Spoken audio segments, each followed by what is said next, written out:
OnlyBans is Age of Empires 2 latest and greatest 1v1 tournament hosted by Grathrang and LE4K. 32 of the very best Age of Empires 2 players will face off in a unique format for the very first time, including Velez, Jordan, Mr. Yo, Doubt, Tato, ACCM, Back, Song Song, Dogal, Vivi, Kazva, Miguel, Vinchester, Dragonstar, Classic Pro, and more. Contestants will not be allowed to pick civilizations or maps in drafts. Instead, they will only be allowed to ban them. There will be 3 civilization bans for a best of 3, 5 civ bans for a best of 5, and 7 for a best of 7. Players are also given the opportunity to swap either their own or their opponent's civs immediately before each game using the Insta-Ban. Each player receives 1 Insta-Ban in a best of 3 or best of 5, and 2 Insta-Bans in a best of 7.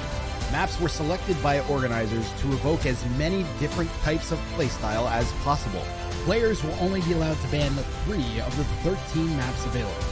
So when someone asks you for a link to the Civ draft, tell them that's not how this tournament works. This is OnlyBans.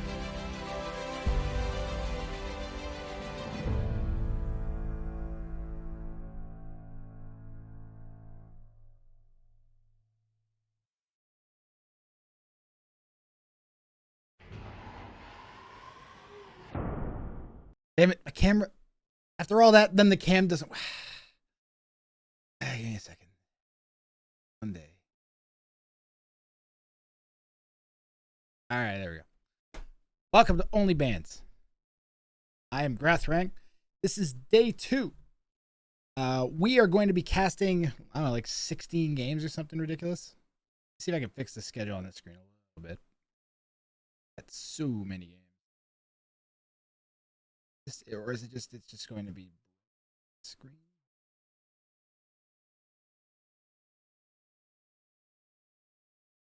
Ah, yes, this problem.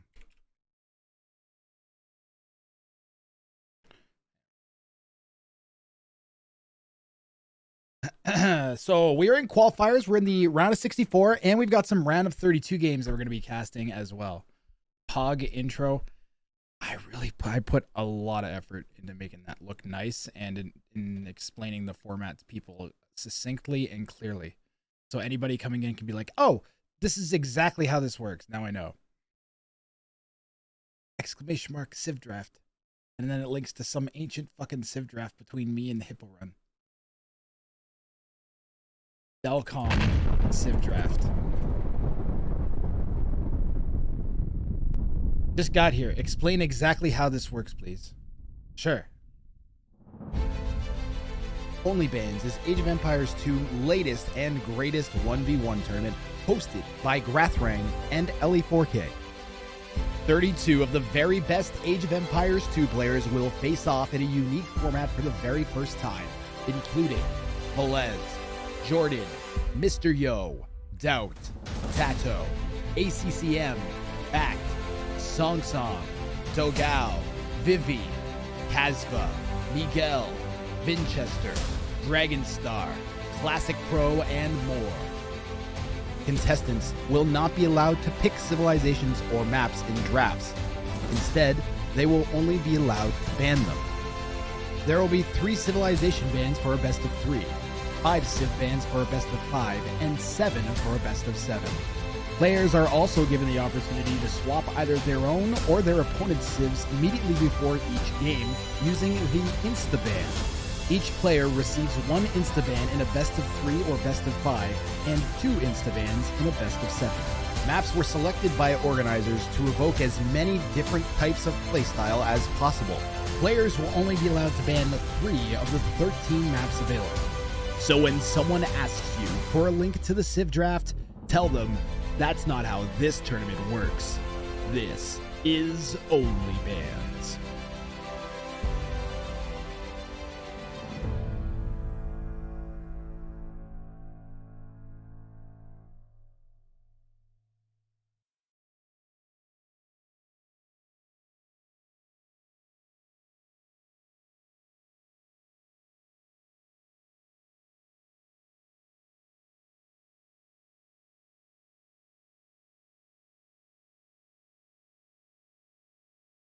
OnlyBans.com was already reserved by someone else. It's been gone for a long time. Sage. But I could get OnlyBans.app. Should I get OnlyBans.app, Zizich?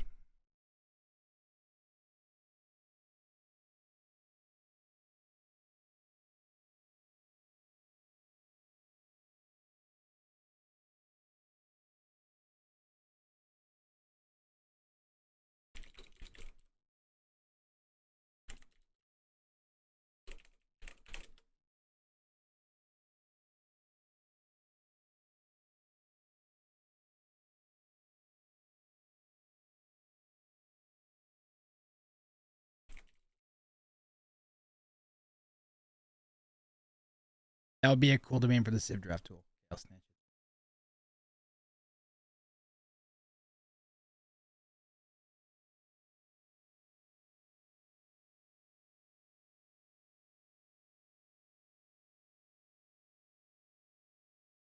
it. $21. It's gonna cost me $21. It's coming out of the tournament pool. We've got OnlyBans.app.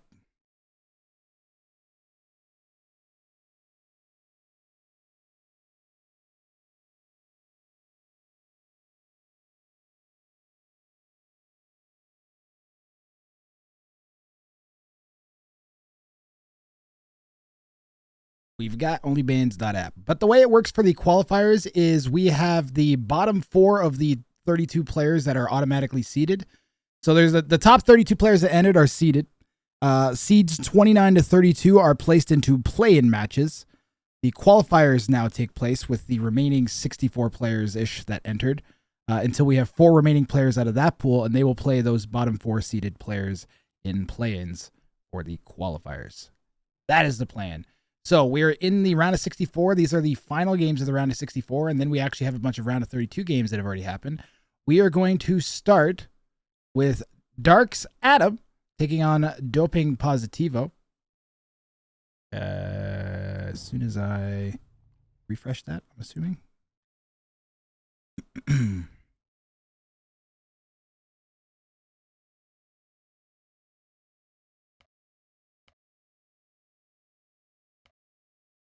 Froman, thank you so much for the $300 dono, by the way, man. Again. And thank you for the $11.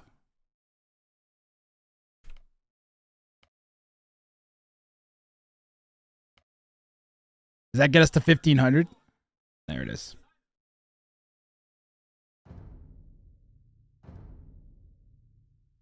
You donated it to me, not OnlyBans, though.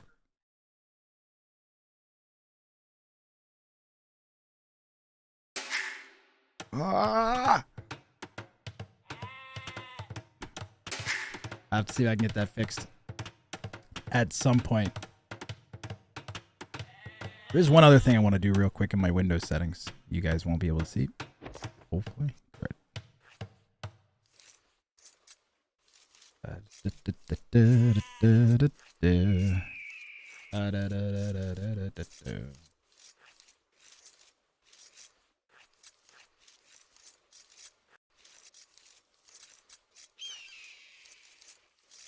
Okay, Windows, I would really appreciate it if you would stop changing settings at your own wheel.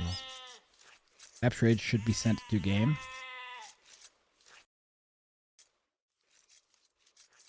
And now it should be slightly quieter, and I should be able to control the volume. Great. In red in the south, Adam has already snagged a boar from Doping Positivo and a pair of sheep. Doping Positivo is on the way to trying to steal it. All he's got to do is right-click the right-click the scout. Because Adam should not be able to run faster than Doping Positivo's scout, but at this point, it looks like Adam might get away with it. Doping's going to have to block the boar, I think, at this point, because he won't be able to get in front of the scout fast enough. Otherwise, that's going to get pulled back. And Adam, the 2K, just lamed Doping Positivo, who's like a 1.2K. Yep, laming is absolutely loud. No straggler tree laming, and people are like, "Oh, you can't straggler tree lame anymore," and I'm just like, "Bruh, have you not had the Berbers do that to you yet?"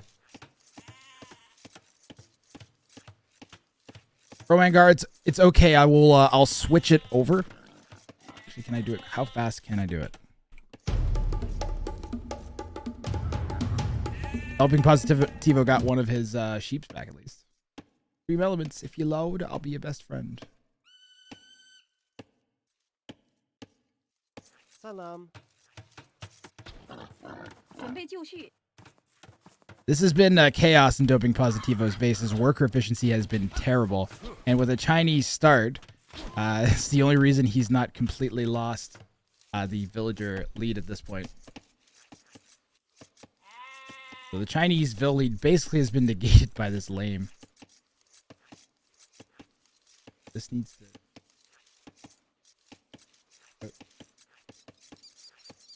Plug in YouTube.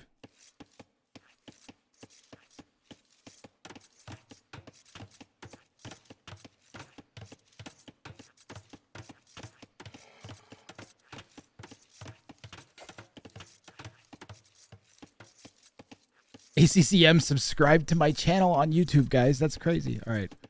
Then I need to go to session.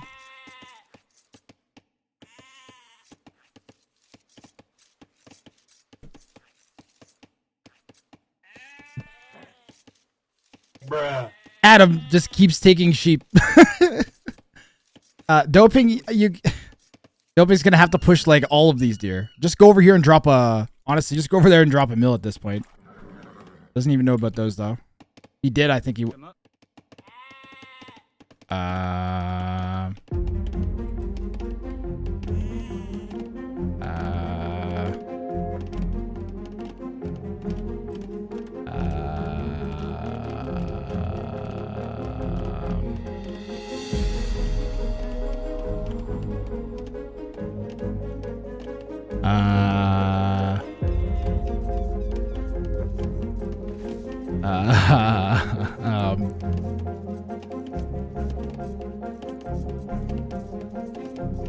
They do move with nerds.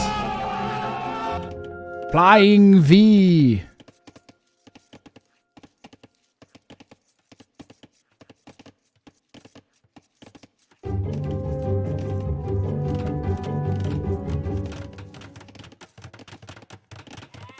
Well then, now we're going to try and TC drop a 2K.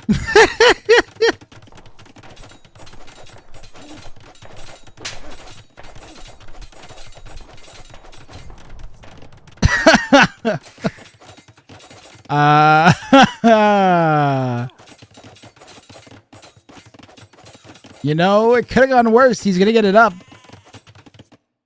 The militia arrived to nothing. No!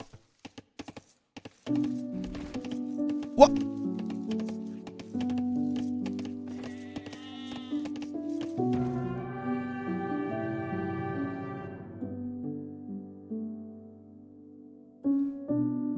You wanted to delete the palisade?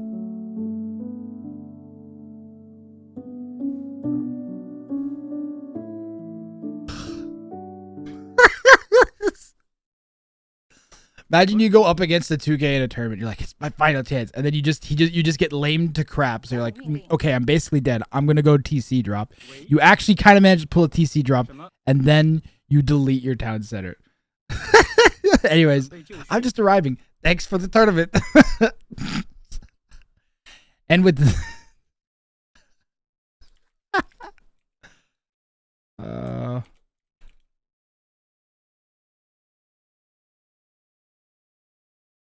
anyways, yeah, your winner is Dark Adam.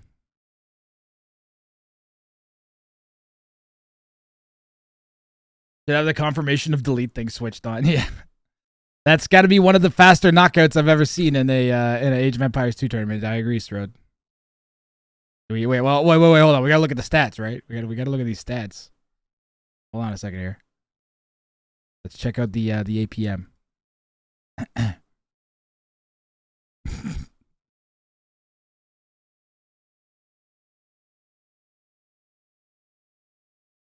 Moving on.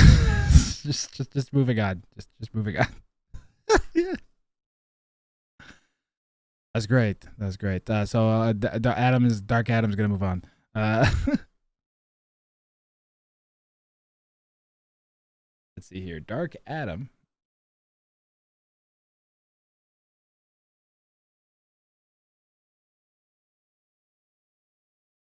Is going to play Ben Goody next round.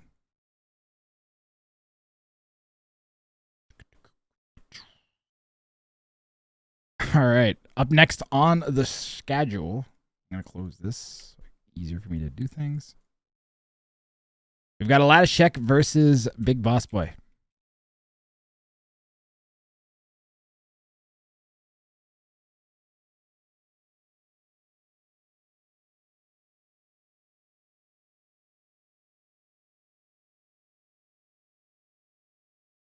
And it should be no time at all till I get this game up and going here, so give me one moment.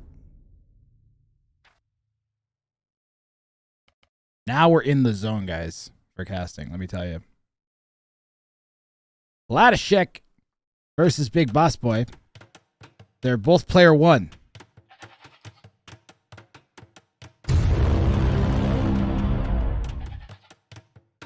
Well, we can do that, so that's fine. Big Boss Boy is going to be in red in the southwest, playing as the Persians, and in the northeast, Aladashek playing as the Celts. Big Boss Boy is a 1200, and Aladashek is a 1860. Probably peaks up near 2K on a good day. I think he's been 2K before. Where's Big Boss Boy here? 1229.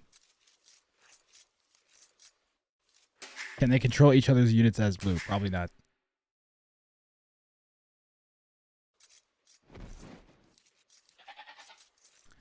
I mean, Strode, I could not cast it if you'd like. Or we can make fun of all the terrible Age of Empires 2 mistakes that we can see from the low elo players against high elo players. And then they can feel extra bad about themselves. Okay, wait, no, wait. Why does that sound like a bad idea? Okay, let's not make fun of them. We can ban Strone in the sense of OnlyBans. That sounds like a good idea. Why don't we do that? There isn't much to make fun of, though. That's actually the realization we had yesterday, is that the lower elo players are playing too... They just play not as good as the high elo players, as opposed to, like, making ridiculous mistakes anymore. Like, everybody's seen low elo legends too many times.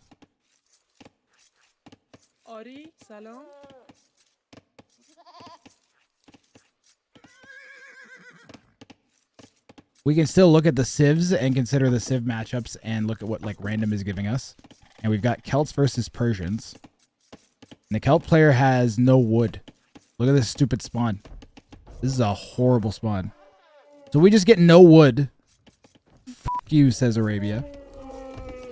You get an oasis and one wood line, and then this wood line in Siberia. And that's Aladashek's wood.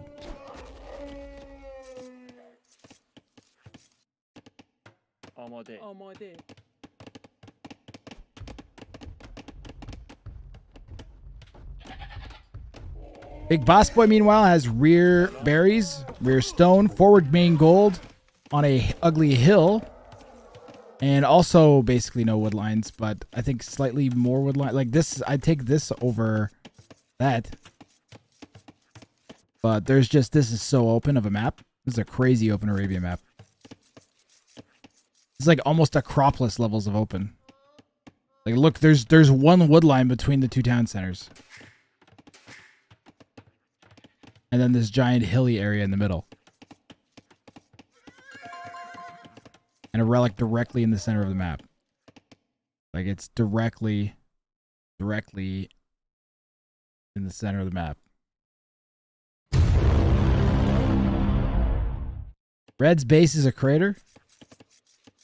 Not really. It's not great. Blue's base is a crater.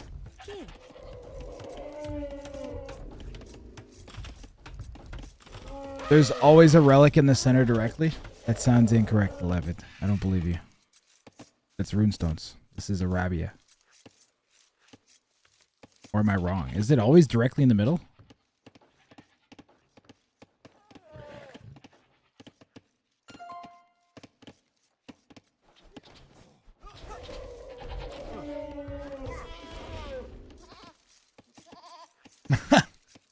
You hate your life every time you have to play a ladder shuck and attorney?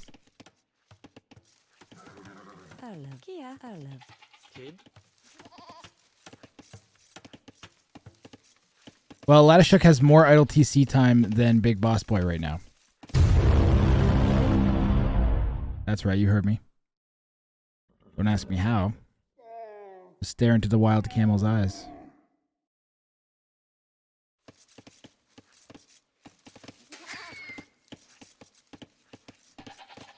Memes. Let's see here. Memes. Memes. This game's so fucking dull. What? Then why are you watching it, Barry? You know, you could be like watching baseball or I don't know what the fuck sports beavers play. Oh, we play smelly river rat ball. Basically, we chase a river rat around the river until it doesn't sink anymore. Doesn't sound very fun. Can a ladder check hurry up and murder the opponent? Wait, how did 5 villager lead already happen? Wait, what? Wait. What? Why is there a 5 villager lead? 5? That's so many villages. No, Jeffrey. How many villagers it takes to make feudal age. Christ. Big Boss Boys, it looks like he's going to be going for some sort of FC, actually. FC? That's football. This is Age of Empires 2. No, it stands for Fast Castle.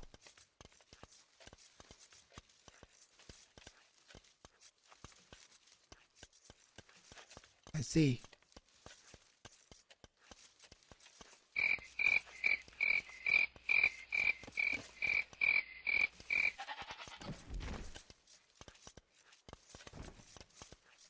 Jeez, I thought I was like low on jokes. You guys are stiffer than a board. 5 on gold for Big Boss Boy. What is he up to? No barracks.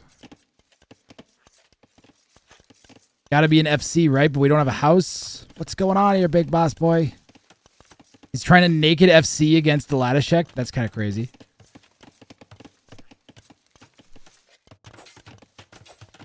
I mean, like, he's putting a wall up in a very questionable location. You're gonna try and wall this insanely open map? What is wrong with you, Big Boss? What is your scouting? Why would you try?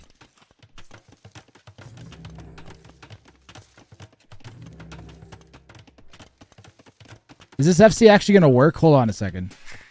We got 5 villagers queued. We need to be doing something. He's already dead.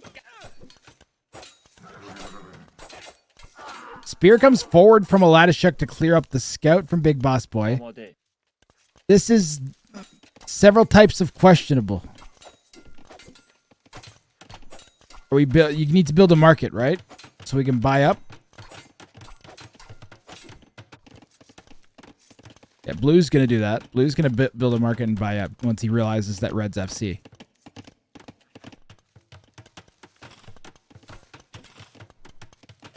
I have no idea what Big Boss Boy's plan was here. Oh my day. Now we're making a skirm.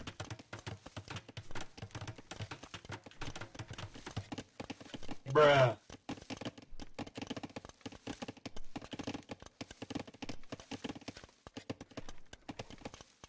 Now Aladishuk is sold first because Aladishuk got the market down. They're going to buy their way up to castle.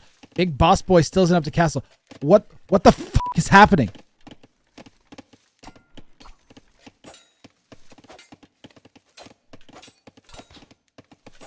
We made a skirm. Why did we make a skirm? Hit the scout. You can kill it. It's got like 4 HP. And now you can't kill it.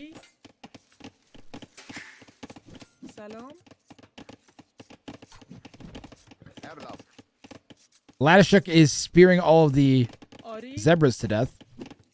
Ari.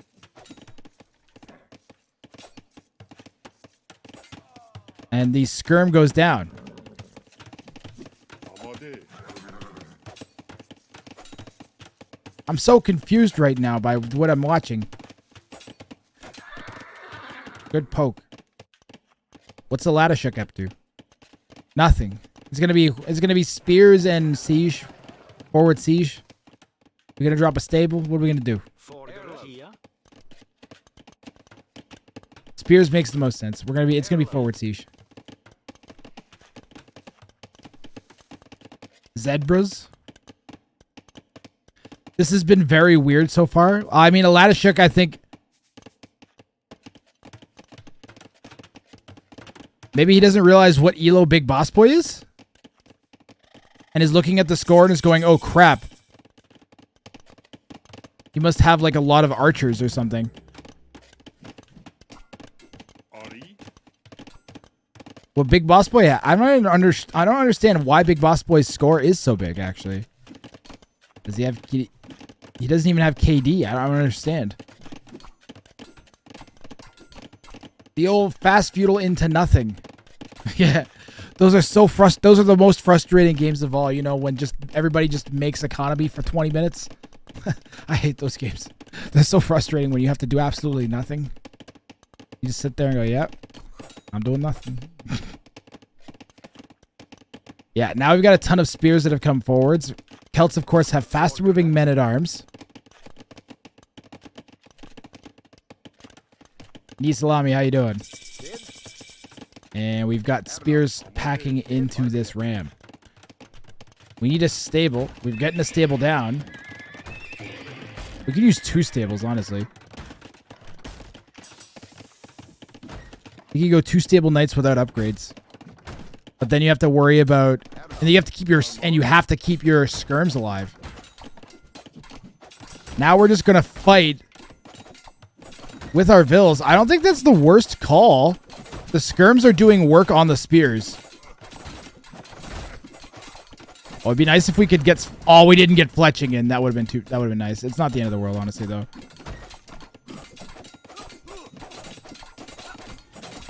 Problem is, yeah, the 2K knows what to do, and it's going to be to add some scorps. We need the knights. Do we make knights? Oh, there's potential here. Big Boss Boy. No. Oh, the villager.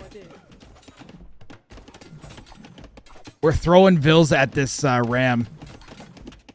The knight's swooping in. There's like 5 spears on the spot. Vills need to be microed from Big Boss Boy here.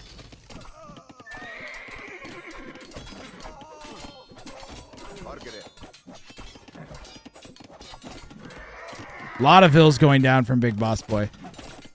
Another forward siege workshop going down from Latishuk right in the face of Big Boss Boy. Oh, Scorp kills 2 vills at once. This is looking GG now. Sick game.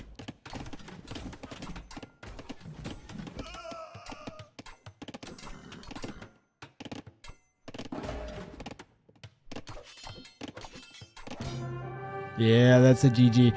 Good try, Big Boss Boy. It looked like he had it for half a second. If he could have turned the Huang push back, he might have had it. For an instant, it looked like. But probably not versus the 1.8k Latishuk. Gets it done and is going to be moving on to the round of 32.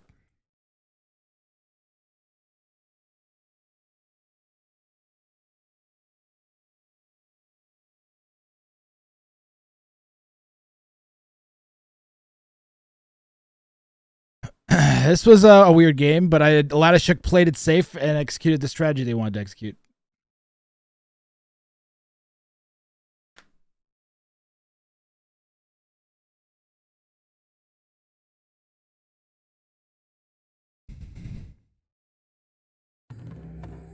On to the next one. We're gonna keep things going real quick. So Latishuk versus Big Boss Boy is done.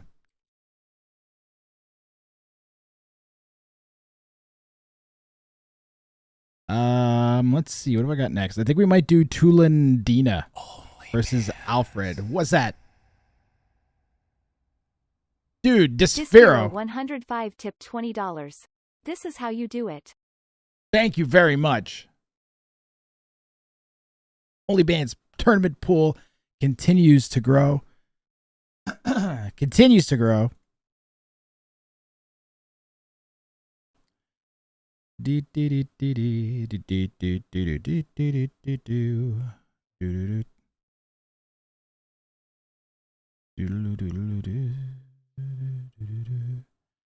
What time is it in GMT? Thank you so much for the dono. 20 GMT, 20 GMT, 23 GMT. Uzi versus Sir Baron, I think, is happening right now. Hold on a second. We're going to jump forwards to the round of 32. Yeah, we're going to jump forwards to the round of 32. And we are going to do Uzi versus Sir Baron.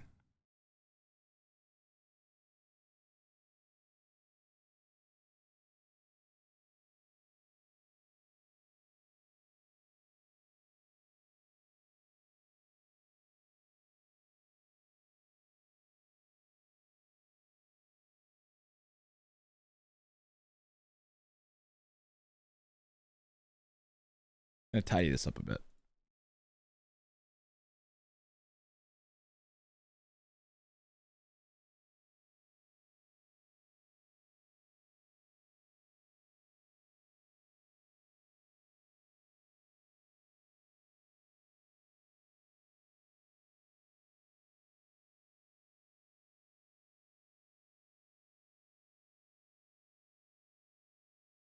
There we go. About formatted.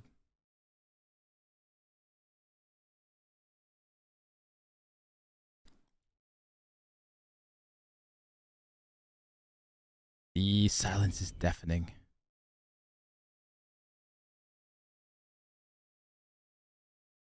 I'm going to throw the AoE 2 soundtrack on.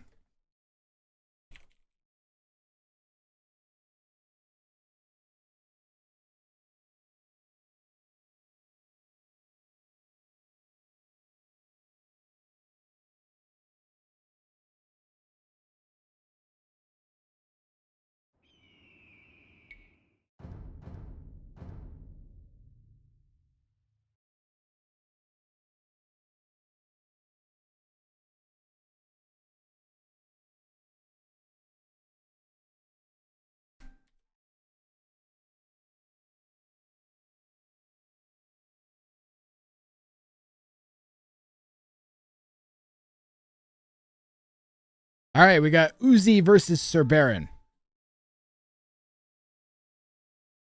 And we've got Cumans versus Vietnamese.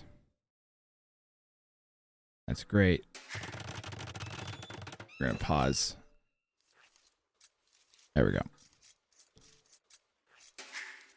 We are going to cast this one all the way through, even though they're going to be a little bit ahead of us. That's fine. In teal, we've got Sir Baron in the north playing as the Vietnamese. Uzi in the south is going to be in yellow playing as the Cumans.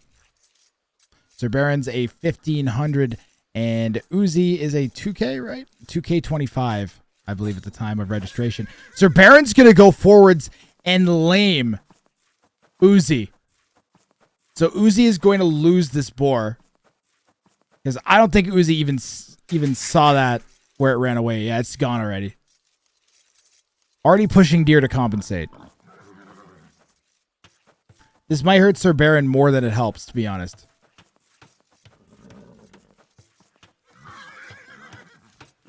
Because the 2K is going to be accustomed to this sort of thing. But let's see if Sir Baron can make something happen here and pull off an upset against Uzi. Great lure. Even a minimal of HP left on the scout. Uzi's going to go grab that other boar before it disappears too. And now if you're Sir Baron, you just play this normal.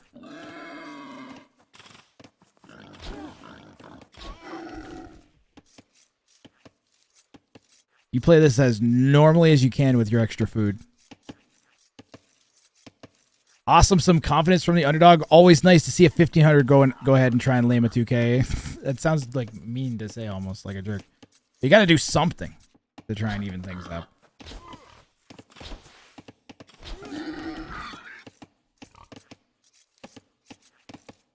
Plus, Sir Baron, pardon me, Sir Baron as the Vietnamese gets the free, the Civ bonus where they get to see their opponent's town center right from the beginning through the Fog of War. You can actually see there it is.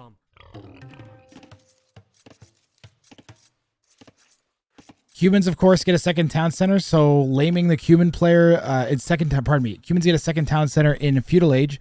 So going forwards and laming them isn't the worst strategy, actually. Like, it's not that rude. They are very likely to be able to out eco you if you don't do something to minimize the effects of their eco.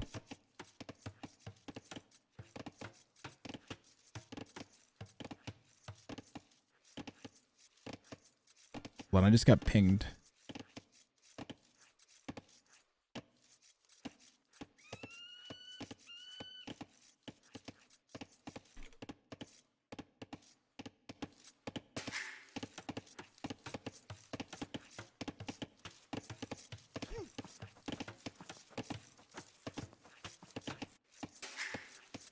Just had to make an admin ruling.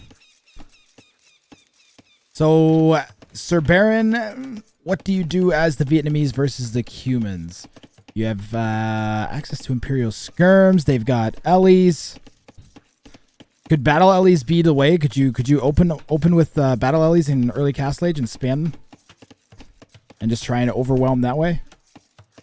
Could 3 Stable Knights be the way?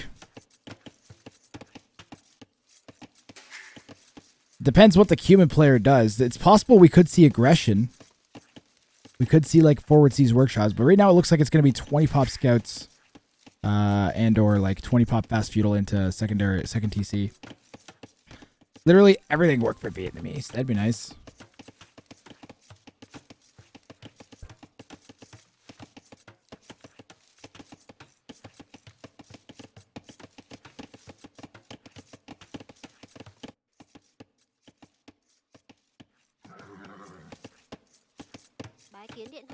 Dạ bẩm có thảo dân.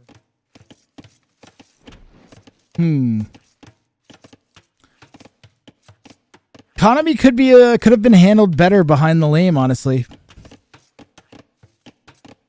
We've got 30 seconds of idle time here. Men-at-arm archer is great when you have eco ban, as Vietnamese can snowball that. Given that we stole a boar, we should have an eco advantage, but Uzi pushed in all of their deer, while Sir Baron did not.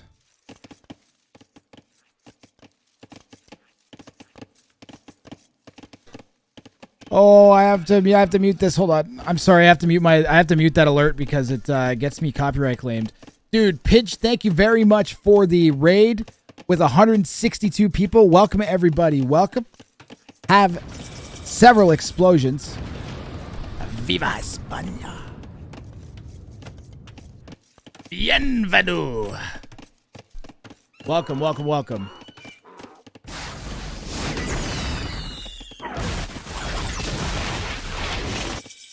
It is an English channel though. I can't actually speak Spanish. Oh, welcome. This is OnlyBans. This is the qualifiers. We've got Uzi taking on Sir Baron. Sir Baron's a 1500 level player who went forwards and lamed Uzi, who's a Cuban. So Sir Baron, the Vietnamese, went forward, lamed Uzi as a Cuban. Now they're going and going forwards with some militia, about to turn into men-at-arms. And it's looking pretty good for Sir Baron, all things considered. And I thought maybe that Uzi was going to go with the second town center, but now we've got cheap buildings going down instead. It looks like it's going to be scouts into archers from Uzi.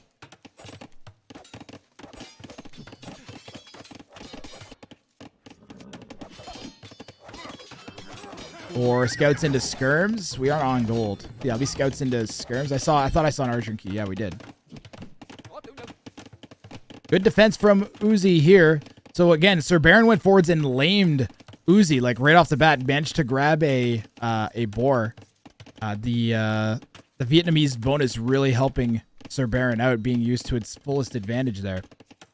But guys, this is a qualifier for the main tournament. The main tournament has players like Doubt, Tato, Fire, ACCM, Velez, Jordan, Mr. Yo, Vinchester, Dogao, all the favorites. All your favorite top players are going to be in the main event, which is going to start, I think, in like a week.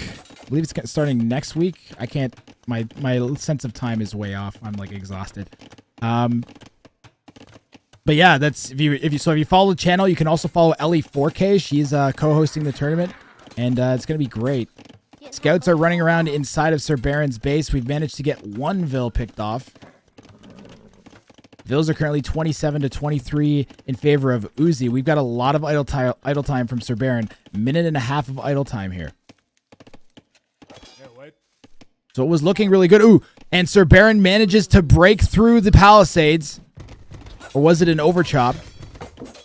And we might be able to snag a Vil or two here with the men-at-arms. Did we lose that Vil? We did not lose that Vil. Great micro from Uzi there. We still have these scouts running around Sir Baron's base as well. 4 Vils up is Uzi.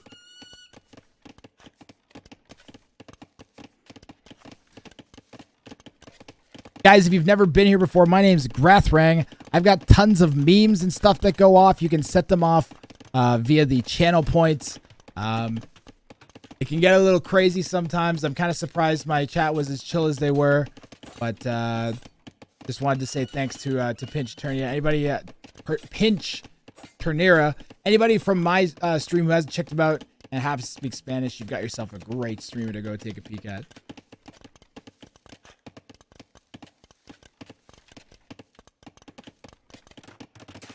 So this is a best of 1. We are on Arabia.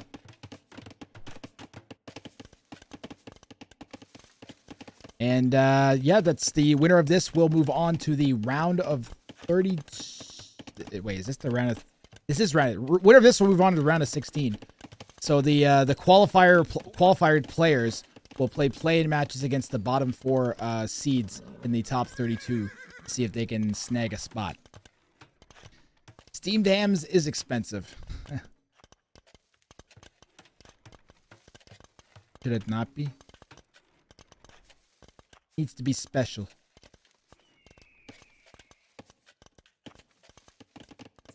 This wall is not...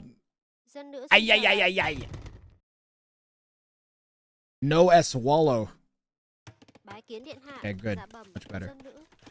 Second TC actually coming up. I wish I could speak better Spanish. I'm sorry.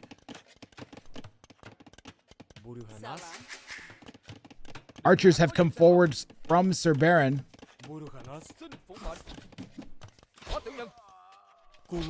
we not have up? What's going on here? We're missing the armor on these skirms. Uzi doesn't have... Or pardon me, missing the armor on the archer. Uzi doesn't have anything, though. Scouts are going to come back, and those archers are all dead. And Sir Baron is not closed yet. Sir Baron really needed to be closed by now. This should be over here or something. It needs to be closed. It's open. I wonder if Uzi will push. Nope, Uzi's going to fall back. Uzi's 8-9 Vils up. They don't need to push. They can sit back and just boom and be like, okay, I'm going to kill you eventually. And I don't even know what Sir Baron does here now.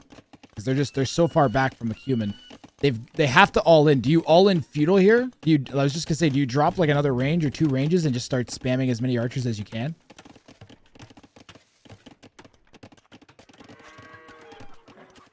Uzi's content to sit back. We'll take a peek at the fog of war for both players. Like, he's not seen the second range. Sir Baron has not seen the... I mean, they should know about the second town center because of the farm there, but they haven't actually seen it.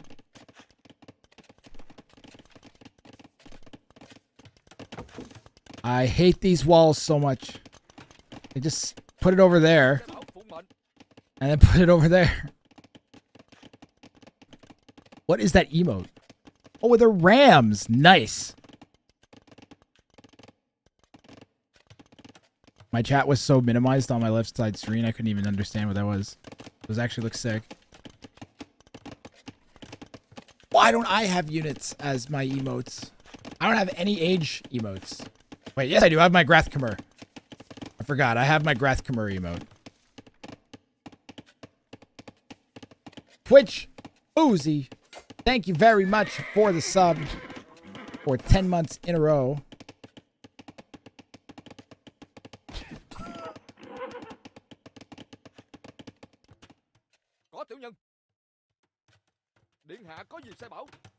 Yeah. Sir Baron is going forwards with more aggression here. Was that 10 months? That is a Twitch baby. We already had the Twitch baby. Twitch baby's 9 months, Foozy. If it's in there at 10 months, it's gonna be like a really overdone baby. Gonna come out with 5 arms. Gonna start growing extra arms. Or a second head or something. Sir Baron is in the middle of Uzi's eco with a batch of archers and skirms, but not anywhere near clicking up to Castle Age. But if we can get like 3 or 4 vills, it would be pretty helpful. The Knights will do a good job clearing it up, though. We've got a forward siege workshop ready to go up, but no one actually went forwards to build it from yellow. Sir Baron's doing pretty good, all things considered, but this is all about to die to these Knights. Is Sir Baron walled? Okay, well, Sir Baron is walled. Slapping a market down.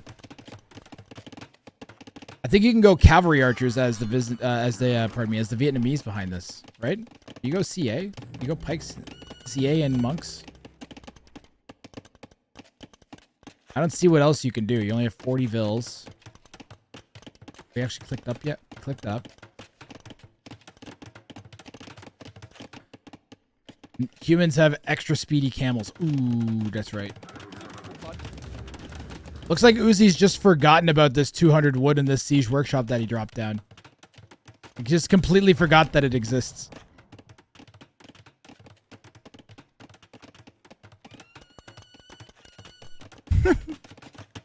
Like, look, he's still spending wood like... Uzi! Uzi, you've got... Uzi, there's...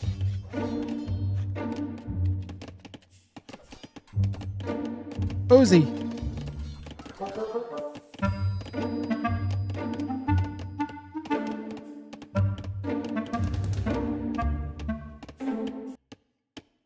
Well, I guess it doesn't matter. Because the Knights got in. What happened here? Well, we had a bunch of spears. How did the spears really lose that fight?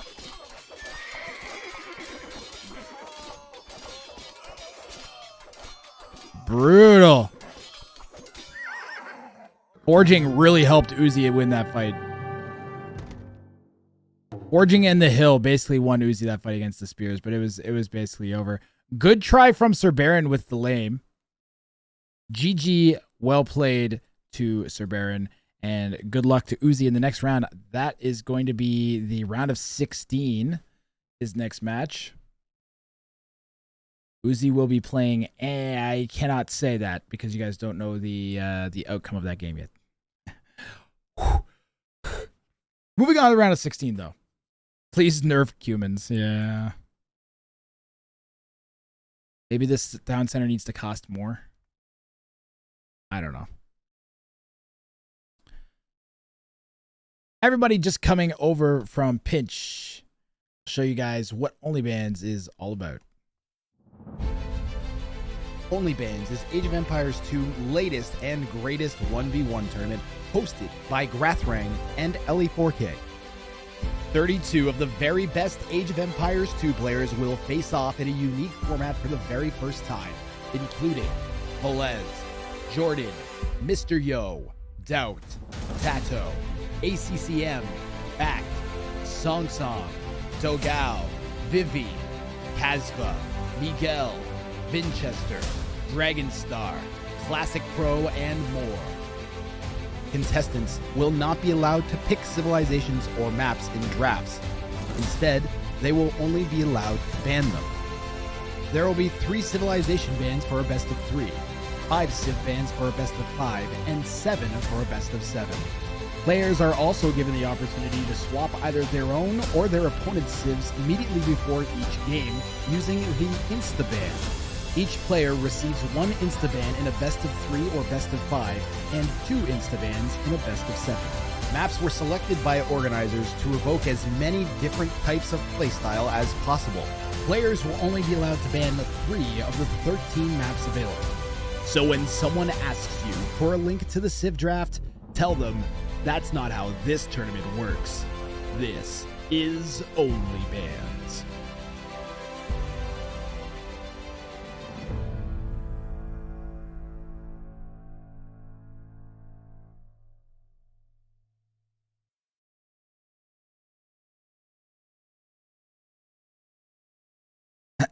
So, up next, I gotta have to mark this. I want to mark this game as casted. One moment.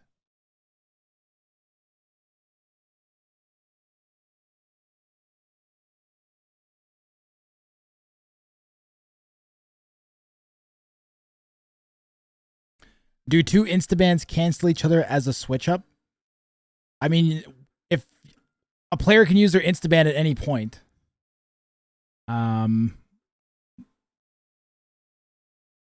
the host of the draft will be able to, I think they have the choice to Instaban first technically, but it's more like, I think it comes down to who clicks first.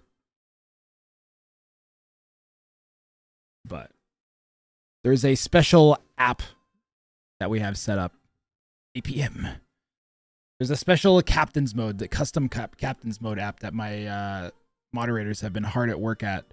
That's going to feature prominently in the round of 32 main event. However, these are all best of 1 Arabia random Civ games, and we've got more of them to cast. I think we are going to do Tulendina versus Alfred next.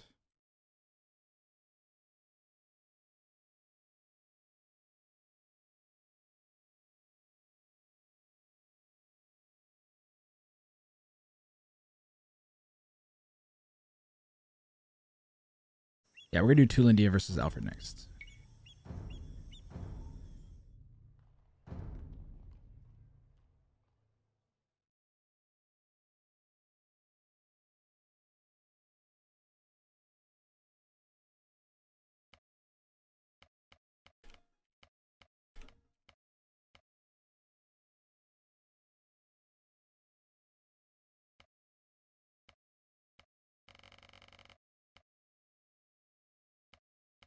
Or are we?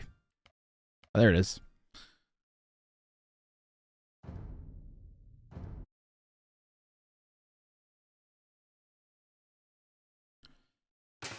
Tulendina versus Alfred. Tulendina is going to be in the west in blue, playing as the Sicilians. In red in the east, Alfred will be playing as the Bohemians. Let's see here. I'll get you the players' elos. Alfred's a 1700. Tulendina's also a 1700. So this is one of the more even matchups that we are going to see here at OnlyBans today, probably. And fairly high elos. So we got a good match in front of us here. Tulendina in blue has a rear gold. Oh, so the Sicilian blue player can have rear gold and rear stone. Main berries on the front does have a hill next to it, but like whatever, honestly. That's pretty nice. Red, meanwhile, has forward main stone and gold.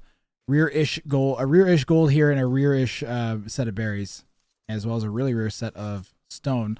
Looking at the wood for either player, blue's fairly well set up for like walling up.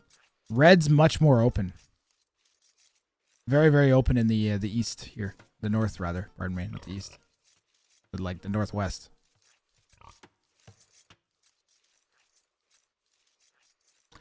Maybe you should try the ban app. I did puppy saturation. I haven't run a full thing through it because I just didn't run. I did run a full thing through it. I was busy making the this is OnlyBans ad. This is OnlyBans.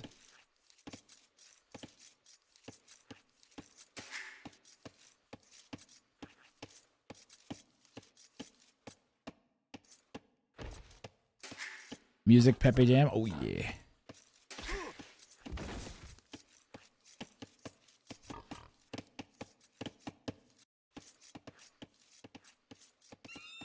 I got both these players around 7. Alfred's a 1703 at the time of signing up, I believe, and Tulandino was a 1763. They were actually like 1, 2, 3, 4, 5. They're like 6, 7 seeds apart.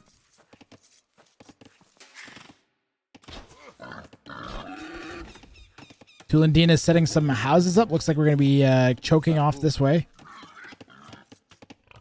If we can choke on this side and get the gold nice and safe, and we probably won't care too much about the berries. Like, get them while you can. Look, we're already pushing deer too. Blue, meanwhile, like I said, we've got these houses up on this forward hill. It's really nice. Looks like we're going to try and close this off. Not a bad idea. Mill could even work as part of the wall here. Really nice base for blue. 4 on wood for red. Both players 4 on wood. I would guess, I'm wondering if we're going to see, so we are going to see a pre-mill drush from the Sicilian. Sicilian players scouting in front of them. Scouting over here. Spotting the horses should give them an idea that their opponent's probably going to be further to the east. Red scouting is only just kicking in now. Gotta be careful not to run into that town center. He's probably going to stick to those hills. And blue's going to run back with the scout. Not sure what's going on there. Mill goes down for blue. I like the barracks up on the hill. Militia coming out. Red's going to scout that. Red sees those militia in that barracks, waiting to see them pop out with the scout.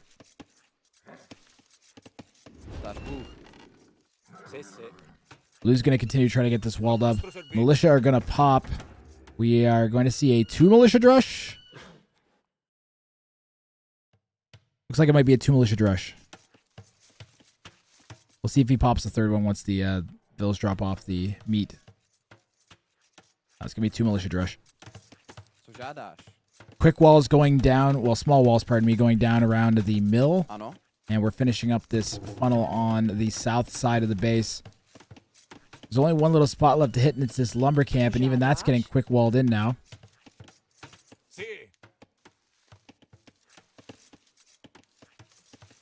Red is also clicked up behind this.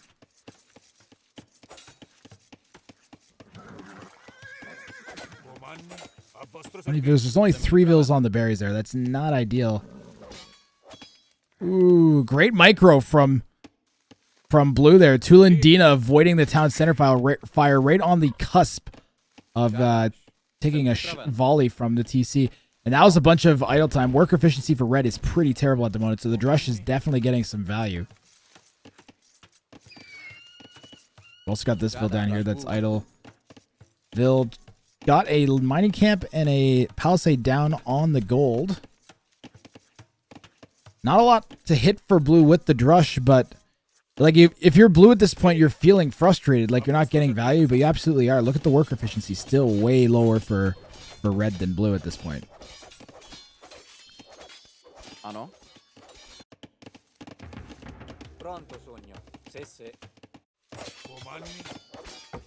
I like attacking the resource camp. Attacking resource camps is better than attacking palisades because they cost more wood to repair.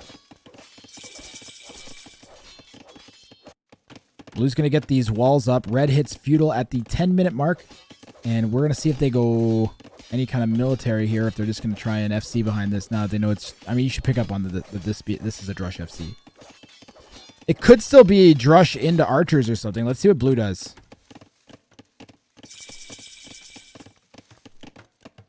Ooh, we do have militia that pop. I missed the militia popping from red. It's actually going to be men-at-arms in a minute. Range goes down. Red picks up on it right away. The drush is going to come in and could potentially prevent this from going up. These walls aren't done. We're going to need quick walls around this archery range. Ooh, scout goes down. Vill will get the quick walls down. No, will not. Men-at-arms get in and are going to deny the range. Range is going to have to go up in within the TC's radius now. Militia are still hitting that lumber camp back in Red's base. Ooh, Man-at-Arms take a dive on the TC. Not great.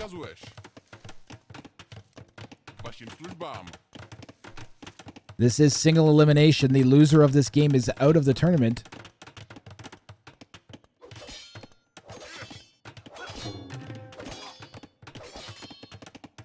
Unfortunately for Red, they'll be hitting uphill on that house. Is that open? Almost looks like it's open. Julendina is 2 vills up at this point. We've got about a villager and a bit of idle time from Alfred on the town center. We've got some defensive archers out from the Sicilian now.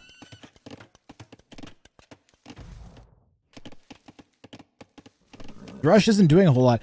Do you pick up the Men-at-Arms upgrade? I think you do. If your militia are still that high HP, you should pick up the Men-at-Arms upgrade, I think. Especially if you're going to be hanging around in Feudal Age like this, because you can be pressuring this lumber camp so much harder. No, you don't. He has a range out? Okay. Thanks, Strode.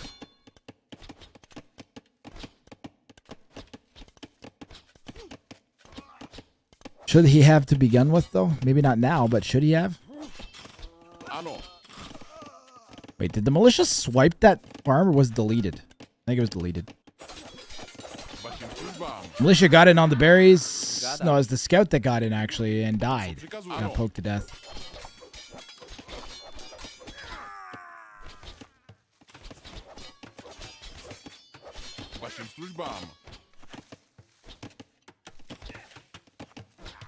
Well, the militia are dead now. Blacksmith going down from Alfred. Looking at the resource counts for both players, we're going to be chilling in Feudal for a bit, I think.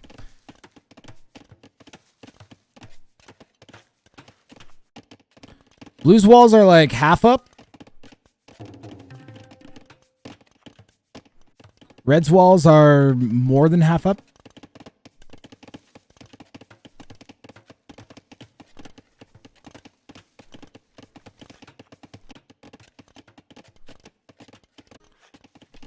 Back is really sore.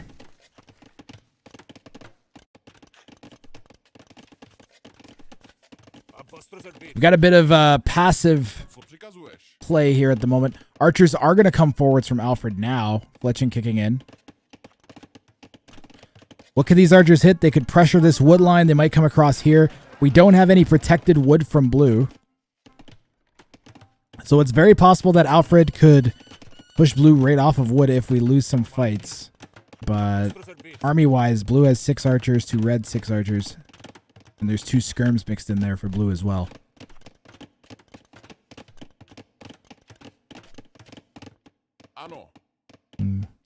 I need an energy drink. I don't have.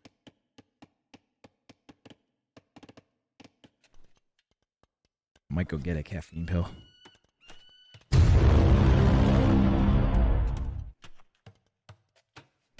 Need a caffeine drink fund.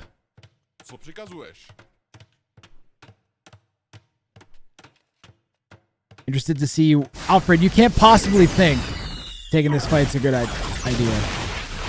Yeah, Red's just gonna back off.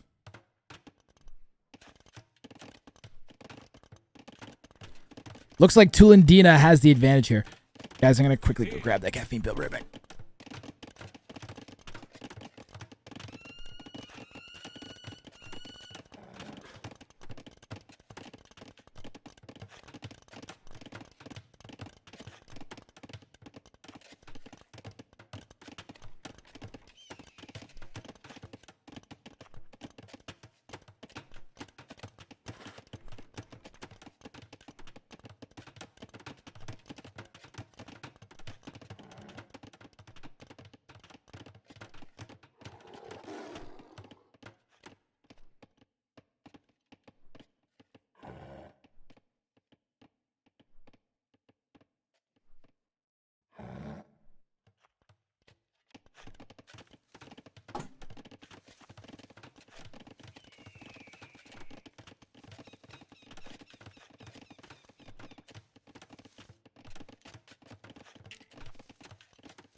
All right, we got a Cliff Bar and a oh, God.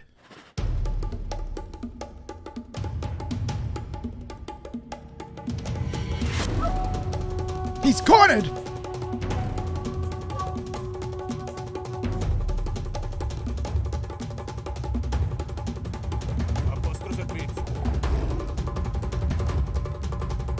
They're so hungry.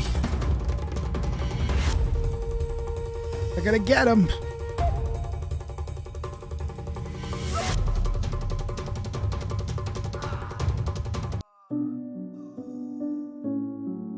You sick bastards.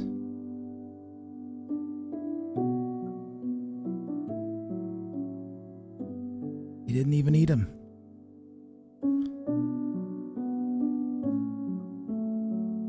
Bad. Bad. Someone activate Will Smith meme. Activate the Will Smith meme, damn it.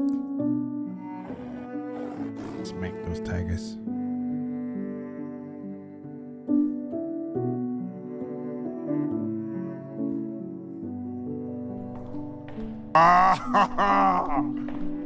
That's great. That's the wrong. That's the. Oh, that's hot.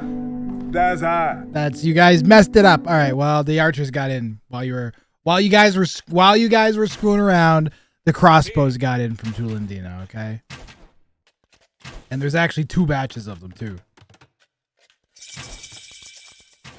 Got a defensive tower that's gone down from Alfred. And we're going to see what Alfred's response is going to be. Ooh, a university? I am surprised that is not a siege workshop. Alfred is leaking villagers all over the place. So many dead vills. Tulandina hit the right places at the right time with these crossbows.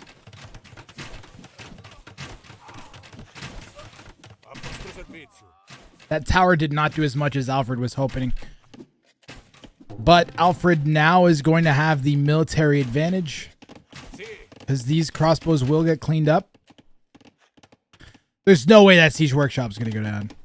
Ooh, maybe if we draw the crossbows away. Really well played by Tulandina here. A good university education can be very valuable. He didn't want to go to trade school and build mangonels like his dad.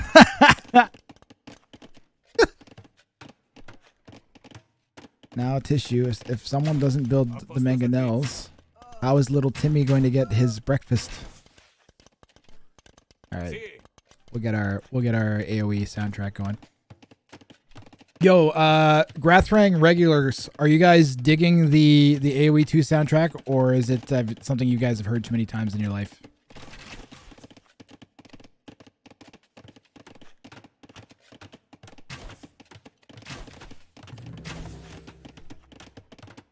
Usually I only turn the AOE 2 soundtrack on when I'm casting tournaments.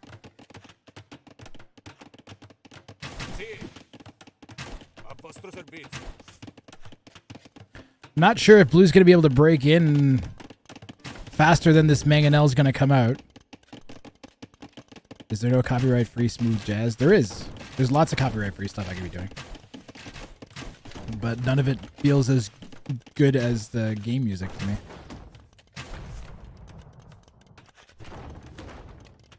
Full orchestrated version of the soundtrack would be good. Like,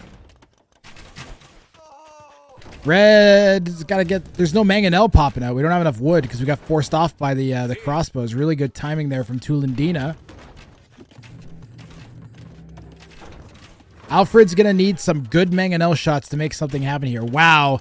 That is an irritating pair of archers from Tulandina. How many Vil kills are they going to get? Alfred really can't be affording to leak many more villagers here.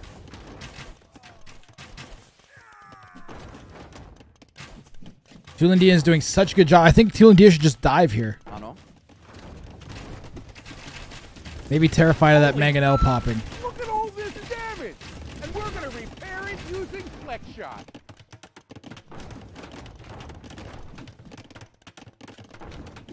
I think what Alfred needs to do is send this batch of archers to Blue's base. and not try and defend against the mangonels. I think red should be sending these crossbows here and around. Even if we got like 4 or 5 of them over there. Because we're not going to win this fight against the crossbows. We're not going to win this fight. We got to be just defending with the mangoes and attacking with the crossbows. Emotional, damn it. Tulindina is going to take this one. Alfred calls the GG here. I actually don't think this was over. I think we delete this palisade. We send our crossbows out over this way. We break in this way and we do a ton of damage at Blue's base. Great game, those. Yeah, that's T-Bomber. That's what I mean, is you're never going to win this fight. Go get chemistry and just do as much damage in the opponent's base as you can.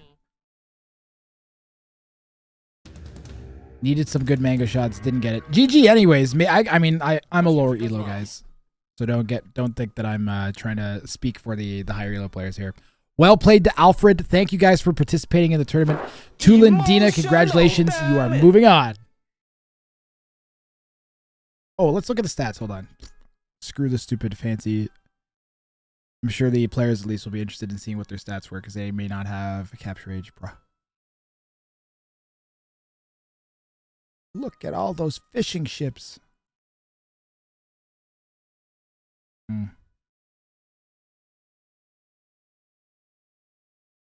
Need good APM spikes. This would be the start of the initial push.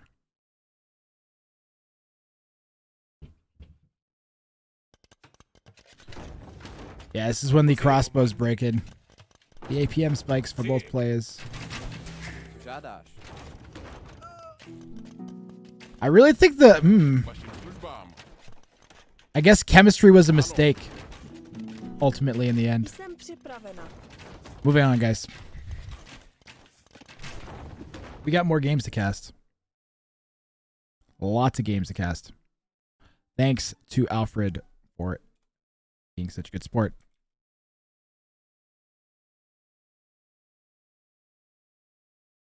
Maybe we're going to do Anthox versus Plush Werewolf next.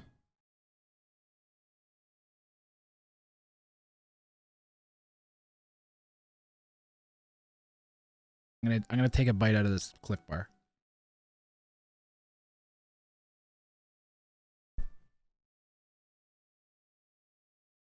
Zdacz Buch.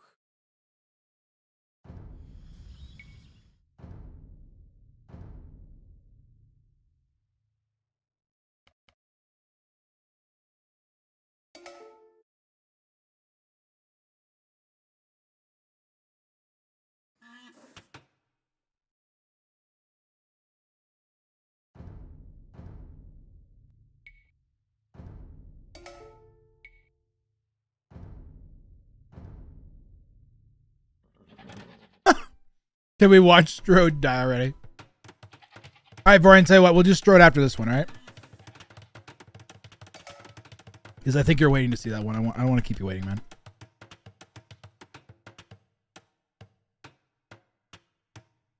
Olá.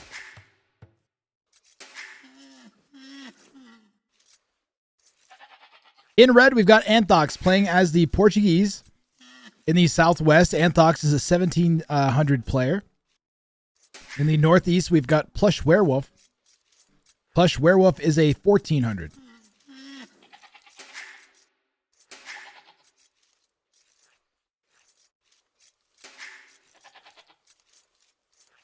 Nani?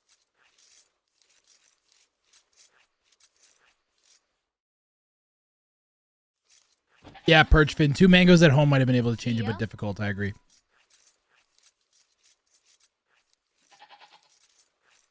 Oh my god, Cliff Bars are so good. It's not even fair. Solid meal replacement.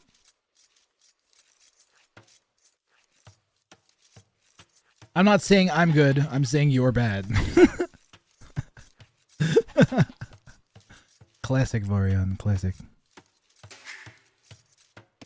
Sim.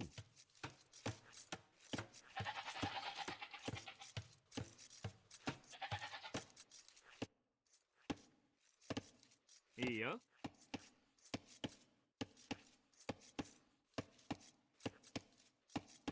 Flesh Werewolf has the Japanese in the Northeast in green.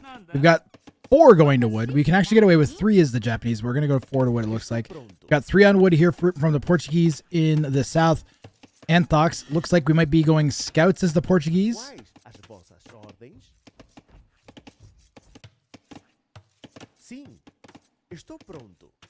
Could also just be a 21 pop man-at-arms play.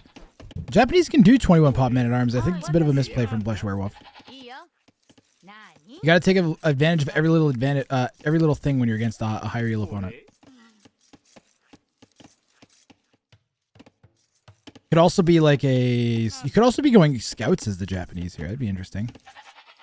20 or not Scouts. Pardon me. Drush. No, we are not going Drush.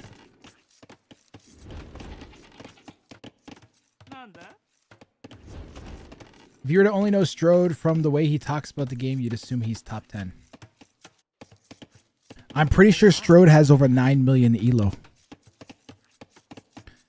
In fact, did you know that the number of people that are worse than Strode at the game is equal to the number of people that Strode thinks are better than him at the game?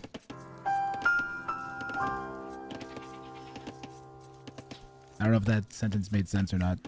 I don't think it did. Strode. Anyways, Bar's getting lured in. Second Rhino. That would be literally everyone, Grath, is better than you or worse than you. I don't know what I said anymore. My brain couldn't handle that. Mine couldn't either, Nisa.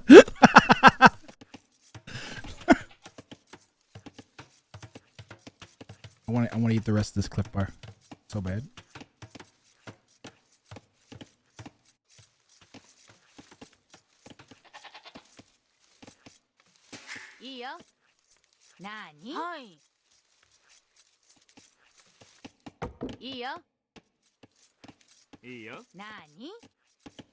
Quais as vossas ordens?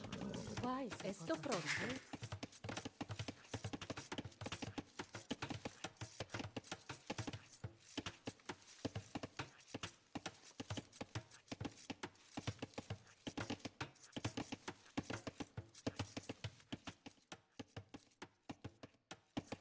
Sim.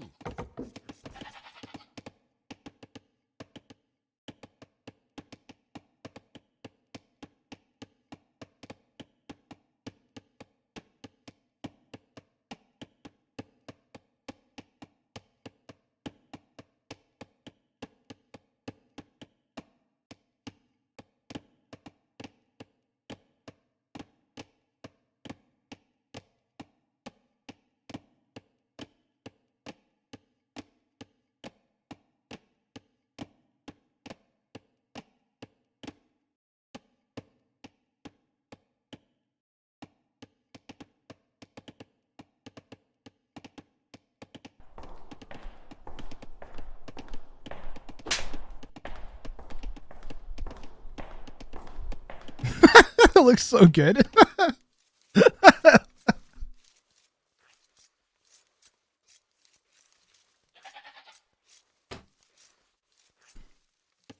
I'm of course talking about the lumberjack's ass.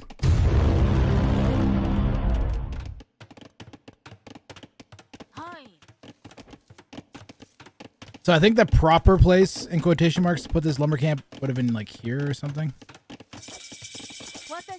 I hate when my woodlines are shaped like that. Keep the name of my woodline out of your mouth. Oh, why didn't you fish the kill of it? Did you see how slow he fell? Oh my goodness.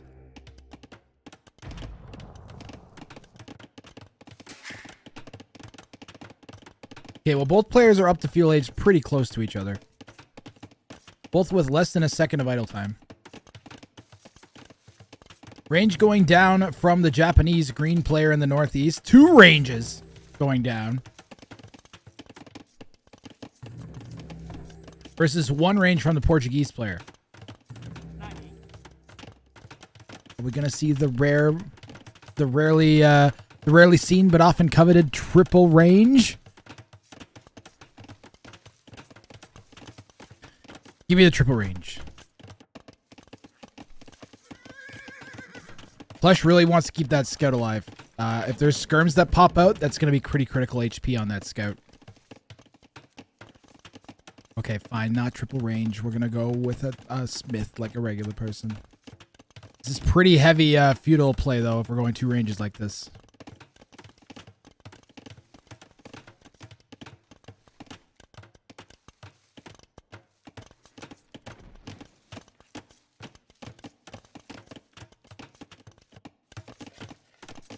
It could work if we use this aggression properly. We could do a lot of damage. We've already got 5 archers in a second.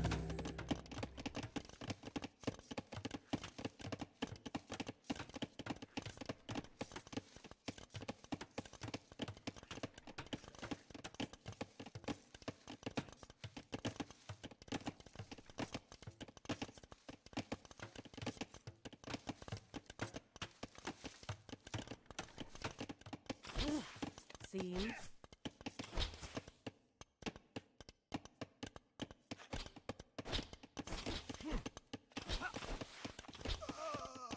Lord Blackadder, how you doing?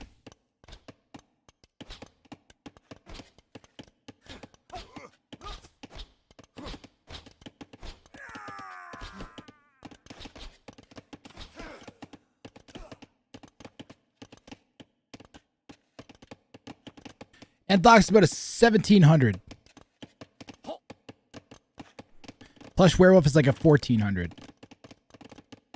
So a fairly big elo discrepancy, but Plush Werewolf is playing well. Only lost 1 unit that they shouldn't have. I think we're going to get a Vill or 2 here.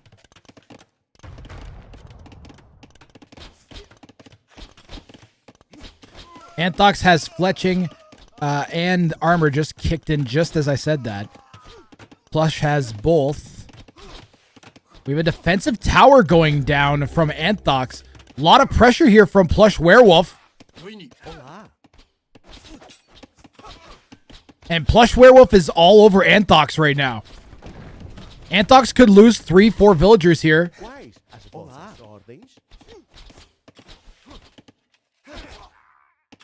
One Vill goes down over there.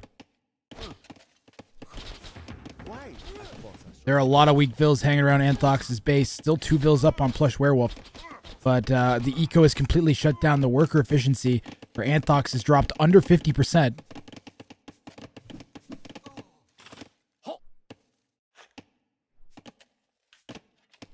Yep, having to add a second range for skirms is almost never going to work out. It is, I mean, it's going to clear this from Anthox, or Anthox's base, but if you're Plush Werewolf, you see the second range go down for skirms, you should probably consider dropping a stable. I don't know, or you just fall back. I think you just fall back then. Thank you very much for the raid, AOAir. Much appreciated. I have to mute that alert because it gets my VODs claimed. Thank you very much for the raid. Welcome, everybody. Welcome.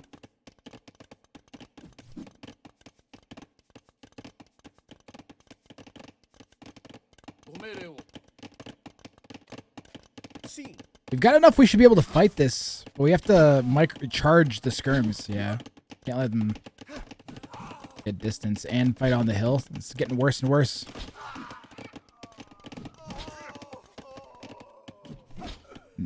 Yeah, if we were gonna try and fight this, we needed to add in scouts. This Plush should have just completely fell back with the archers. Maybe kept the skirms forwards just to stop this kind of from happening, but. Yeah, now we've got no crossbows out. We've got no archers left to turn into crossbows. We got 3, 2 now. Numbers are falling. Anthox has done a really good job of microing down the archers with the skirms. Portuguese players bouncing back. Vills are still even.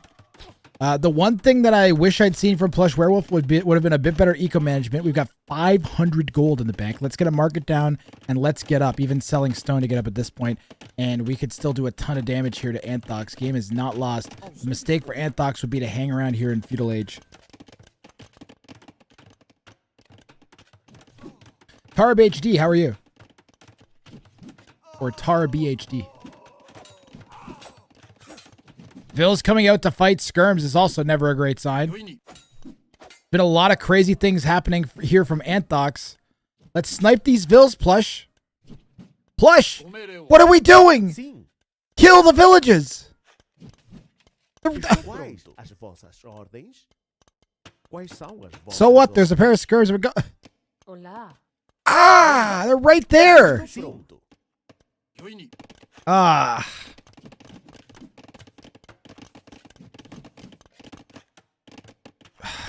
You know what I'd love to see from the Japanese player here is knights. I would love to see 2 stable knights from the Japanese player. But so we have so much gold in the bank. You could go 3 stable, 4 stable knights maybe even.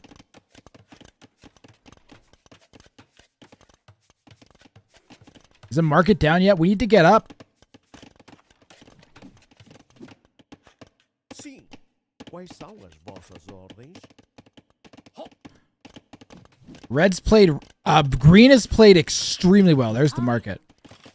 Green has played remarkably well. Remember that green is like a 1400. Anthox is like a 1750-ish.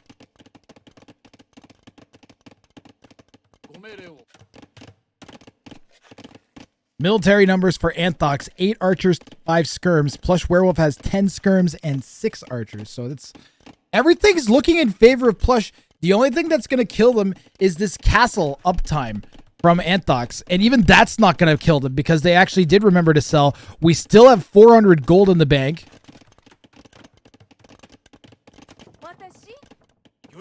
We're going to send these forward. It'd be so nice if we could snipe 3 of these vills here. Holy crap. Plush has a 3 villager lead heading into Castle Age and only about 40 seconds behind. 1 vill down. 2 vills down. A great dive here from Plush Werewolf. You could back right up and just take that damage, honestly. But looks like Plush is going to go for it and force a bunch of idle time at a really key time. Anthox does not have very much gold. I think we just sit here and we camp this gold and we win. Yeah, Plush, you should go knights behind this. You should go 2 stable knights behind this, I think. Yeah, looks like the Portuguese player is going to be adding knights to try and defend here. I think Plush could win this here. Plush is in a winning position. Okay, Plush could win this. Not guaranteed, but they could. This is a great counter response from Anthox, which is going to be to go forwards. If that's open, it's G. No! No!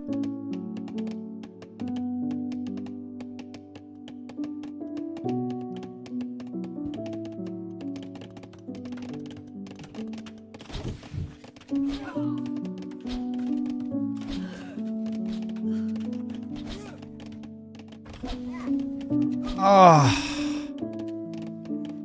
Okay, this might be the most heartbreaking loss we've had so far. If Plush Werewolf goes down to this. Oh no. We're gonna lose. We're just gonna lose our vills? Oh, if I'm Plush, I gotta be so dejected right now.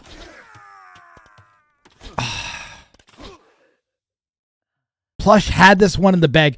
We didn't do what we needed to win, though. We needed knights. Knights or even more crossbows, and we didn't do that. We've got Thumb Ring coming in. Or we need to... Are we going to go University and Ballistics? Game's not over, okay? 5 vills back. We have to stop doing this, though. Oh, my gosh.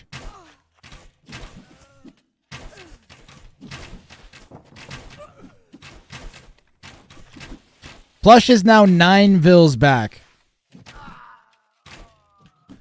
That group of archers from Anthox did so much damage to Plush Werewolf. It's insane.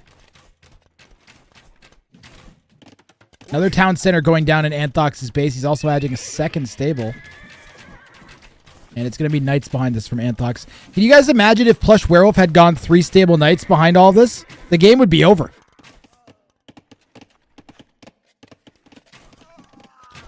If Plush Werewolf had just spontaneously turned into me as soon as he clicked up to Castle Age, he would have won this game so handily. Even with all of this happening, he still would have won. Because there would have been so many knights out on the field +2. We had so much gold and food banked. How the fuck does he afford knights in this position? Strode, when he clicked up the castle age, he had like 800 gold in the bank. And like all you have to do is stay on your farms, is go on farms and drop stables, and you will have like, you know, like 1,200 gold, or yeah, you have like somewhere between 800 and 1,200 gold, and like fucking the amount of food they had. Did you go back and look in the VOD if you need to?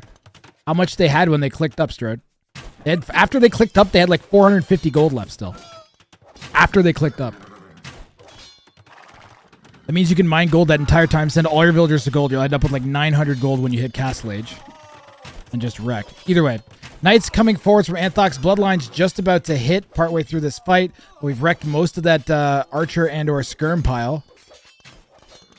Plush Werewolf managed to get this forward town center down. I don't know how good of a town center that's going to end up being.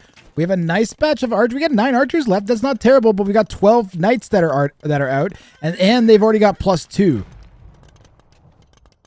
So Plush is going to need to add pikes or monks here to deal with the Portuguese knights. The Portuguese, of course, get cheaper knights. They get cheaper gold units in general.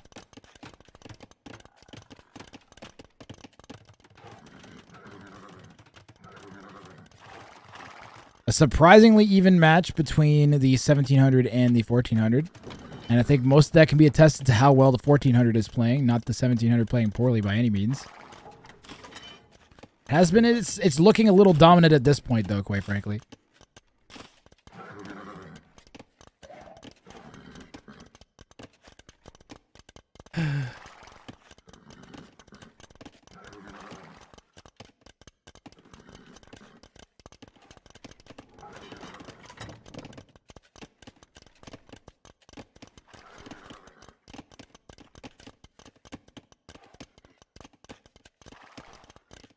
Zazich points out there's a nice job from Anthox pulling the knights back to keep them alive. Yes.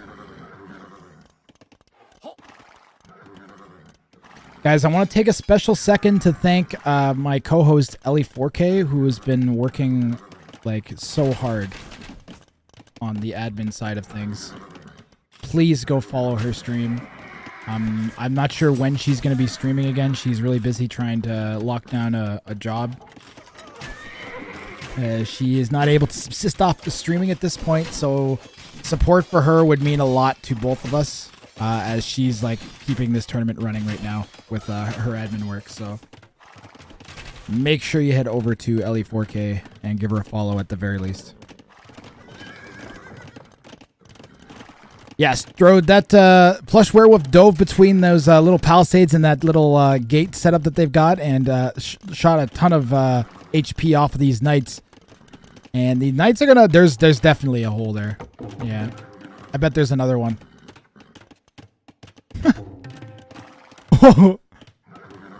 I thought for sure. I was like, there's a hole. I thought this was gonna be a hole. Everything looks so wonky. These Arabian Hills, man. Really need pikes. Japan pikes, easy win. Japanese have faster attacking pikemen. Could definitely be used pretty effectively against the giant pile of knights. I gotta say that. And it's not like we're lacking the resources to get to them. I think Plush Werewolf is probably thinking about Imperial Age, though. And maybe they shouldn't be.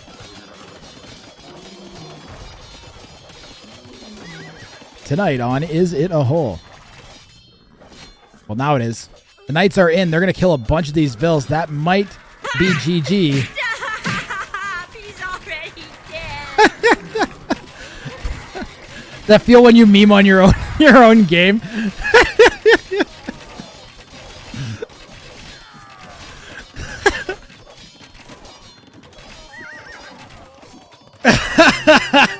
Plush Werewolf with the really well-timed meme. That's how it's done. Pike switch too slow. Yeah, we're 25 vills back at this point. The game's definitely over. We would have needed to wipe up all of the knights and then go forwards. I think if we had saved the crossbows here, somehow this hadn't got in. I don't know how. Holy, look at all this. We stonewall behind? We're gonna repair it using flex shot. Maybe we stonewall it behind and then spam a bunch of pikes out, but then you have to worry about your opponent hitting imp before you. I don't know. Rough game. But very, very, very well played by Plush Werewolf. And Anthox showed why they're 300 elo higher, but Plush Werewolf getting it done and showing that they have pretty good capabilities themselves. Good luck in your next tournament, Plush. That you should definitely be entering. Look some of the stats.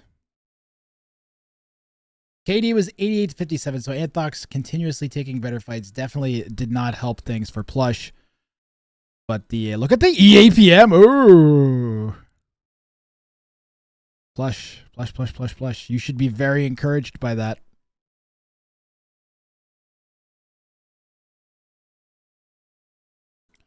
Would be nice to put Elos up on the scoreboard. Tell you what, HP3, I can probably rig something up like that right now. Elo left, Elo right. These might still work from Ring of Fire. So let me just quickly find a spot to throw those.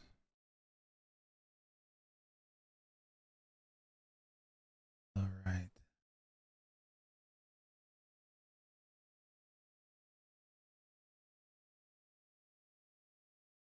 These are incorrect Elos. Actually, these might be right. No, they aren't. But I think Elo L would like Elo L. That would be like 1750. Let's see if that works. Oh, it does work. Nice. Okay, hold on. I'm gonna make this look a little bit better right now. I learned this trick a while back before I was doing this. Does it pop a little bit better? Yeah, there we go. Maybe I'll put like a.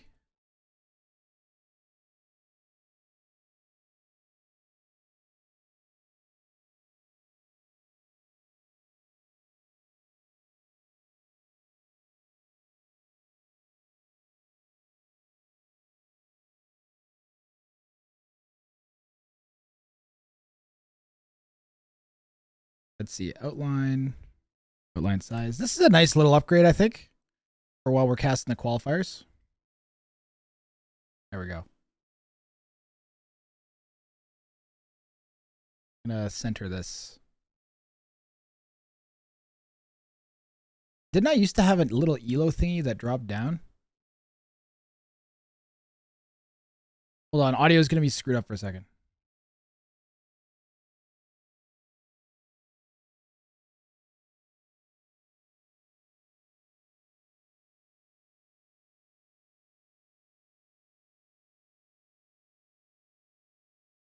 Yeah, okay, so then I gotta come over here.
There we go. That's looking a little bit better.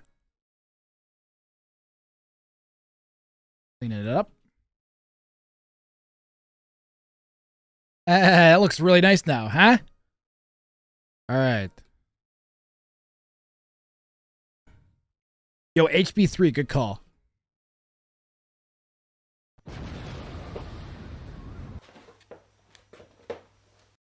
Enough of that.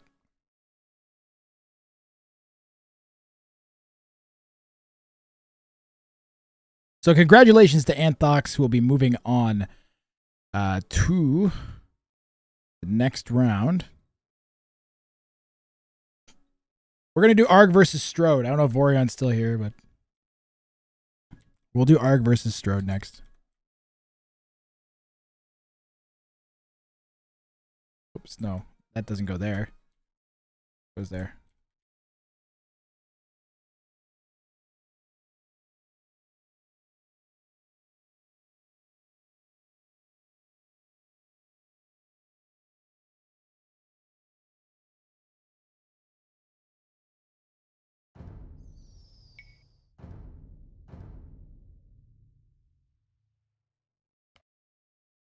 Strode versus Arg.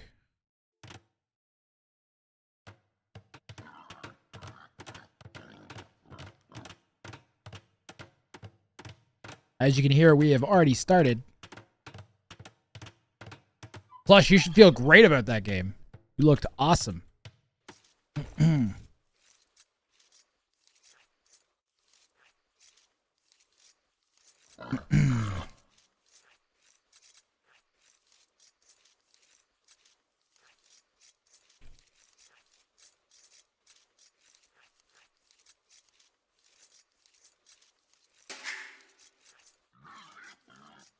We going with the AOE2 music again? You digging the AOE2 music? We'll do the definitive edition soundtrack next time through. Can we swap civs? I would love to. Same here. They both want each other's civs. Let's get things started. In the south, Arg is going to be in blue, playing as the Byzantines. And in the north, Strode will be in orange, playing as the Celts. Strode is a 1550-ish player. Arg is a 2050 player. There's my overlay looking up there. Pretty good. See, how bad does that look? We got some space going on there. Yeah, we do. Hold on. I'm going to tidy this up. It does look... Why does it look bad now? Clean it up.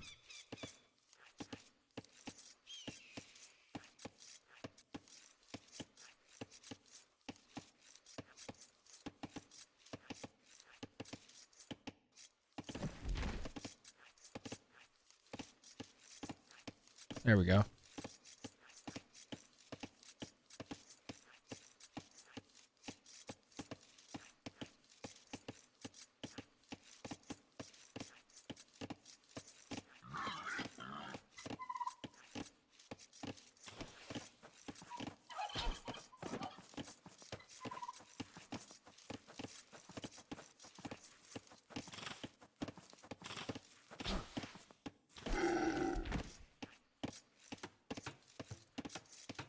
There we go. All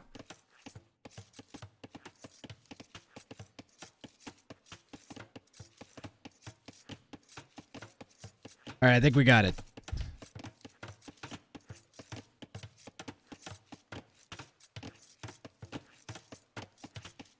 It looks pretty good, right? Nice and clean. Looks like it belongs there, sort of. This one could be a little bit further over still. God.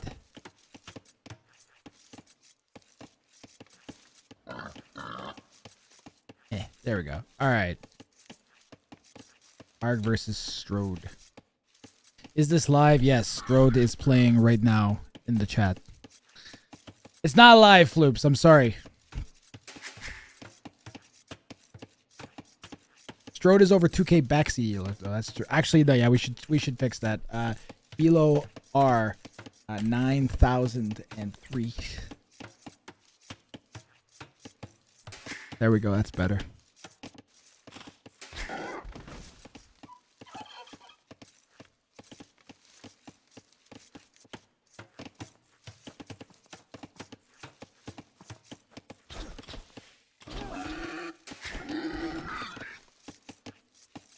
Yep, very funny. I mean, I think it's hilarious. That's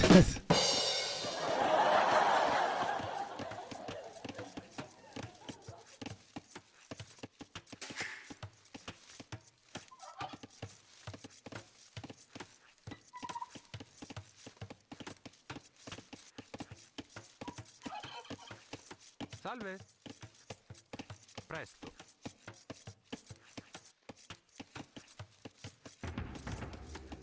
Is that a... What is this? Men-at-Arms from Strode, it looks like.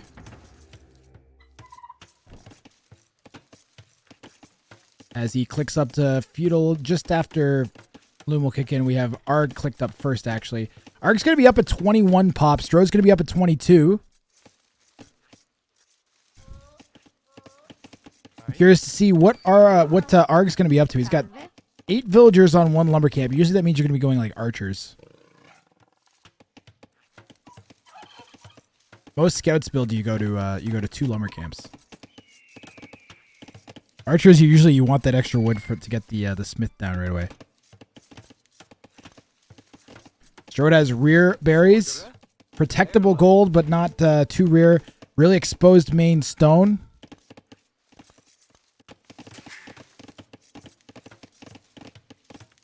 Arg, meanwhile, has forward berries, rear main stone.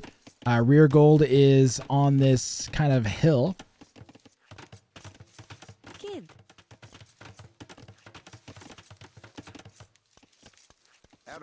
And there's the militia coming forwards from Strode now. Nothing coming out of Arg's barracks, so it looks like it's going to be scouts. Straight archers? I'm not sure what Arg's up to. Straight archers from Arg. He went fast feudal into straight archers. Interesting.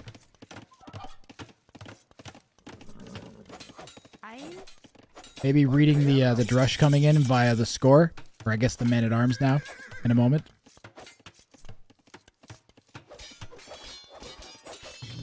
And Strode's actually going to be denying or delaying this range. Not denying, but delaying the range. Could be denying, maybe. Didn't range of the TC though. Yeah, and Arg's going to smack that up with 6 villagers.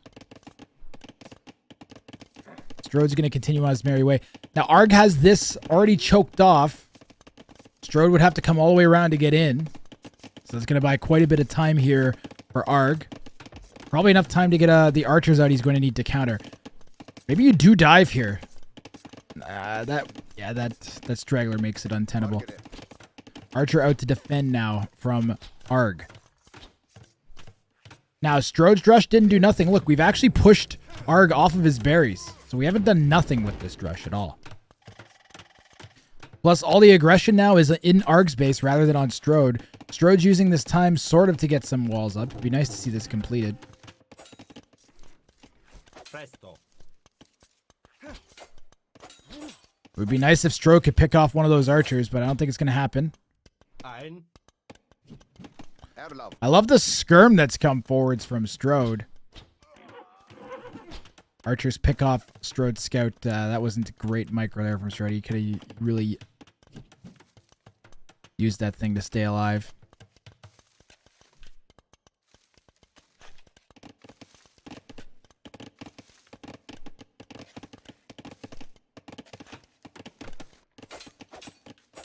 Arg sends a scout to try and snipe one of Strode's vills, manages to get it.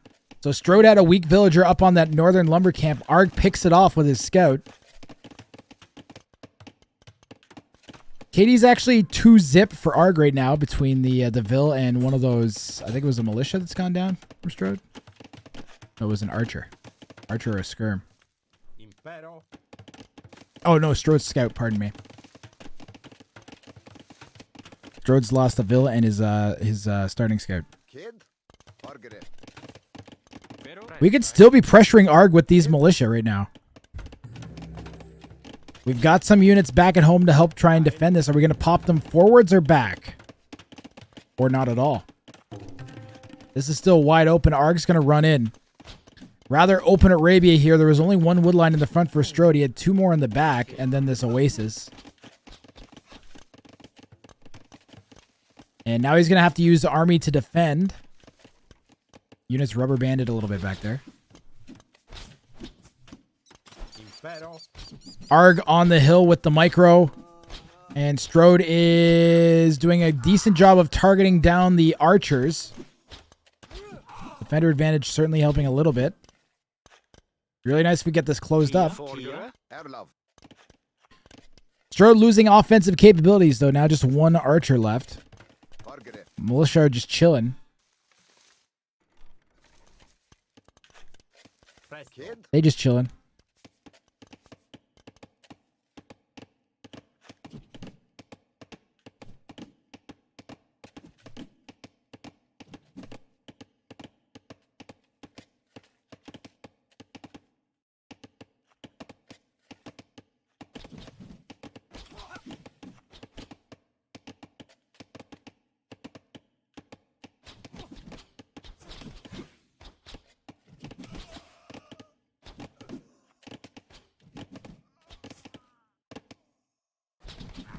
Whoa, Strode picking off a bunch of the crossbows. Hold on, how did this happen? I got distracted by OnlyBans admin stuff. Yeah, Strode caught these crossbows out from Arg.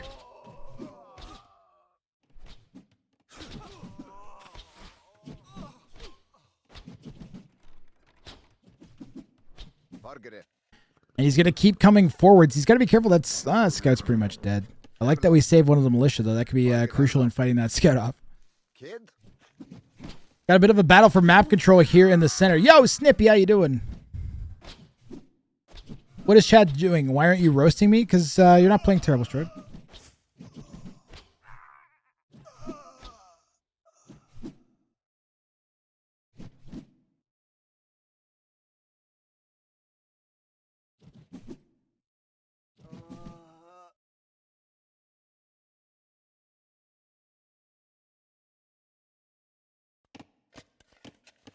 Ein Impero.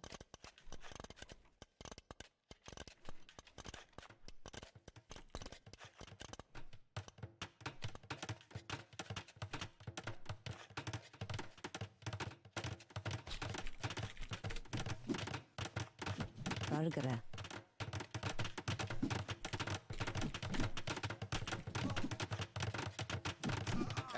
I like this defensive tower from Strode. I'd like it more maybe if this wall was completed.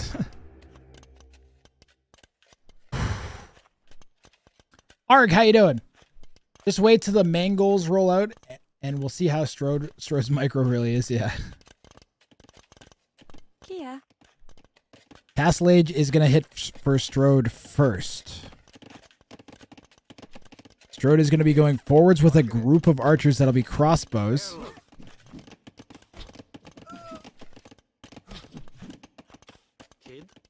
But Arg is going to cause a ton of idle time in the back of Strode's base. Kia. Strode should have had this wall done. I don't know what to say. It's not that far. Especially this one. This is like jink, donk, jank, and it's done. It could be done. It could have been done right now. Like, it still isn't done. It's really stupid. Are Vills walking over to Arg? No, these are crossbows. That's a scout. What does Strode see in Arg's base? Let's see what Strode's scouting is like. He'll see this. He might go and hit that as crossbow hits, and he could do a ton of damage. Arg can come across here with these skirms and those pair of crossbows, and that could do some damage. We also have his forward siege workshop that Strode's going to try and get down. Crossbows are going to hit this wood line at absolute perfect timing here for Strode as they arrive right as crossbow and Bodkin kicks in, and he's going to get 4, maybe even 5, 6 villagers here. But he's got this to deal with on his own. Siege Workshop might go down. We've got defensive motions here from Arg in terms of his army location and his tower in the back. Strode's going to have to fall back. Yeah, Strode should just get out of there, but he might end up being trapped if he's not careful.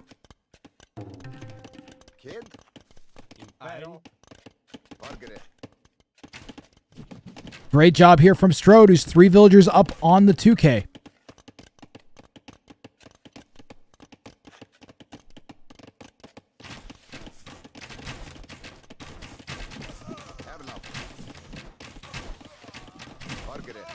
I guess he likes to give those crossbows up. They did a pretty good job. Honestly, I think for 5, 6 crossbows, getting like, what was it, 6 vills, guys? 6 villagers? 7 villagers? Pretty good. No, not 6 villagers. What was it? 4 villagers. We'll take it. We will take it. Ooh, knights from the Byzantine player. Now, they're not going to have bloodlines. But Byzantines actually get fully upgraded everything? Did they miss Blast Furnace or something stupid?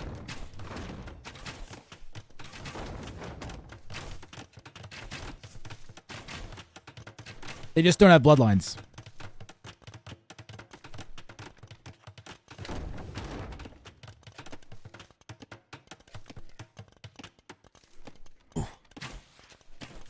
We're We're gonna double the caffeine dosage here. We're going up to 2 caffeine pills, guys.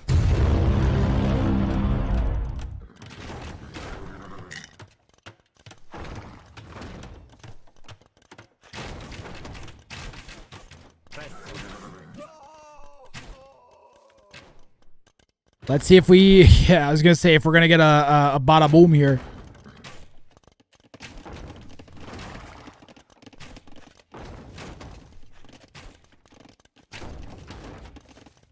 We're looking for a splat.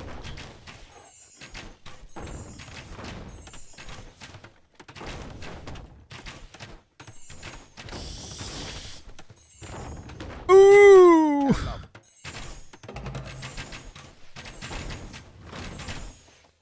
What happens if you push the split button with mangonels in your in your selection? Tricky micro here from both players. There's a hill here that almost is like unnoticeable. Stable's taking more and more shots. We've got 3 knights inside of it. Could easily come out and snipe these mangoes, I think. But we do have a monk on the spot. Double shot there from Arg, who I think got the delete off. Strode gets the other mango. But now we've got 1 mango. Knights are going to come out and try and snipe that one. There's a monk on the spot, like I said. Big mango shot there. Trading some HP off of both the knights and the crossbows there. And Strode's push is continuing. Remember, he's got a 4 villager lead. Really well played by Strode. He's got 3 monks that have come out. Celts do not get redemption. Faster firing Celt mangoes are definitely doing some work here. Good dodge there from Strode. And that stable's going to go down in 1 more volley. And now it's looking a little bit dire for Arg, honestly. These are the only knights he's got. He's defending well with his mango back at home. Mango creeping in from Arg, either on the monks or the crossbows. Good attack ground there. I think it actually missed.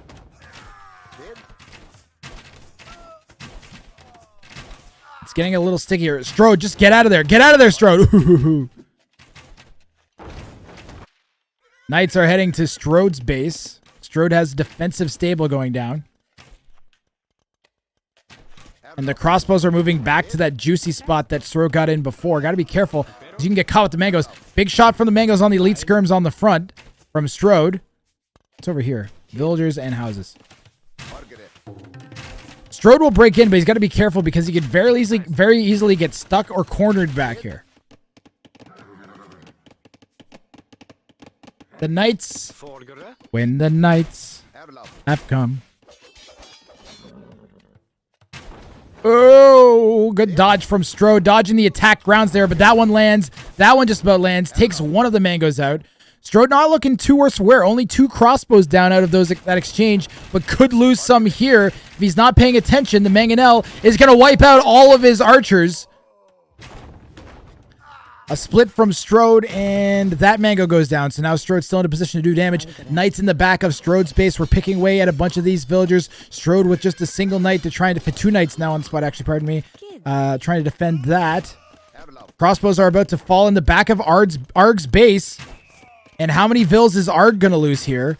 This should be multiple vills going down from Arg, but the solid micro keeps it to a kill count of 3 for Strode. Another mangonel creeping back. Knights pushing around the west. And Strode could get pushed off of his primary source of gold. Mangonel closing in from Arg on the main archer pile. Takes out half of them with 1 shot. Half of them with another shot. And now Strode's advantage is not looking so great, as he was looking real solid there for a minute, but loses a ton of his forward army. Does manage to clean up most of the knights in his base. Still 2 left kicking around, as his main forward is now gone. Strode has 8 crossbows left alive. I'm not even sure exactly where they are. Scattered a little bit. And Arg is stabilizing, but 7 vills back from Strode. That being said, Strode's worker efficiency not great. Arg's isn't great either. Both players being pressured pretty heavily. And Arg managing to clear up Strode's archers on the left side. It's too bad Strode didn't have a bigger batch of archers over there. That would be a ton of damage.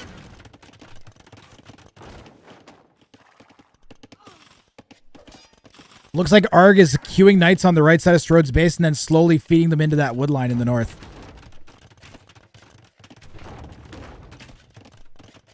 Now, Arg is clicked up to Imperial Age. Strode is nowhere close.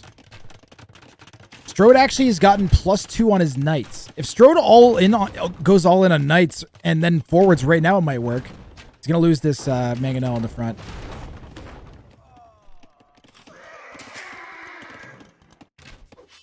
Another one of those knights getting fed into the back of Strode's base. Strode really needing to wall up here. Whew, good game.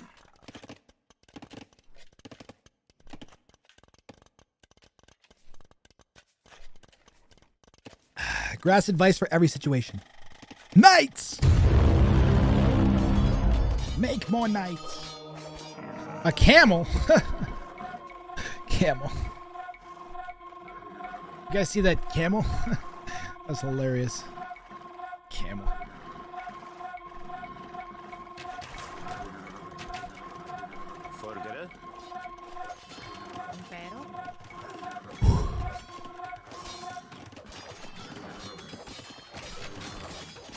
I think 400 knights would lose to 200 Japanese helps.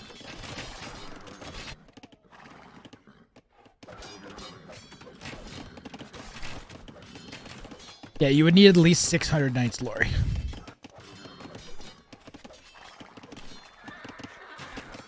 I hear a choppy noise, but I don't know what it is. Oh, there it is. It's this knight on this barracks. Arg hits Imp. Strode, again, nowhere near. He has 800 gold, but no food.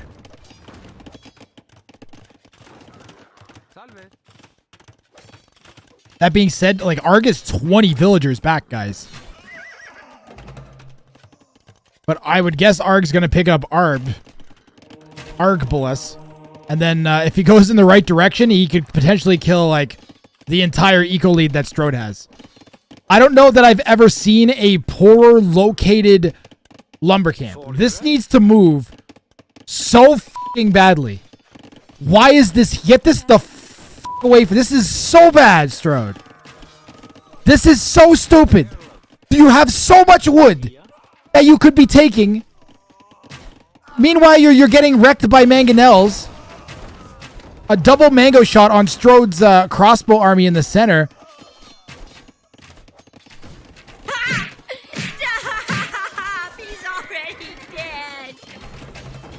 Strode, on the other hand, pops a mango and takes out a bunch of the potential arbs from Arg. Great shots there from Strode. Forward wood is the safest he has. The back one has been raided by knights. So build the fucking wall! Snippy, build a wall! Build it! Just build a wall! Put a town center right here. Multiple... Why? Why? These walk over here and the game is over. Think about it. Archers here, GG.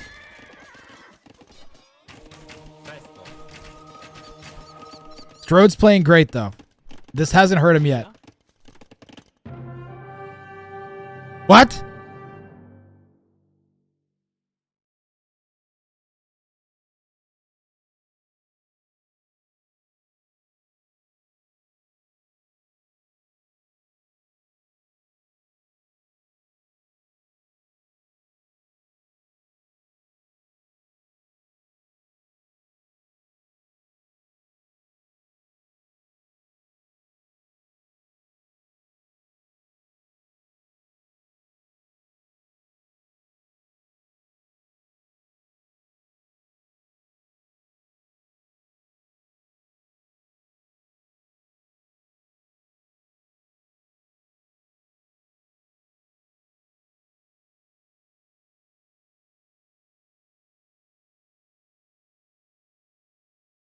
I'm so confused.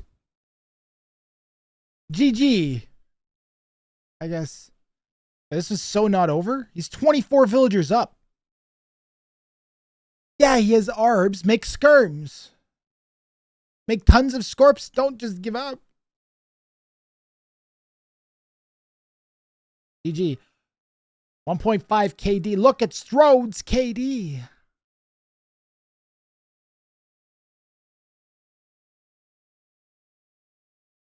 I mean, Strode, why even play the game? Why even play the game? If he has mangonels, then why even play his mangoes? That's it, so. Mangonels. Strode, thanks for playing in the tournament. I don't think you were out yet. I think chat agrees that you were not out of this game yet. You should at least make Arg kill you. If I'm Arg right now, I'm pooping myself thinking, okay, I'm going to have a hell of a time killing Strode with 10 Arbalests. I could do it, but man, this is going to be hard. I better not fuck up. Impero presto. GG, well played. Arg moves on to the round of 16.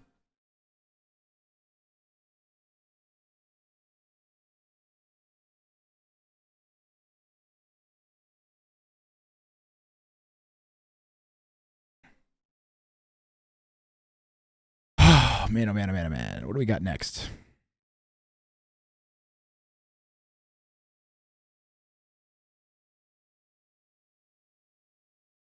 Don't think it's early. GG. Strode has less army number and can't go up. Okay. I'll take you there, Snippy. That's fair enough. It's 25 more. He is literally 50% more eco, though. I don't think you call GG when you have 50% more economy than your opponent.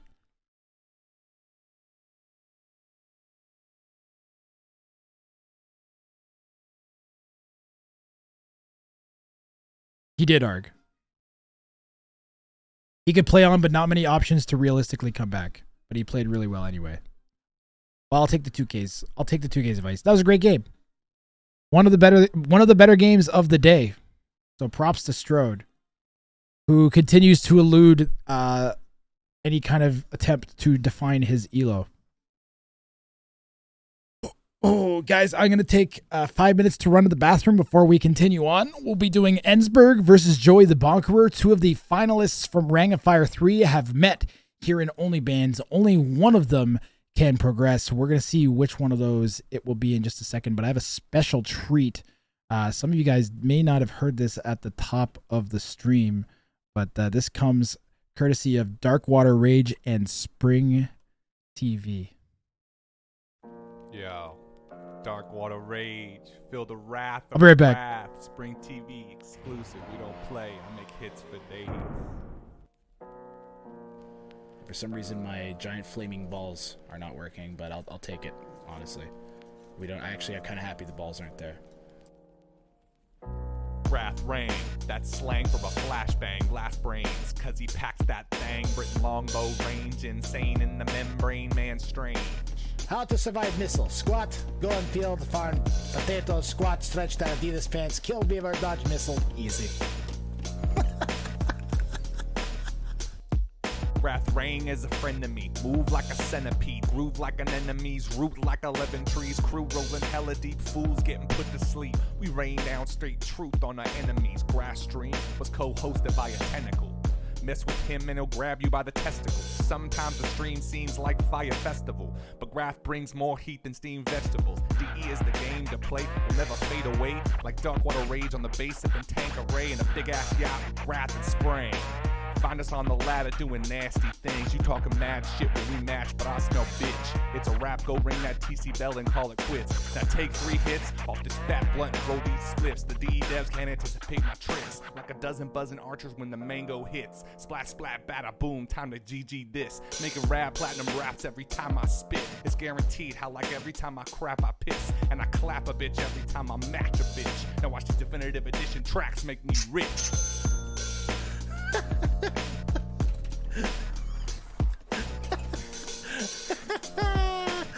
That's what we're fucking here for right there. OnlyBans is Age of Empires 2 latest and greatest 1v1 tournament hosted by Grathrang and LE4K.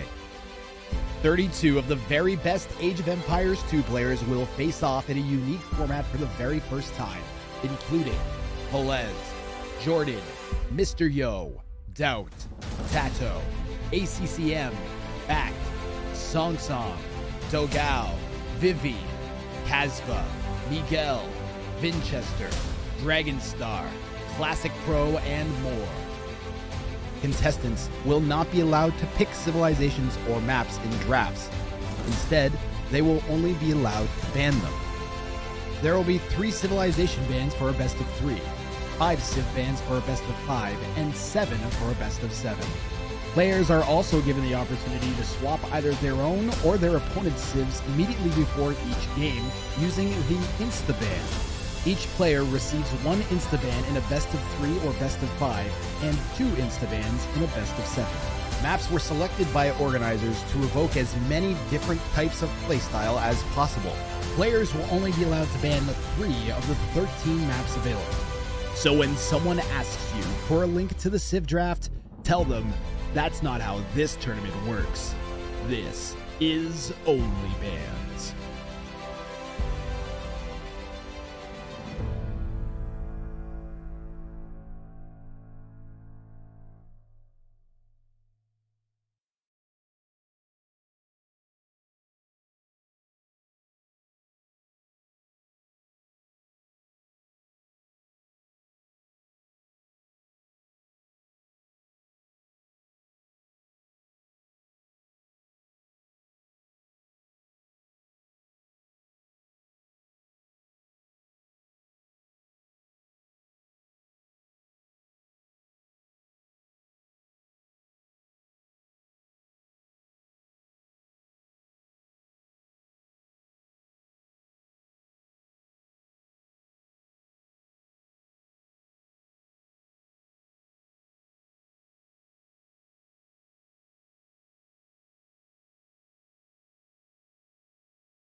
All right, I'm back. What are we doing next? Oh, yeah. Ensberg versus Joey.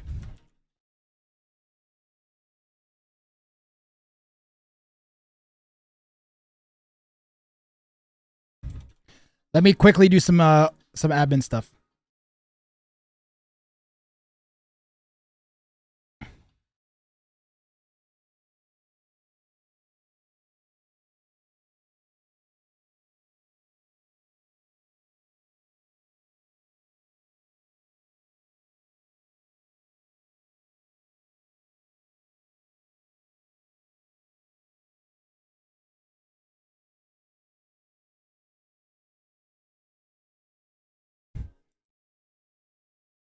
That was a nice rap, man. Yo, you got to thank Darkwater Rage and Spring TV for that, man.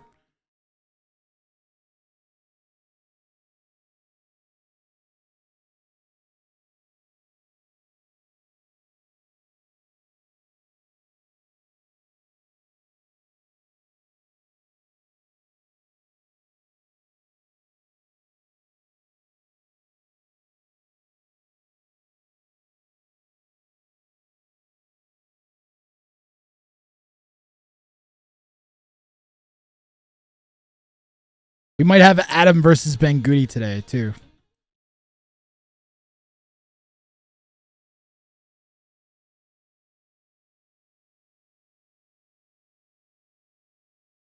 That would be in like 6 hours? What is that?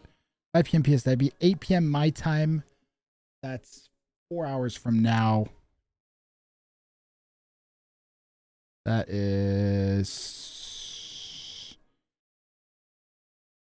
3:59 GMT.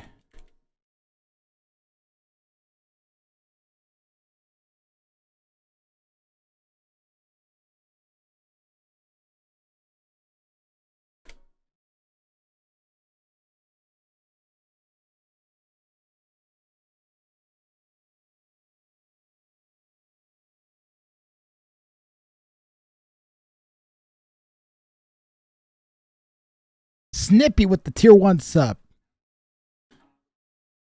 Okay, well that's good enough for now, I think. Let's do Ensberg versus Joey. Snippy man, 13 months.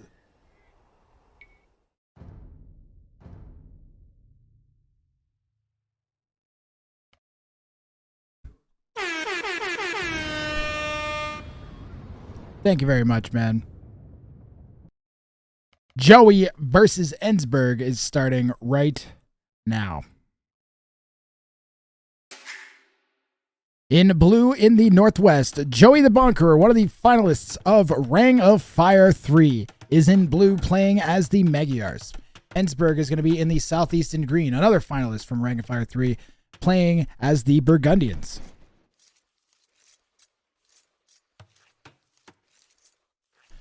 Why did they make that song? I guess because they like me. Slight elo difference. Let's get that fixed up here. Let's see, rank. Joey, Mod, you actually can fix the elo. Elo L and elo R. Let me see if we got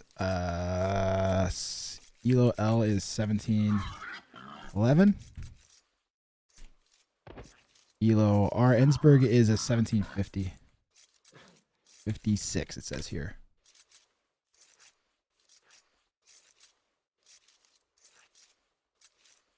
So this should be a pretty good game. Both these players, again, were in the 1v1v1 tournament I held. They were the finalists in it. They actually lost to a 1400. We all get to laugh at them about that, but it's okay because the 1400 actually beat a whole bunch of 2K5s too, so. Ring of Fire. Imagine saying that. Like you legitimately beat a 2K5 like in a tournament. You'd be like, bullshit, you didn't beat fucking Doubt. And then you're like, I totally beat that. What are you talking about? I beat ACCM. I beat Song Song. What do you mean? You want to see the video? Here's a highlight reel of me doing it. It's like, what? It's one of my favorite things ever. Trondo, man. What a guy. What a guy.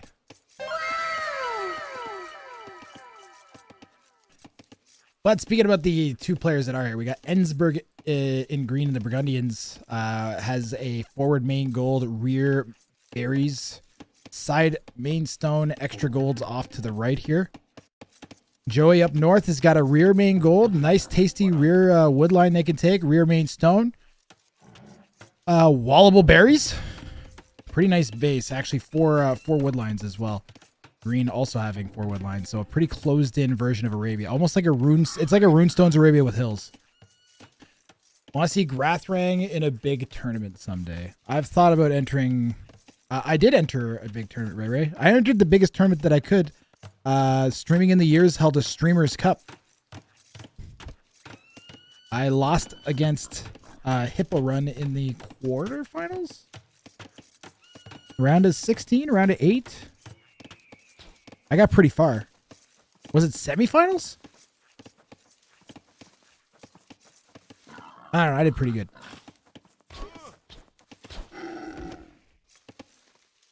Hippo Run at 1 overall. I think so. I believe she did.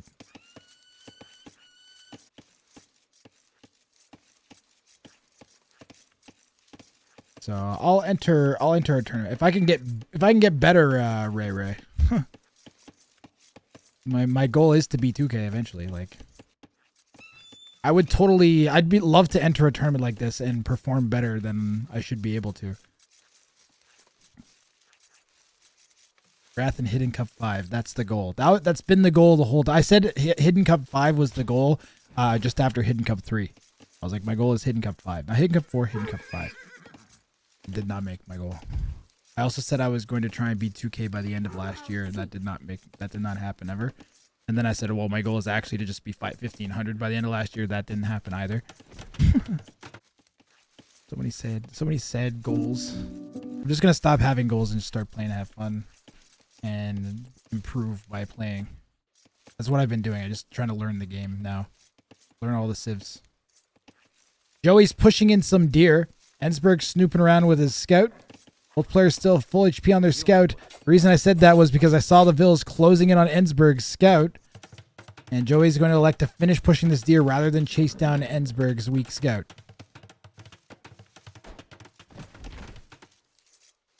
The Boar Garrison trick is so trademark of you. Yeah, I shouldn't do that, though.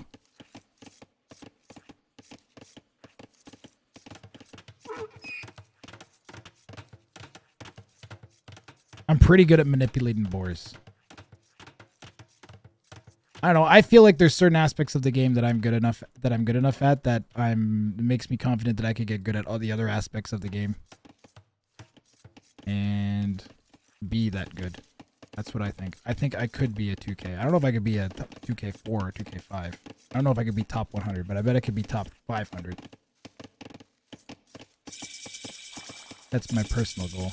Both players hit feudal age at near identical times, so we have 20 pop scouts basically from both players, it looks like. Magyars, of course. Wait, do we not have the stable going down? Joey, you forgetting to build something. Might be feudal and adapt from Joey, actually. Nope, there's the stable. So Magyars, of course, get free forging on their scouts, which means they can take out villagers really, really quickly. Ensberg slapping some quick walls down on the wood line. We have an exposed villager on the berries that might go down. Joey's got to be careful. He can win fights. Doesn't mean he's invincible. He's probably going to want to save some HP. There's a spear sneaking in and going back to that weak vill on the berries. Maybe 3 hits away from getting her. There's a scout hanging around there and just about takes the scout out with a single thrust of the spear. We have another scout roaming around back at home. Did not go forwards. I think that's a bit of a misplay. I don't know. Maybe keeping it home in case Ensberg goes forward. Joey's picking up horse color. I'd say, I was going to say a little early, but the timing's actually perfect here.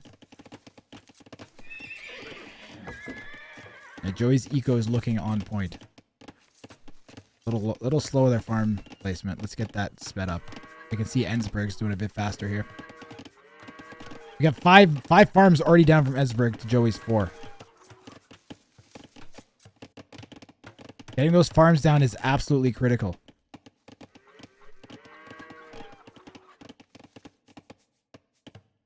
Quick walls from Ensberg.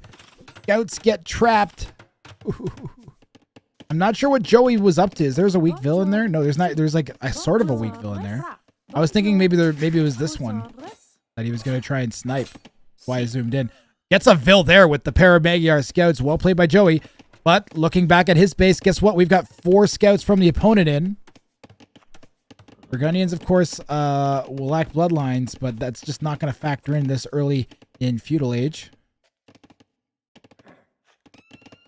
The players are at fairly even of a keel. Ooh. Good brazen of Joey putting that farm down in his opponent's face. We need some walls on this wood line at the back. Maybe he's banking on Ensberg not heading there. As his own scouts to defend does now, Joey. There's also a spear mixed in there. Tanking some shots isn't great.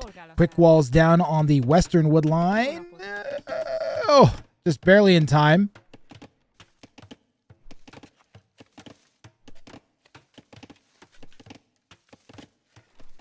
You're better at the boar lure trick that you do than all the other pros.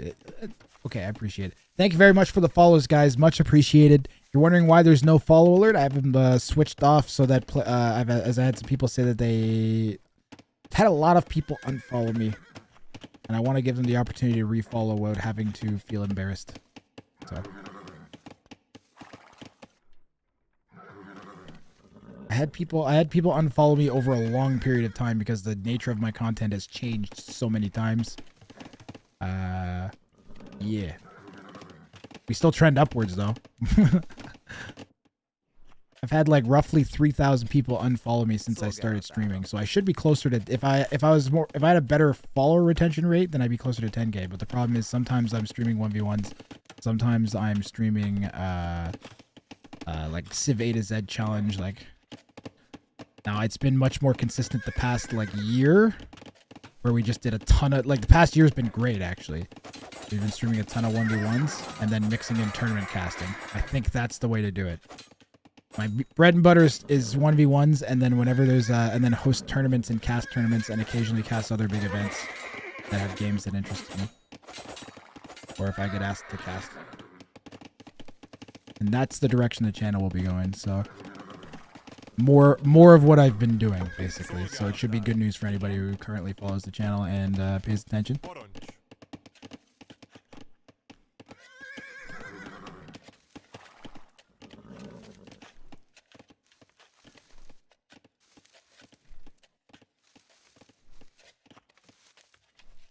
Joey chasing Ensberg scouts out of his base. So villager count is 33 for Joey to 35. Actually, it's like a 1 villager lead.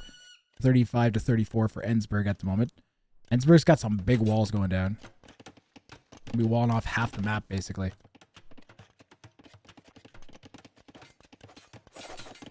Sounds like a good formula, honestly.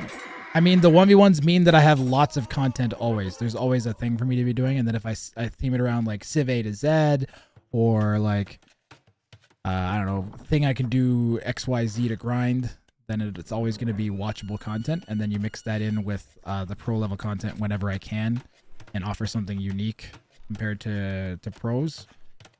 I'm considering doing a, like the pro casters, I'm considering doing a meme free cast.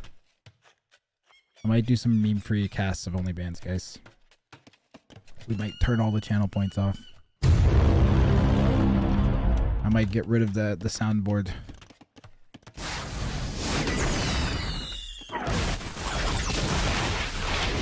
We might do what all the other casters do, because people like watching the game. Okay, I actually... hold on, I will unmute that in a second.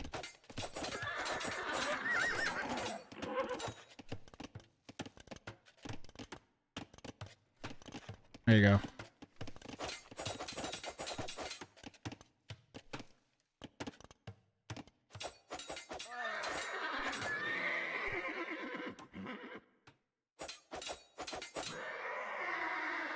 You liked when I was bits only, so it was like super special? The excessive image effects that cover up the whole screen sometimes bother. I mean, look, have you seen the Grath PC? Okay, this is a state of the art PC. All right, it's got all of the top features, and it makes sure that the game runs perfectly efficiently.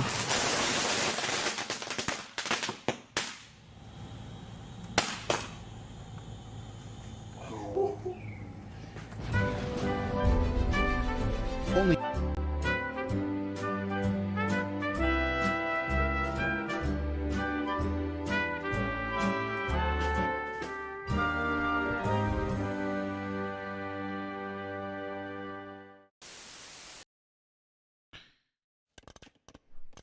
F5. I'm once again asking for excessive image effects. Oh no, it's not popping up. Why didn't the text pop up? I'm investigating this right now.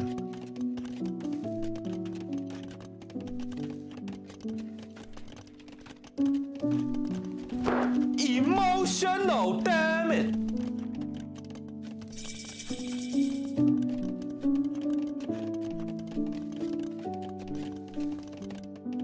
There we go. Fixed it. We got it. All right. Back to the game between the Ring of Fire finalists.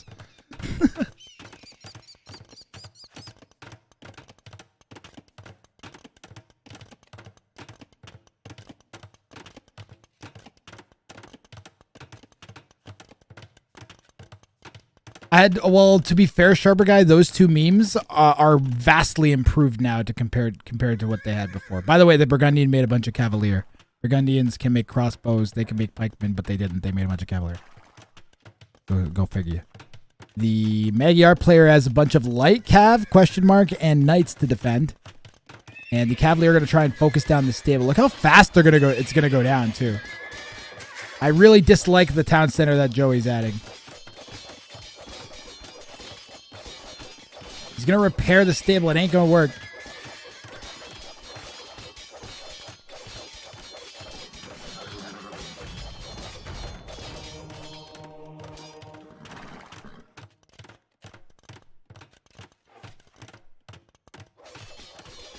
Now, Magyars do get free upgrades on their attack, their melee.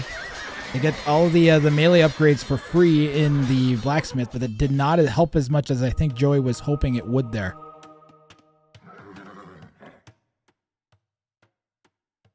Cavalier are basically knights with extra attack. They have the same amount of HP in Castle Age as knights do. Because Burgundians lack bloodlines but get Cavalier in Castle Age, but they have extra 2 attack. So 12 plus 2 attack versus the Magyar's fully upgraded 10 plus 2 attack.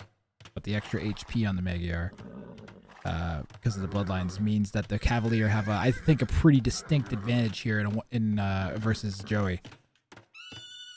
Joey needs pikes. Or monks. More than 1 or 2, too. Like 5 or 6 monks. At least that I think 5. I usually find about 5 monks. There's this magical snowball point where they heal each other, and like if you get attacked by 10 knights and you convert 3 of them with 5 monks, you're in for a pretty good time. You're starting to flip fights really bad and preventing your opponent from doing damage. Ensberg picks up on the monk snagging the relic, I think. Maybe seeing it disappear off of the minimap. Actually, I kind of want to hold on. I want to see. I want to go back here. I want to see if Ensberg saw this in the Fog of War. Did he see the relic disappear? He didn't. He just got lucky.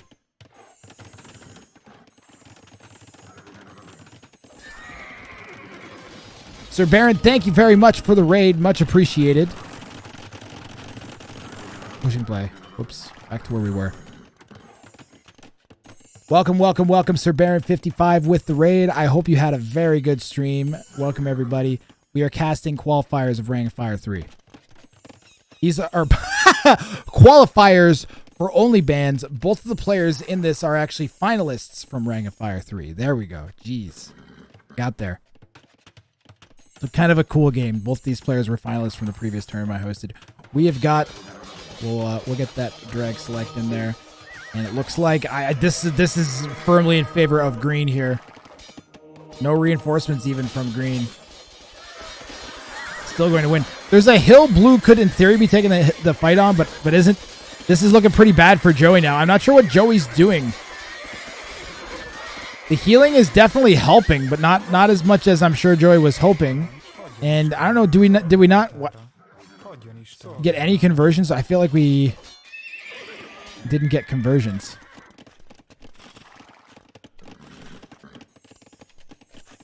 A lot of monks for blue, but it did not look like they tried to use them. No, Joey, I thought, I don't understand. Maybe we converted low HP units and they died extremely quickly. Ooh, Cavalier in the back on this wood line. There's 6 Vills back there. Now we are even in Vills, but military's 19 for Ensberg to Joey's 7. Joey's floating 1,000 wood at the moment. A lot better res spend going on from Ensberg. And these Vills are going to get wrecked by these Cavalier. Pikes, Joey. We need pike, man. I don't know what Joey's doing. Why are we getting... Okay, Bodkin is going to be to try and take the Cavalier out with town centers. It's a bit of a desperation move. Joey needs pikes so bad.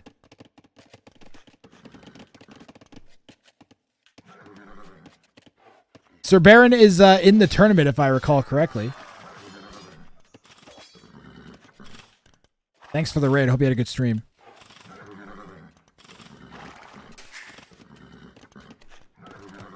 Is there somewhere we can read the rule set for this tournament, by the way? There is a OnlyBans section on... there is an OnlyBans Discord.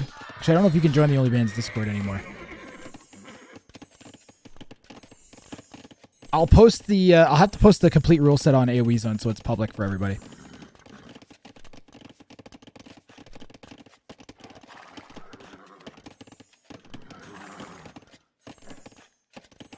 This is the first time this tournament's been held, and it's with the goal of holding an even bigger iteration again, because I truly...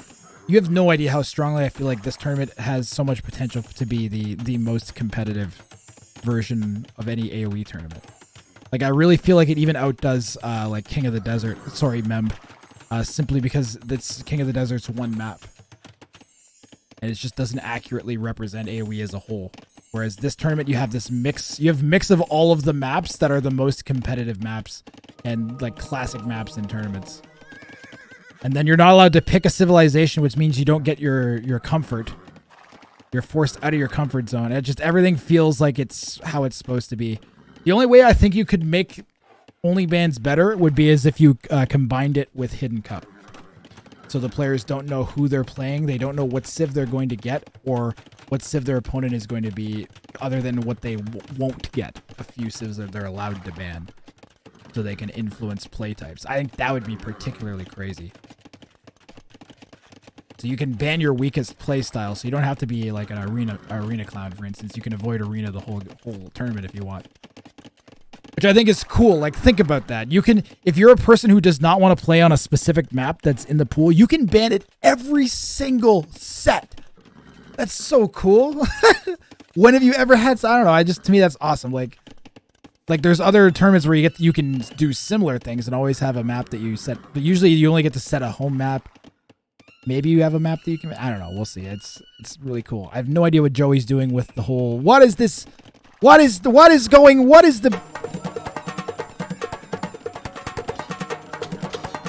I have to zoom out to show the entire map to explain what Joey's doing with his knights.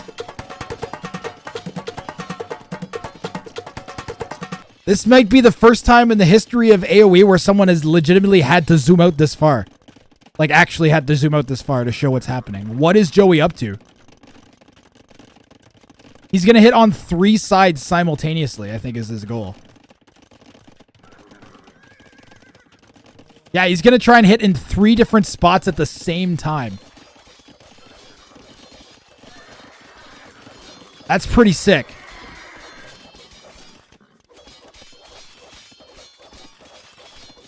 Someone said to look at Ensberg's Cavaliers. Joey still has knights and monks to defend back at home. Did these get in? Oh, these got in. Hold on, we'll rewatch this because this was going on while I was watching the 3-way pincer from Joey. I still wasn't zoomed out far enough, guys. Did we even lose vills there? We barely lost any vills there. Like, that wasn't great. We lost like 5, 6. That could have been so much worse. As well, that's happening, but all things considered, are we going to snipe the monks? Oh! This is a wonky game. Good call out, Flavy. What if a player hasn't bought the DLCs? You have to, come on. Ray, you have to have the DLCs, buddy.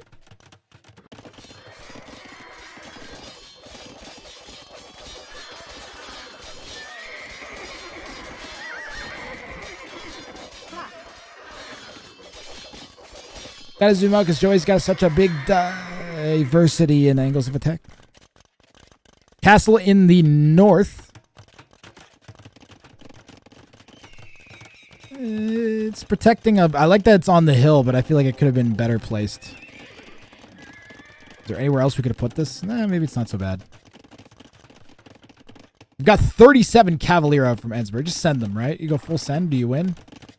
We've got 14 knights. How many monks? 6 monks. Ensberg has 30 more villagers at 113 versus Joey's 81. Guys, if you're thinking about turning me off because you don't like the stream for one reason or another, I'm not doing a good job. Casting, please feel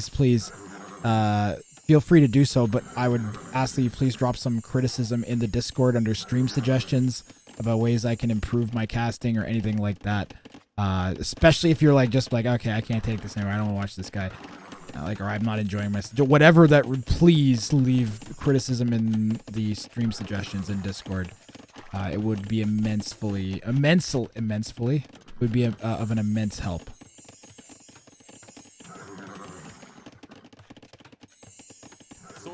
Joey is finally mixed in the pikes he needed to be mixing in, I think, the entire time. It'd be interesting if he manages to doubt this castle.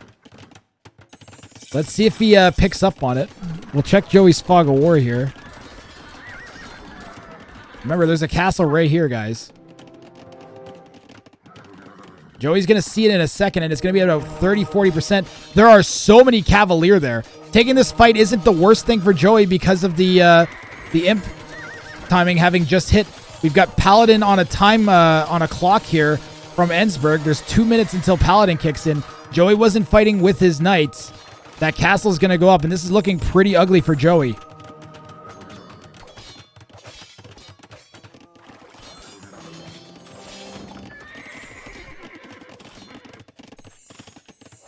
Ensberg's going to snatch up a bunch of Joey's gold here on the front.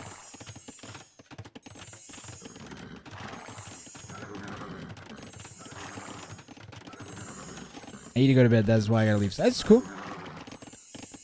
It's starting to get late over in Europe's. Joey's going men-at-arms and supplies. What? But why? But why? What? Why? Why? I'm so confused. We've seen Joey do some really, really bizarre things before to win games.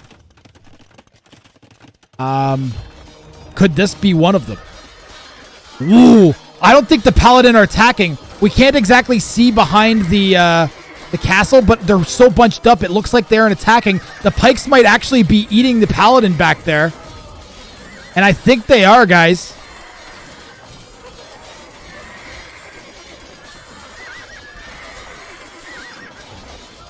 It's not, obviously it's not awesome for Joey, but it's pikes you're throwing away, but he needs to maintain that production. He's never going to be able to maintain the production he needs to take out Paladin. Yeah, the Paladins will kill the Pikes though. He needed them to keep not fighting like they were. Plus we have Hussar being added. This is looking absolutely atrocious for Joey now. I'm still wondering what the hell the deal was with supplies. There's been raiding in the north while this is going on. Joey's down to 90 vills, but he's not throwing in the towel quite yet. Though it could be any second. We see him buying a bunch of wood. Why is he buying wood? Okay, GG. Maybe he meant to sell wood? Why did he buy wood? Good try, Joey. Ensberg is going to take this one and move on to the round of 16. Cool game.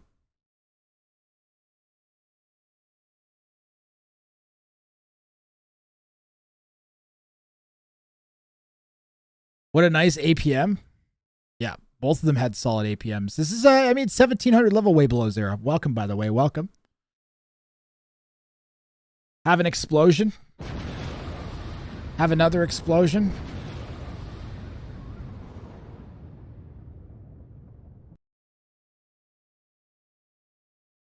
That's a pretty significant kill-death ratio, I gotta say. I bet that was probably even before losing all of those pikes at the end. It was pretty bad.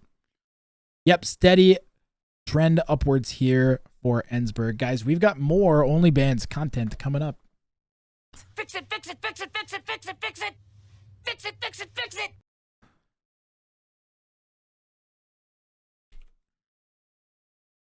I think we're going to do Nahuel05_ versus Umdeuter next.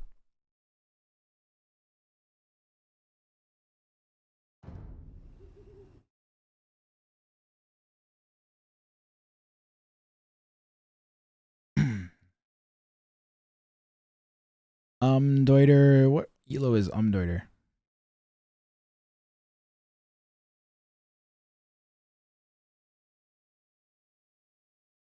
Umdeuter is a 1650. And I think Nahuel's pretty high too.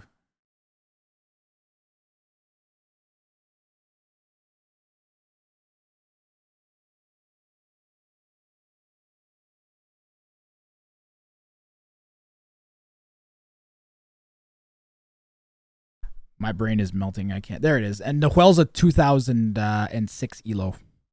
So this will be a pretty good game. See if the 1600 can pull off an upset. I'm going to get the elos of our players set up here.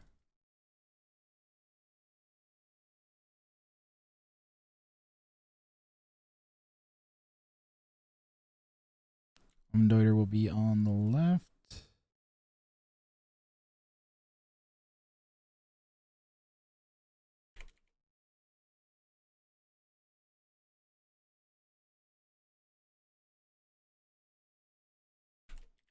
PK Rockets, how you doing?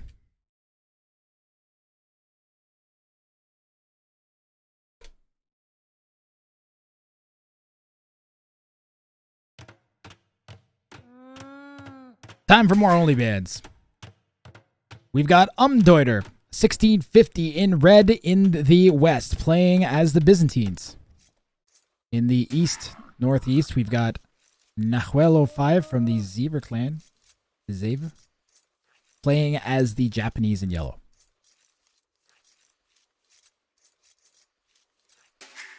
Looks like we're gonna have a fairly open map.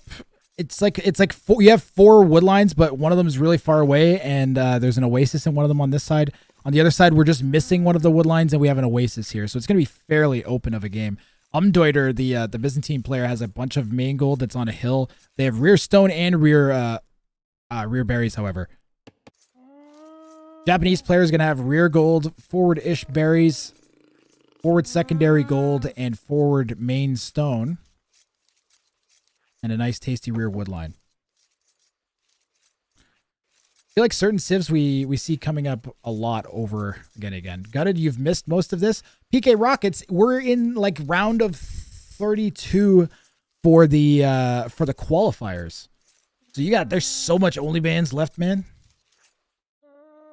Like we have round of qualifiers, round of 30. We have round of 32, round of 16, round of 8. Then we have the play-ins. Then we have the main event round of 32, main event round of 16, main event round of 8, semifinals and finals. We got like 3 weeks of OnlyBans content. We haven't even gotten to the part where we actually do the gimmick of the tournament. We're still doing like qualification matches where it's all best of one random civ on Arabia. If you're new to the channel, like Way Below Zero is, because I saw that you just followed, I saw your first time chat. We've got a ton of really good players registered. Yeah, exactly, Char. We haven't even gotten to the bans yet. We've got like a whole ton of the top 15 players in the world registered. We're up to $1,500 in the prize pool, which is amazing. Our goal is to get to 5K would be the end goal, as that was roughly what I got from my last tournament. And I'd kind of like to hit the same amount. This time was just like a arbitrary number that I kind of picked. But the short-term goal is to hit, I believe it's 2K to get the next, to get up to S tier on Liquipedia. Most of the maps are Arabia. I'll list out the 13 maps in the main tournament while we're going through the Dark Age here.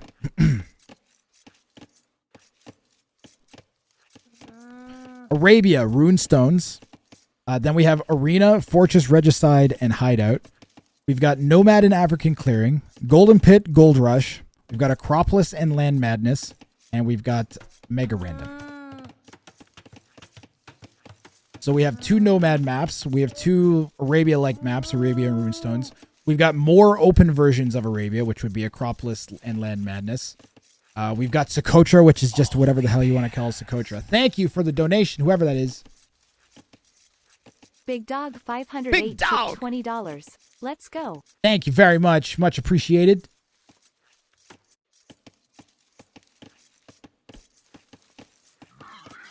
You guys are the best. And you're the reason the content is happening. I don't know what to say. Grass salute indeed. Grass salutes to Big Dog, guys. Don't make him grass salute himself. You guys should be grass saluting Big Dog.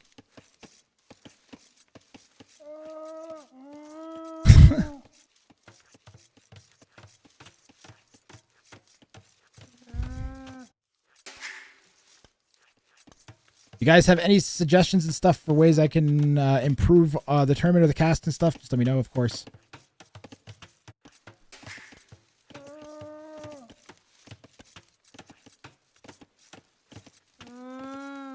For this round, you had someone submit a Socotra game in Discord. Yes. Oh, yeah, Bone Zone. Someone accidentally submitted a Socotra. What is this?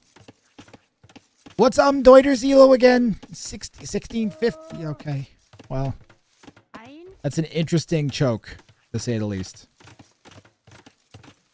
I get it. Like, I get what we're doing.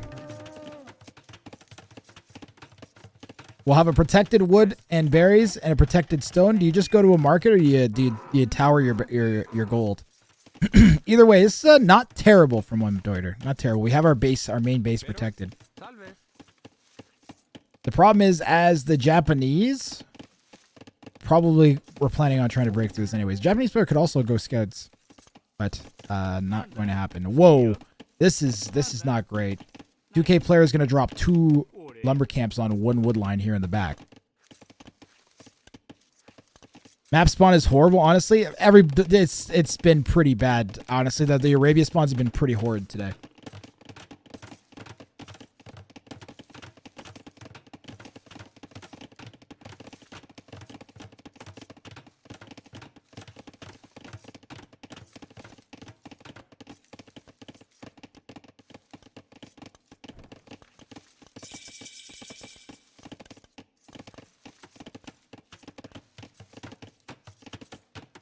By the way, do you guys like the new logo for the channel? I kind of felt like the one with the sunglasses was a bit played out and cringy. And the new one is more goofy and fun.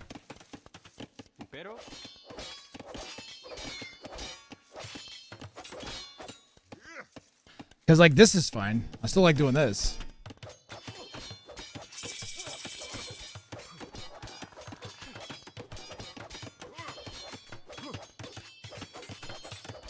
But I don't feel like it's my identity, you know what I mean? Man-at-Arms really trying hard to break in. They, of course, have faster attacking speed from the 2K, and you've got, faster attacking speed, and you've got a 2K controlling them. But Deuter's doing their best to keep these Man-at-Arms out. Drop a market, wall the whole thing in. Defensive range going down. We've got Phil steadily working on gold here.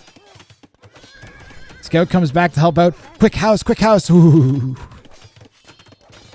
Well, we went with a stone wall there, interestingly enough. Kind of a crazy hold here from Deuter, who actually has less idle TC time than Nahuel at this time. Aladashek, I believe I casted your game.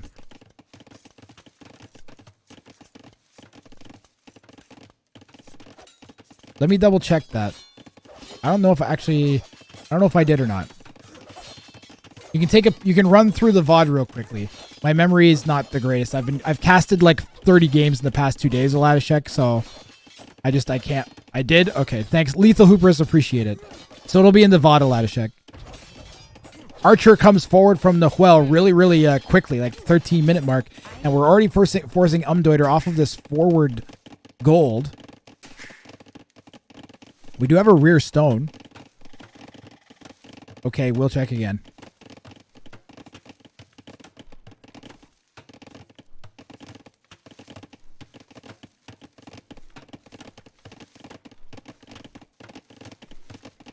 Versus Big Boss Boy. No, I don't think I did cast that game yet. Oh, no, did I? It's somewhere near the beginning. I believe it's somewhere near the beginning, Aladashek.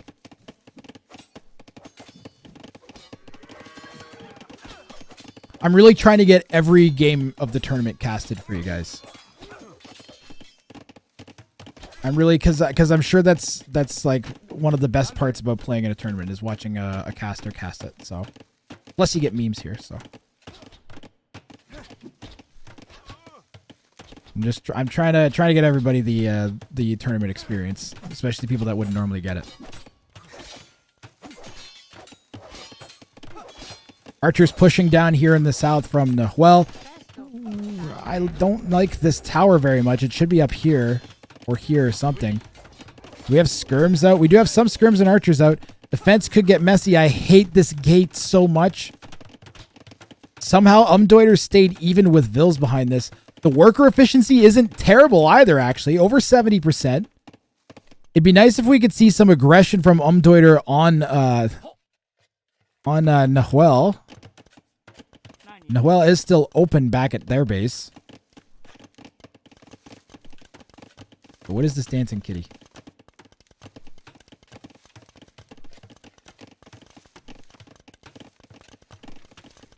Swear to God, I used to be able to click people's names and then instantly follow them. I've been trying to follow every person I see from the stream that is in the tournament. So if I see them like streaming their games, I can like hop on or just check out their streams and stuff and support them. Guys, if you see one of the players in the stream, make sure you shoot them a follow. You might be able to catch a bit of their game live and just take a peek at their point of view and see what their playstyle is like. And get a bit of a better feel for who they are. Imagine if every AoE 2 player suddenly teleported to the year that their elo represents. Well, it's from 2006. What's that sound that I hear? Somebody once told me the world is gonna roll me.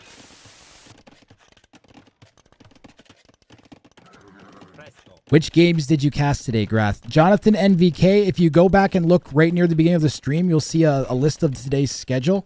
And you'll see all the games that I've had scheduled to cast so far. That'll list all the games that will be in the VOD. Somewhere near the beginning of the VOD, you'll see the schedule list. It's not in the order that it appears on the list, but it roughly is. Any of the games that have a number next to them or have a time next to them are usually going to be cast later. Noel's done a great job taking the hill here against Umdeuter, and Umdeuter's lost all of those archers, and now the skirms are going to die too.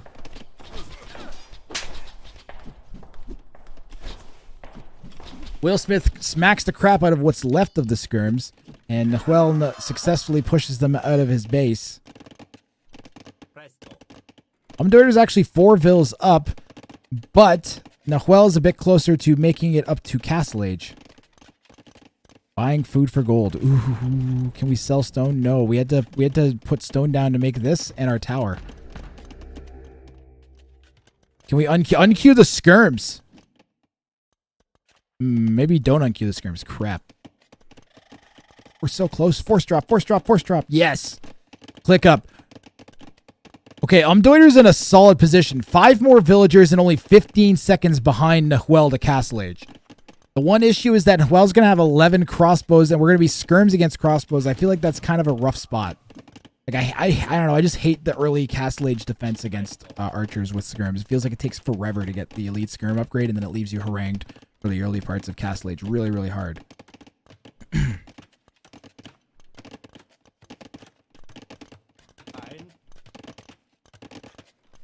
My intention is to cast for a very, very long time today, just so you guys know. Like, we're nowhere near the end of the stream. Unless I start falling asleep or my back starts hurting. But the intention is to go probably for 5 more hours. Maybe more. Depending on game availability of games to cast. I want to get there. I know there's like at least 5 or 6 more games that are going to be played today, so maybe we'll be able to do a few of them live.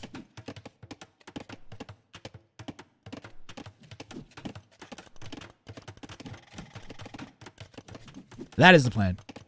If you guys are watching on YouTube, come watch me live here on Twitch, twitch.tv/Grathrang. This is not the greatest time for me to plug it because chat is completely dead and there's no memes or anything being spammed, but it can be a lot of fun in here. You guys can come and help it make it more fun. Post your goofy ideas. You can ask questions in chat. I'll help answer. People in chat will help answer. It's great. Way below zero's all like sad. Chat and AoE chats is so dead these days. I don't know what to say. I turn on most Age of Empires 2 Twitch chat and it's there'll be like 800, 900 people watching and there's no one writing anything in the chat. It's so sad. It's still good. It's still good. This stream's actually relatively active for the number of people that we get. Thank you guys. Appreciate it. Make it feel less lonely up here sometimes. Do that. This stream's pretty good for the number of people we have watching. Like, we'll have about as active as a chat as like 1,000 viewer chat. Because people will actually be participating.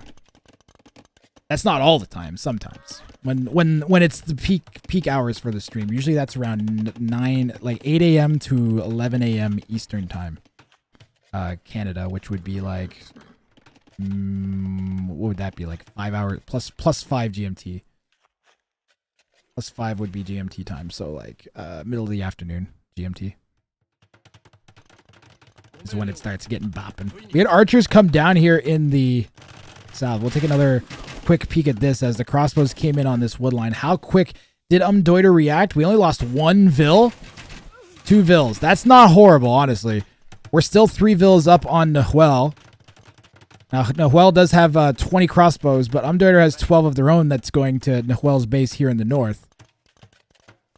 Is it just me or the current VOD is not showing in recent broadcasts? I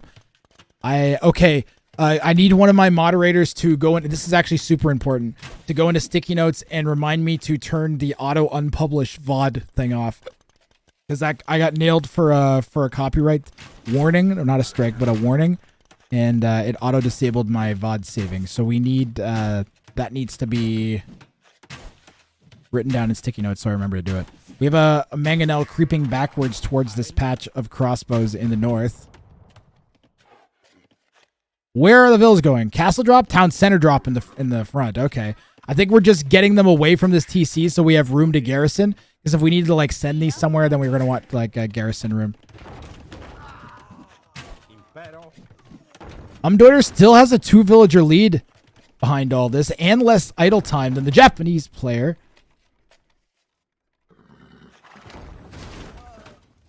Solid micro from Deuter. Needs to clean these knights up sooner rather than later. Great wall in there from Nahuel. Elite Skirm, by the way, was at some point picked up by Deuter, and they are going to get... they're a big part of the reason that these knights are taking so long to die, because there's only like 5 or 6 of the crossbows, and Nahuel has done a great job of focusing them down.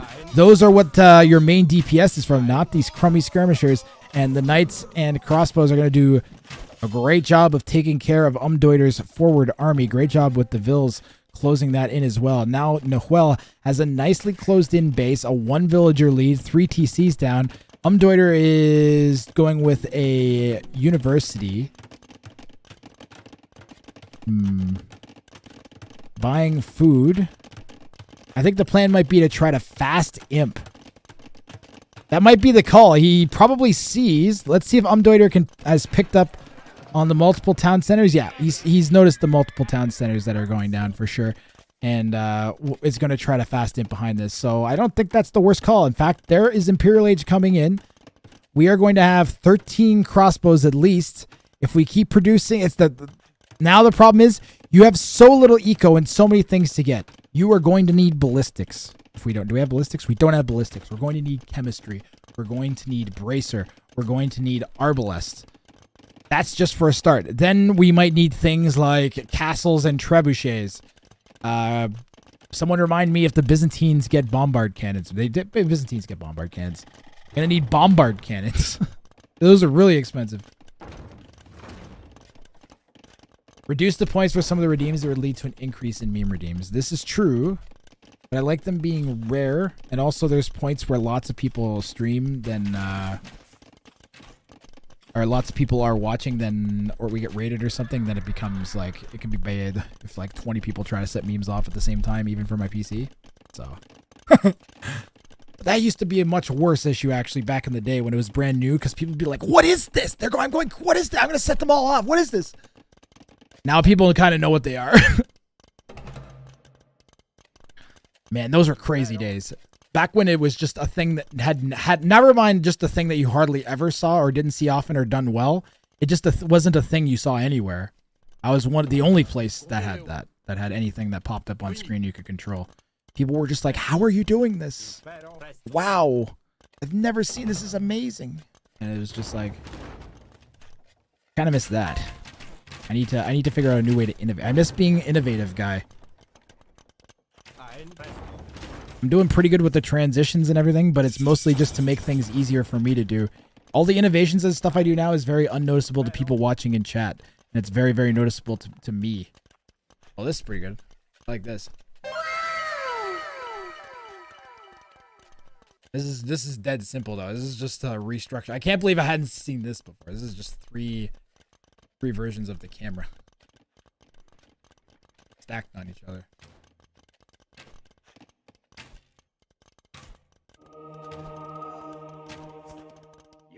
Going for the conversion on the archer.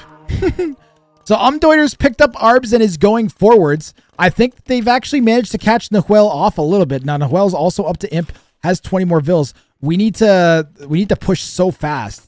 I think this needed to already be up. We have Bracer. We have the second armor, not the third armor.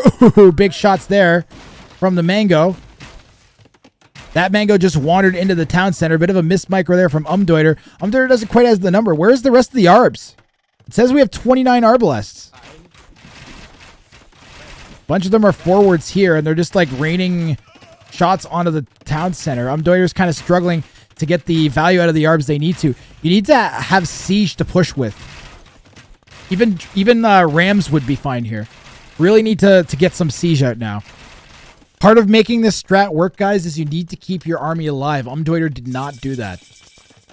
I donated $10. Could you get me a spot in the tournament? No, I could not. Tournament registration is closed, and we're already well into the qualification rounds. Sorry, Ray.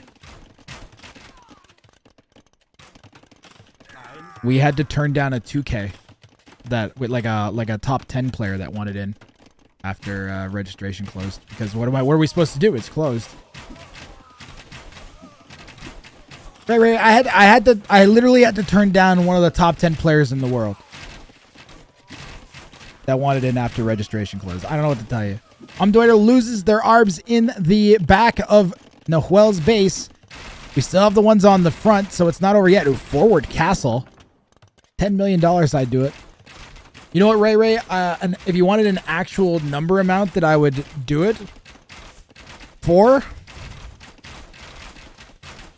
it would probably be close to $1,000, to be honest. Because then I could justify it to anybody that watched why I let this person into the round of. I don't even know if there's still a round of 64 person I could boot. I would boot the lowest person still in the round of 64. Or I would make one of the people that we gave a buy play you.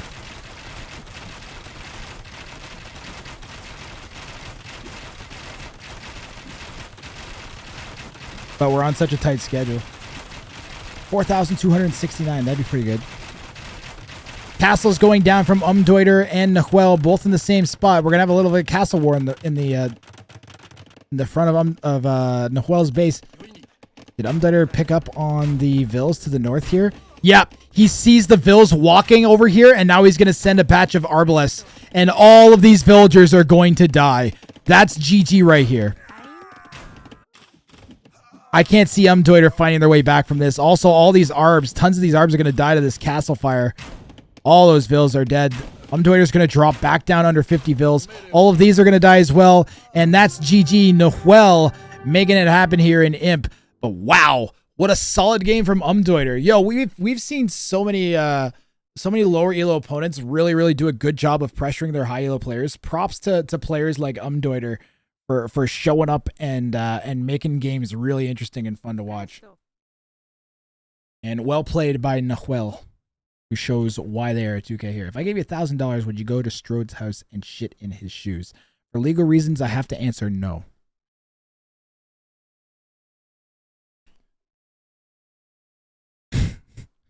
That's all I'm going to say about that. 2.2 to 4 point to a 0.45 KD here for Nahuel, who is going to be moving on to the round of 16. And it looks like might be a candidate for one of our qualification spots.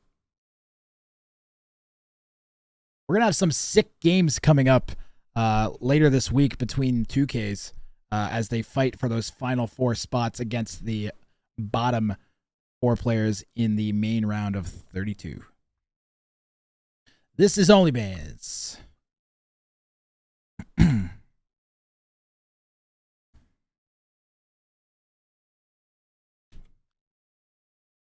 going to run through the everything. Looks like we have BBBB versus Labood that we're going to do next.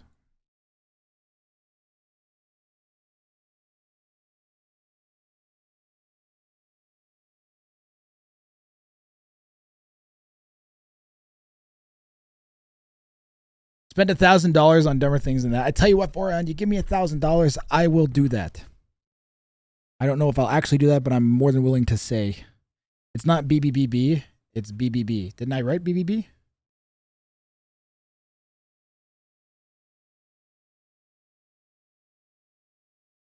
I'm going to quickly grab this rec.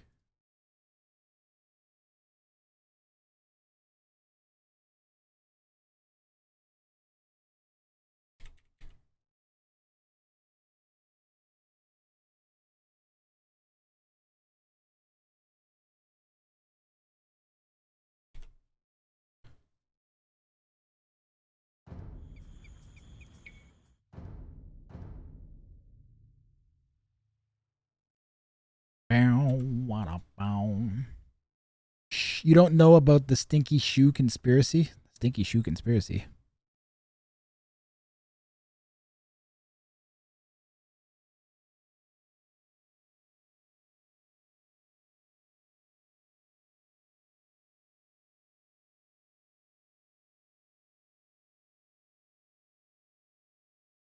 Need to like shrink the schedule a little bit or something. It's like touching the settings. I need to like rearrange, make the settings smaller.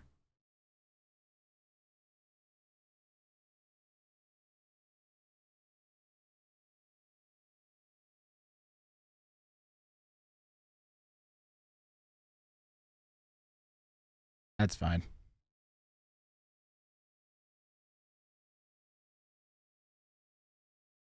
I have to actually fully exit out of that menu. Okay, here we go. We got Labood taking on BBB. 1, 2, 3, 4, 5, 6 starting right now. Labood is going to be in the northwest playing as the Tatars. BBB is going to be in the southeast playing as the Japanese. I will get those elos up on screen adjusted. I'm supposed to do that first, right? Darn it. Elo R is going to be...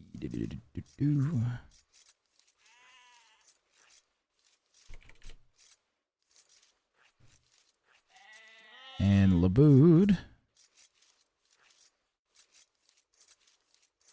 is a 1550.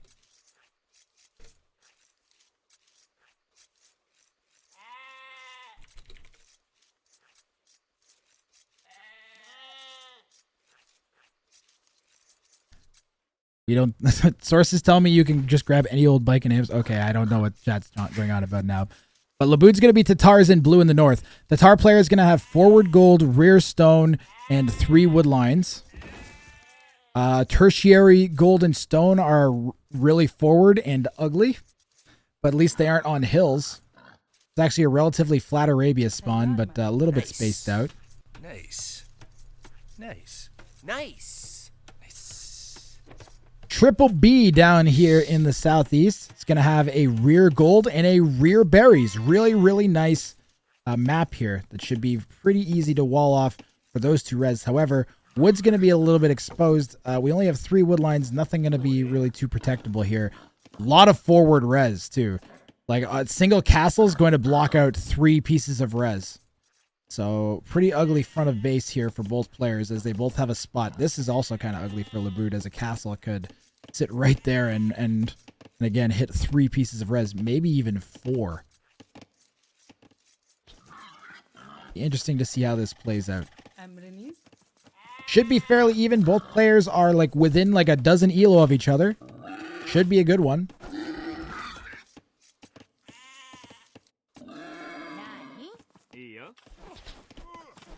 This is in the round of 64. You can check out the brackets at ! brackets, but just be careful. You might see some spoilers.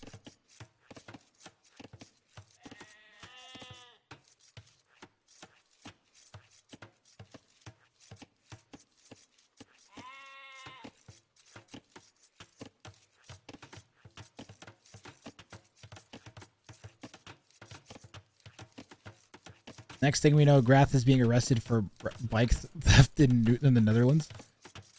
Do I look like the type of man who rides a bike? I should be the type of guy that rides a bike. I'll get there. I'm the type of guy that didn't do my rowing today yet, or yesterday. But I also have a pulled back. Oh, Villager goes down for Labood in a tournament. A game that you know people are going to watch. And your guy dies. F's in chat for Labood. A bike is the rowing machine of the streets.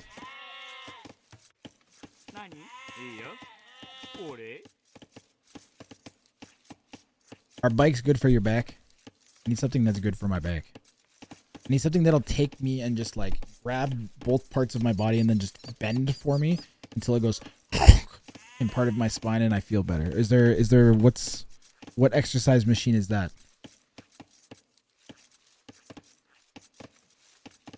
Pat? That's an exercise machine that exists, right? The spine cruncher? They got spine crunchers, right? That's called Boria. Shake weight. It's called a dominatrix. Pool.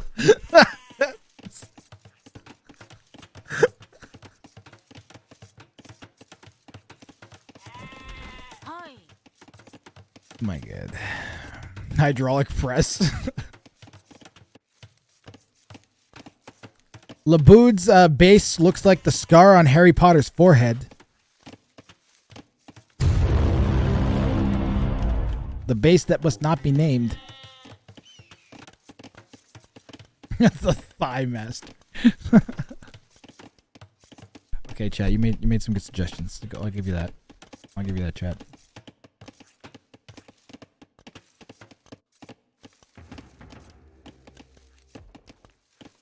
This is looking more wallable than it did a few minutes ago. Both players are on their way up to Feudal on 21 pop.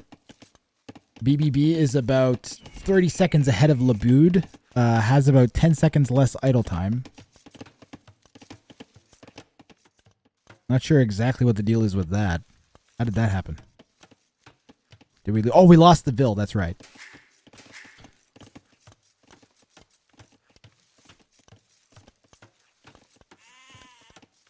So technically, Labood would be 22 pop, but they lost Villager to the Boar. This is still open, and the militia are going to get in from the Japanese player. Japanese, again, faster attacking militia line. Infantry in general, actually. But relevant particularly to the militia here in early Feudal. Even their militia will attack faster, even without the man-at-arms upgrade. I wonder if it's even worth getting the men-at-arms upgrade as the Japanese if you have the faster attacking militia. Do you really need it? Like, it certainly makes these things super, super beefy, but I feel like if you could get away without it and instead go, like, really quickly into the archers with fletching, it might be better off.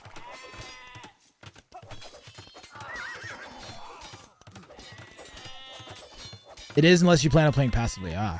With men-at-arms, you want to kill Vils, yes. So you only get men-at-arms you think you're going to be killing Vils then. But I feel like you could do that with militia. That's kind of my point. That man-at-arms goes down. Gingerbeard is dropping a 50 viewer raid. Thank you. 54 viewer raid. Pardon me. Misread that. 54 viewer raid coming in from Gingerbeard 2. Have an explosion and have another explosion. Welcome, welcome, welcome. Santa Driver, Tom Snuffles, E. Burke, Brandy B93. Welcome, everybody. Welcome.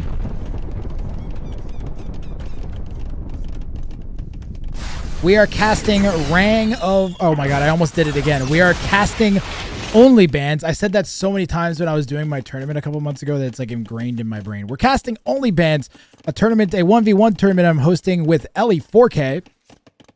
This is the qualifiers. We are in the round of 64 in this particular match. We have a bunch of matches from the round of 32. We might even have a round of 16 game today. And OnlyBans here. Actually, you know what I'll do? I'll give you guys an I'll quickly pause the game and show you guys what OnlyBans is. OnlyBans is Age of Empires 2 latest and greatest 1v1 tournament hosted by Grathrang and Ellie4K. 32 of the very best Age of Empires 2 players will face off in a unique format for the very first time, including Velez, Jordan, Mr. Yo, Doubt, Tato, ACCM, Back, Song Song, Dogal, Vivi, Kazva, Miguel, Vinchester, Dragonstar, Classic Pro, and more. Contestants will not be allowed to pick civilizations or maps in drafts. Instead, they will only be allowed to ban them. There will be 3 civilization bans for a best of 3, 5 civ bans for a best of 5, and 7 for a best of 7. Players are also given the opportunity to swap either their own or their opponent's civs immediately before each game using the Insta-Ban.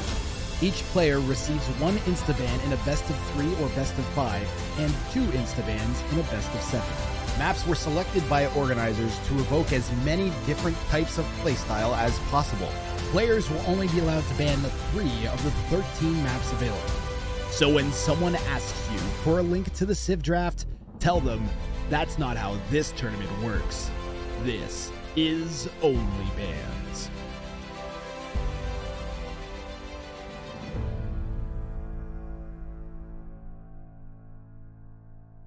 Yeah. So we are currently in the qualification stages of the tournament. We are not yet in the main part of the tournament. Players that manage to get to the final 4 of the qualifiers will face the 29th through 32 seed in a series of play-ins.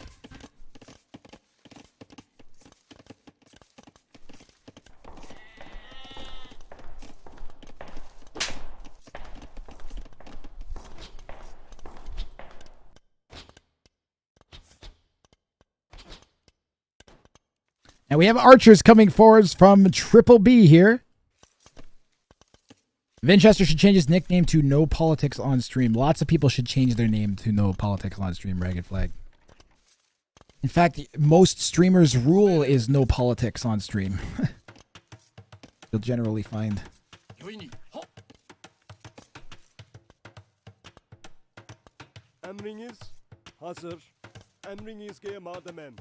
Yo, Boom, how you doing?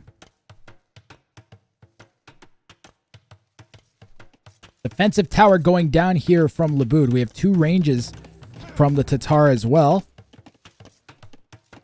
Blue is 6 fills back right now, which is not good. Does not bode well for them moving on in the tournament. These players are actually pretty close in elo. They're one of the mid elo. So we had some 1,000 elo and a whole bunch of 2Ks in the qualifiers. This is right smack in the middle. So both these players were closely seated to each other. They're both around 1,500. So we have a really fair match here, which is nice to see. I was looking forward to casting some of these close matches because this is a single. So the way the qualifiers work is rather than playing a set, players don't get to do the whole band thing. You got to earn your way into the main tournament to get to do that. Instead, it's a 1v1 best of 1 on Arabia. Random civs. That's it. It's the essence of what we're trying to get out of the tournament anyways, which is weird and unique civ combinations on some maps. So random is a really good way of getting a weird civ matchup. So we've got random 1v1s. Plus, it's very easy to administer. We don't have to worry about having infrastructure or admitting it as closely, and we can get through the tournament a lot quicker, which is great because we don't know exactly how long some of these games might end up taking.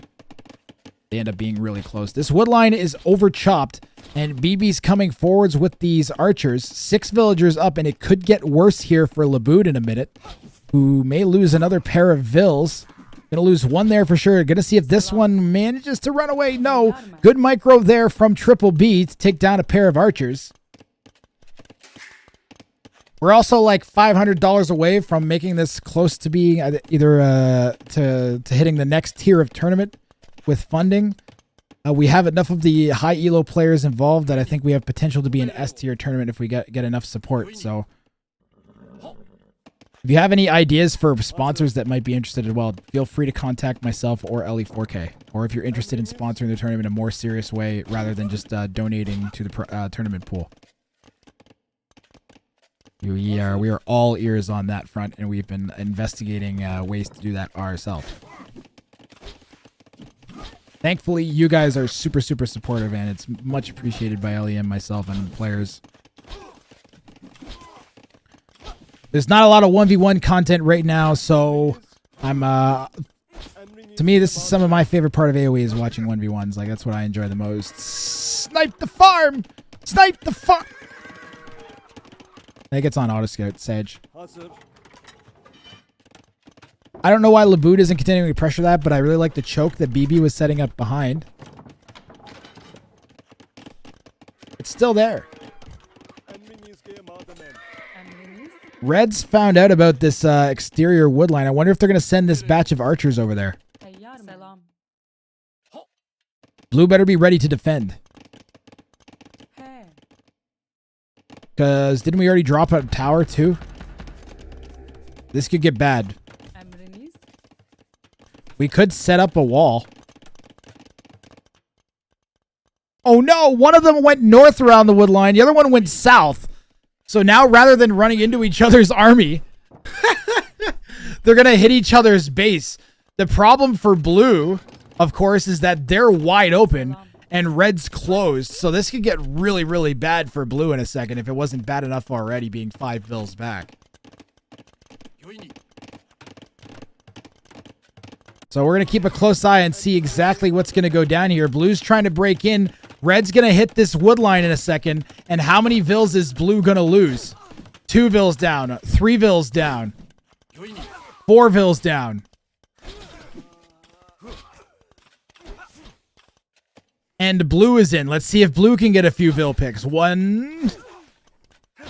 2 vills. 3 for blue. Looks like we lost another pair back here for blue as well. 5 up is red at the moment. Both players taking shots at each other's economy as red loses another villager. And blue's going to continue their dive. Both players, now the problem is red can't go any deeper. Blue pulls back the vills. Red can't continue to dive, but blue's straight up in the base now and causing a ton of idle time. Look at this. It's a shame blue didn't have another pair of archers they could send forwards to try and keep that from idling, but they're busy trying to clean up what's left of this. Red's forced to send their forward military back to try and cut this off. Blue might have to, I think blue should undive, just go back the opposite direction because they might get caught over on this side. They could probably shoot this gate down fast enough. But it looks like we're going to cut back the other way and we'll get a ton more idle time. Don't forget, like, look how bad this worker efficiency is for both players, but in red for particular, like this is just a terrible, terrible pile of inefficiency.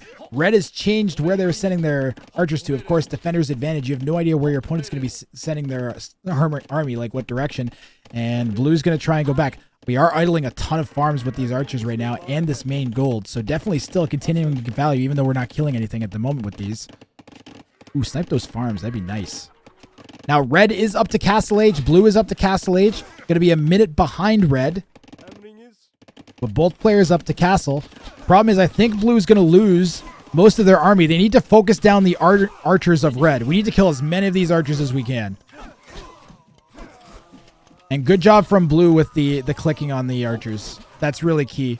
We don't want our opponent to have a ton of crossbows left to kill us with. So blue did a great job here of microing down the dangerous unit from red because he knew he was going to lose those units. They got a decent amount of value. It wasn't the end of the world. Would have been better if we hadn't. I think one thing I said the other day was players so often send too many units forward.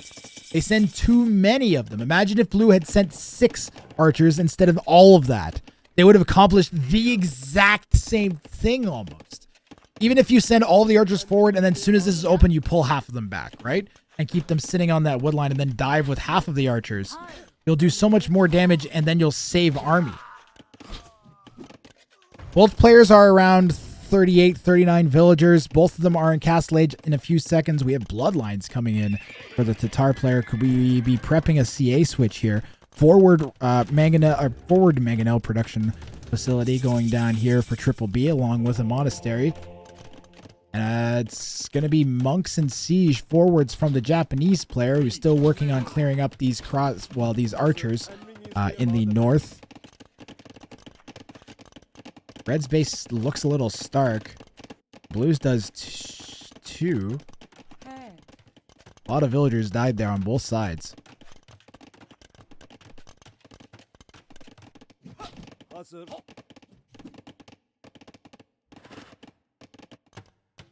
Red is losing? I wouldn't say Red's losing yet. Red's got army advantage. The CA are pretty bad, though.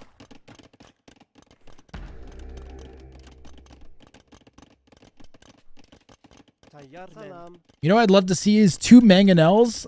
Both these mangonels just bada boom like 5 villagers. I would love to see that.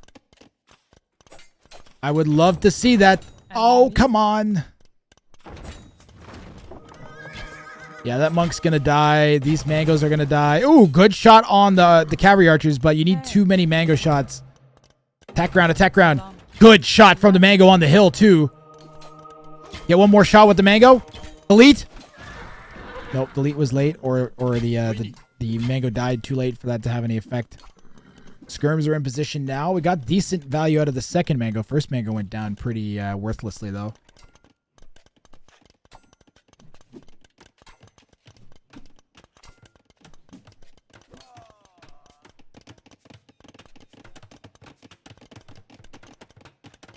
I think Red needs to drop a forward tower. I think a forward guard tower right here would do so much damage.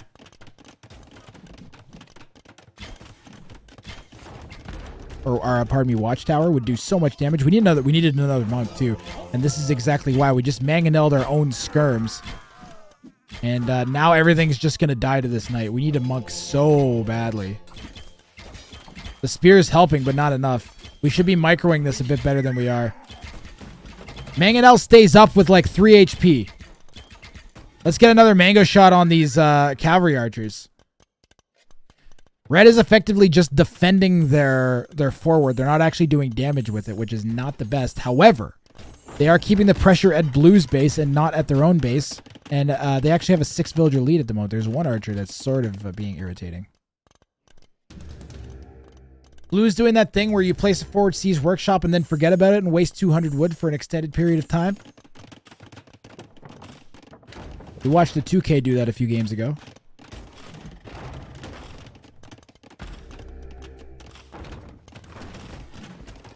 CA numbers aren't quite there, but Lebu does have mobility.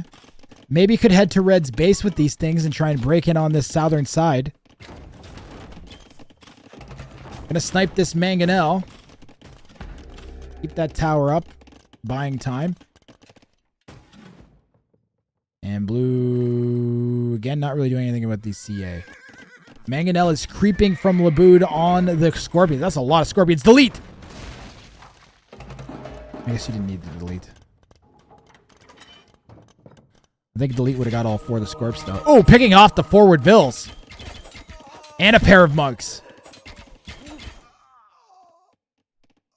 And now the monk and Scorps are coming back. Mangonel still moving forward. Nice little pincer here from Labood. BB just mangonelled their own villager to death. And then they lose the mango, and the mango doesn't even die. And now...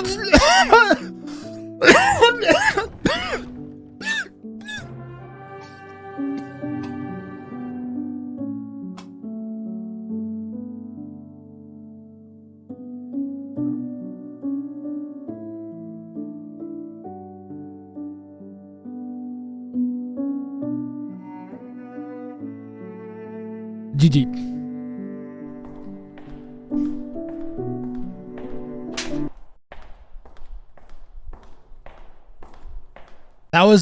That was a ridiculous sequence in the middle. This was an insane sequence from Blue.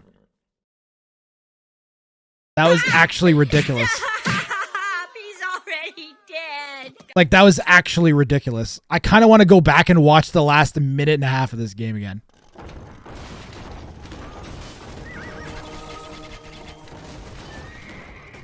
Like, everything from this point on is just insane. Because let's look at what we got here. We've got 5 Scorpions, 3 monks, versus like 11 CA and a mango. There's some Vills over here too.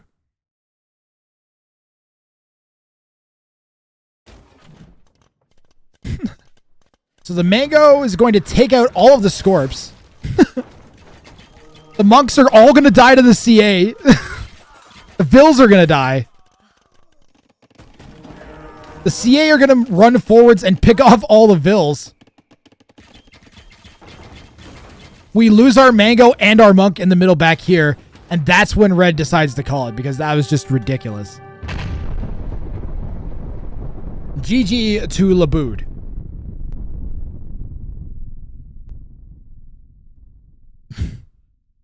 Yeah, this was Laboud getting out APM'd consistently. GG, well played.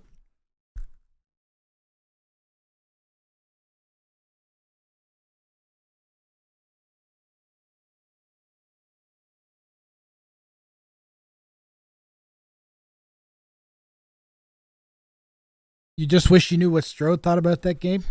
Who's Strode?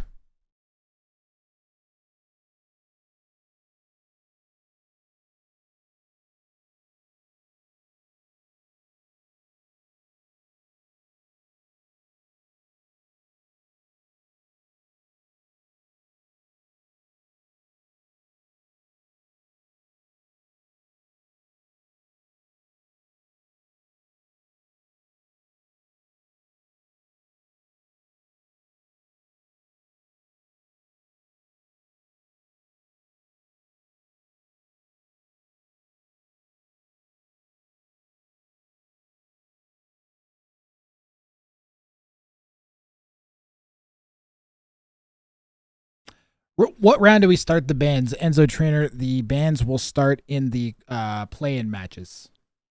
The play-in matches will be best of 3s. I'm going to do some admin stuff real quick.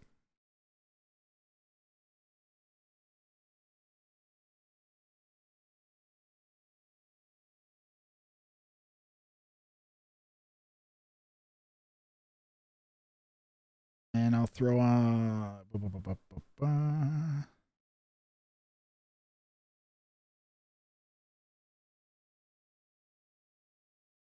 You guys can listen to the Grath Jam again. That courtesy of Dark Water Rage and Spring TV. Thanks again to them. Dark Water Rage. Feel the wrath of Grath. Spring TV exclusive. We don't play. I make hits for days.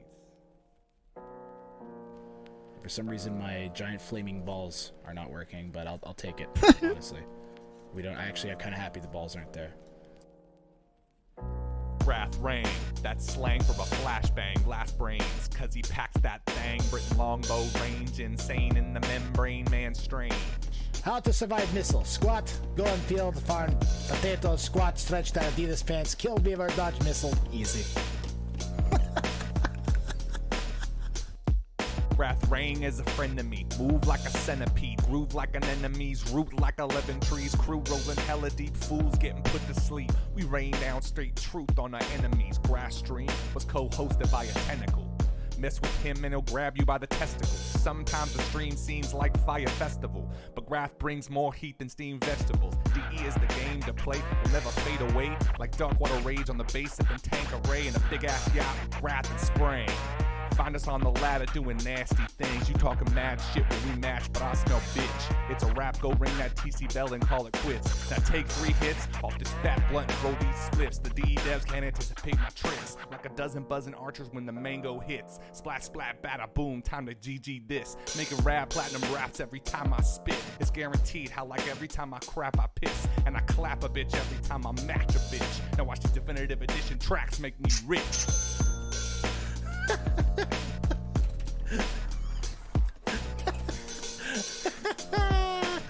That's what we're fucking here for right there.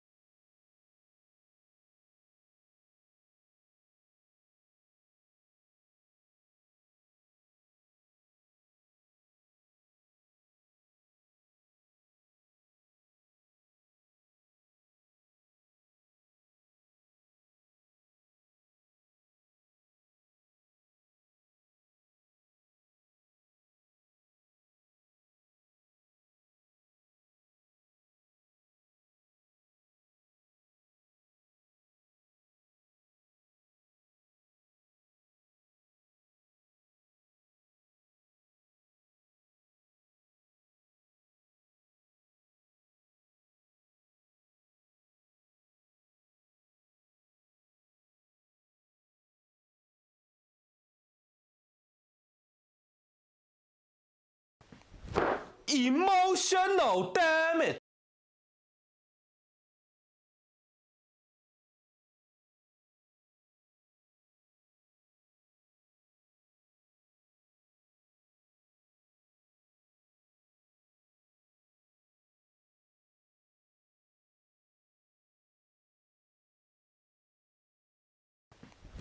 Emotional, damn it.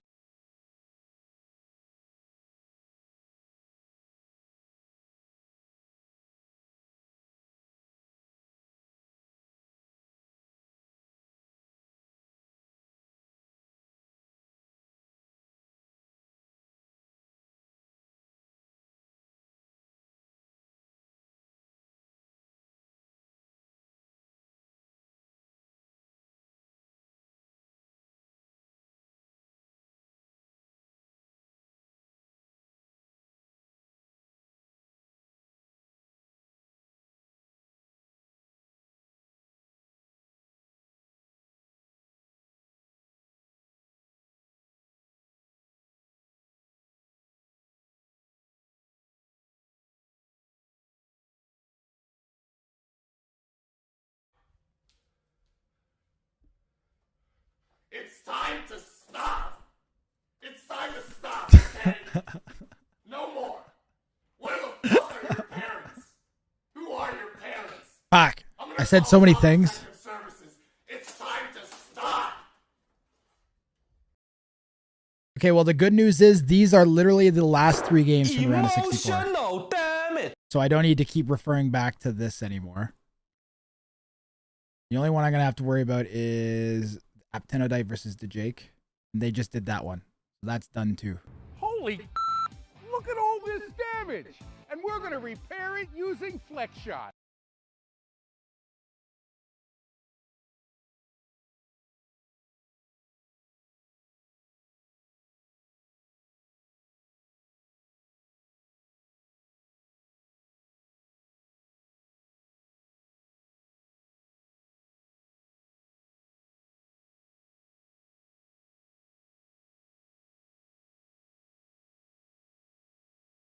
I haven't started doing admin stuff for the RO32 because I'm busy casting.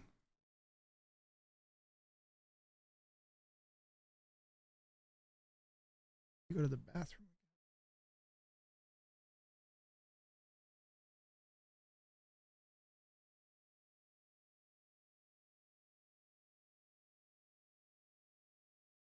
Exclamation mark tournament pool. Okay.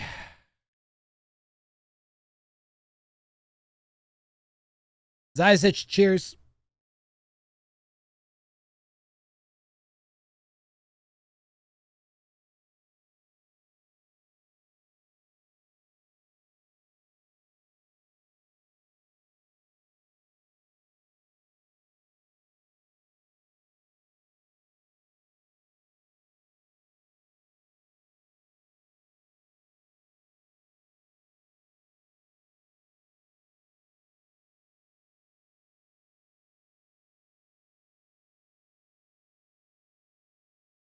All right, so that's basically done.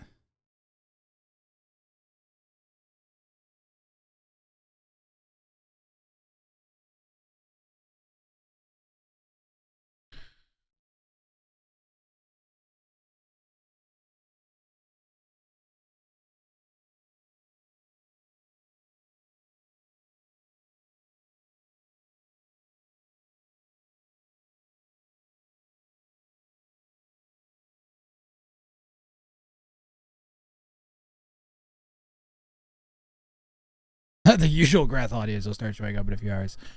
All right, I gotta go to the bathroom. I'll be right back.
Got myself a little snack.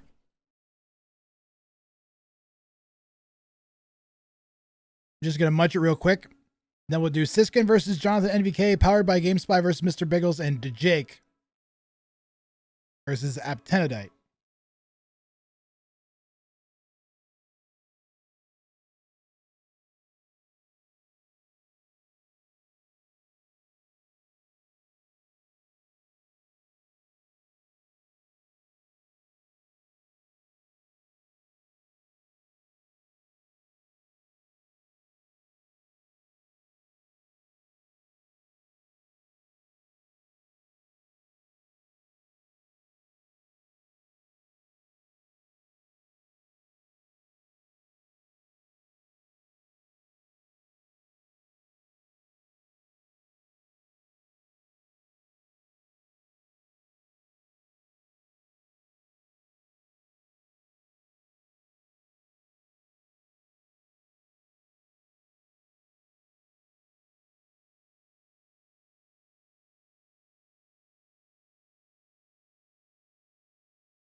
All right, how many people did I lose? So, oh God, I should not have looked at that.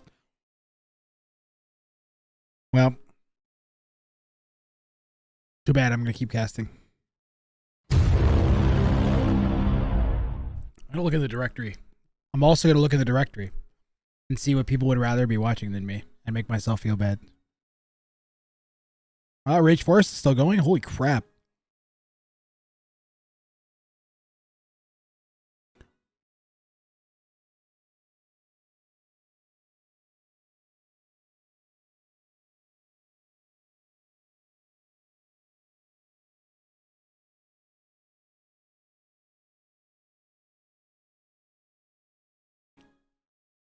I can't actually. Okay, well, whatever. That is a lot of Black Forest in 1 month to cast. That is a lot of Black Forest casting in 1 month for Memb. Best wishes to him getting through that. I'm sure it'll be a lot of fun, but that is at a certain point on your 50th Black Forest game, it's definitely going to turn into a grind a little bit, but I'm also sure there's going to be some insanity. So that'll be a fun tournament. We've got Siskin versus Jonathan NVK that we're going to do right now. I have to click 5 things and then we can watch it. One thing. Now I have to scroll.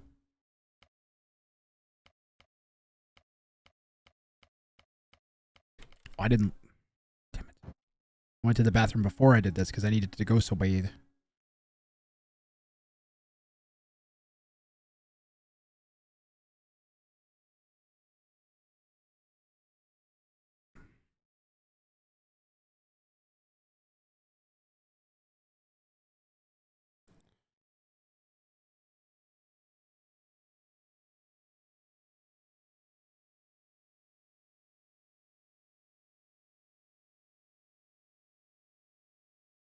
Yep, we'll have 3 games back to back to back here.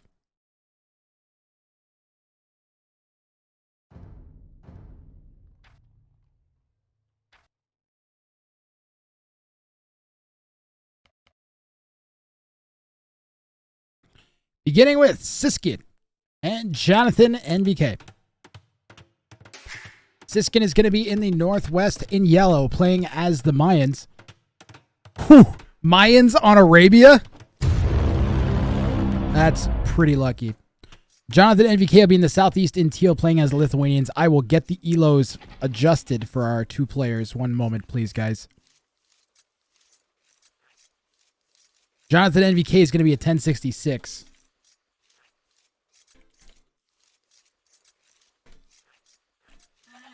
Which means Siskin's going to be one of our high ELO players. Yeah, he's going to be a 2041.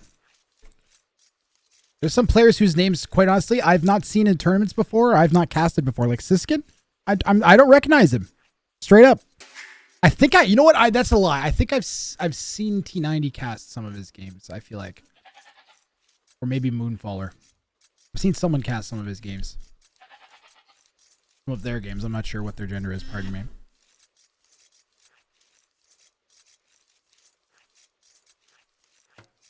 Who wants mines when you could have Lithuanians? Yeah, this is two civs we haven't seen so far in OnlyBans. I'm going to turn this down slightly.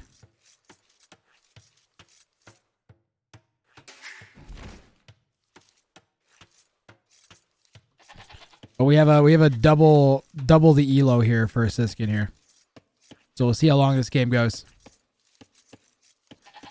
We'll see how greedy the 2K decides to be. Sometimes they just get it over with real quick. Sometimes they play it straight, which is really nice for a lower elo player when they get a straight game.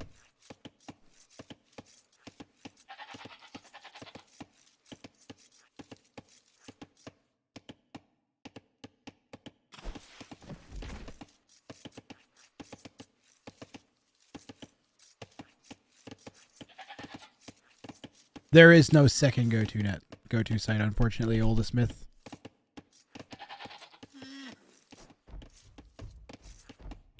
Keeping an eye on Siskin's build. Looks like we are going to have what is this? Men at Arms? Not a drush. We're building 2 houses, not a drush. It'll be men at arms.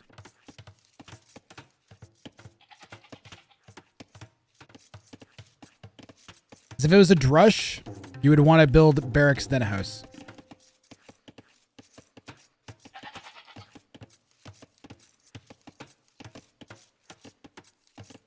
Yeah, see, it's gonna be men at arms archers from the Mayan.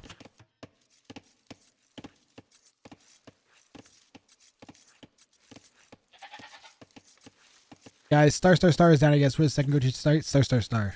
Yeah.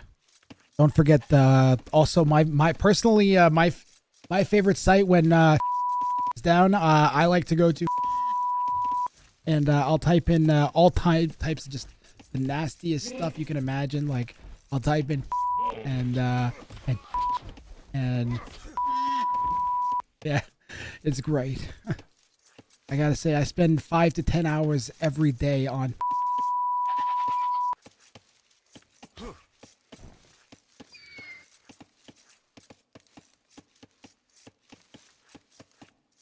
Aš pasiruošęs. Ką įsakysi?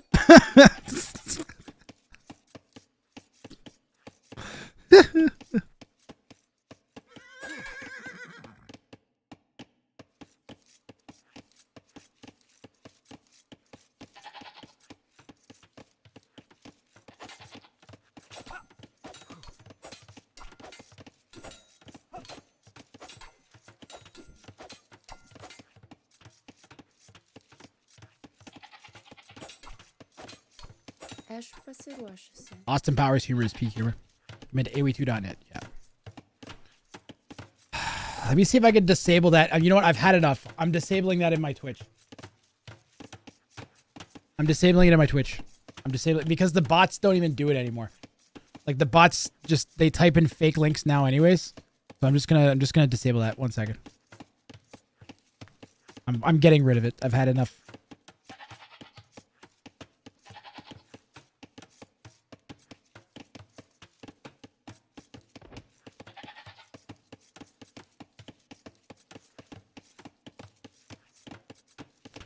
All right, that has officially been disabled. People are now able to post links in chat.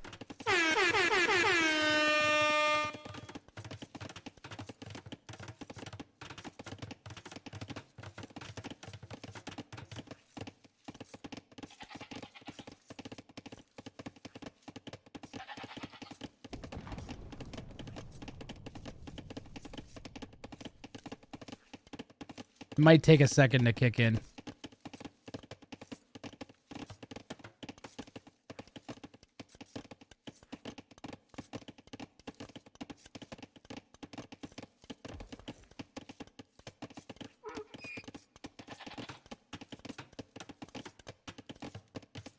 Do you want followers? Go to Vorion.com. Is there actually a Vorion.com? Vorion is for sale at squadhelp.com. What the hell is it? What is it selling?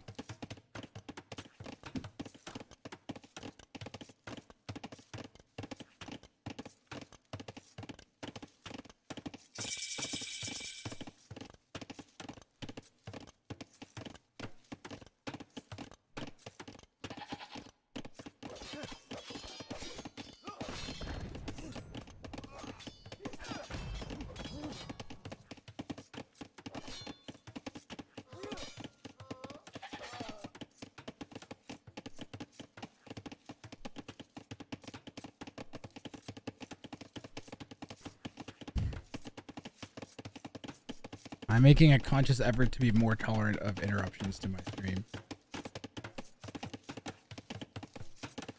It's very difficult for me to do that because I get like immersed in my stream and I want to be like in characters and stuff. But it's affecting my relationship with every other person that I know. So. Look at the blocks from Siskin. Poor Jonathan NVK is getting dummied with the Man-at-Arms. And this is why Men-at-Arms are so powerful. What Jonathan should have done is gone Men-at-Arms. Why did we even try to go Scouts? I know we're Lithuanians, but you have to do something. Why are some domains so fucking expensive? I bought OnlyBans.app. I need to write that to my mods.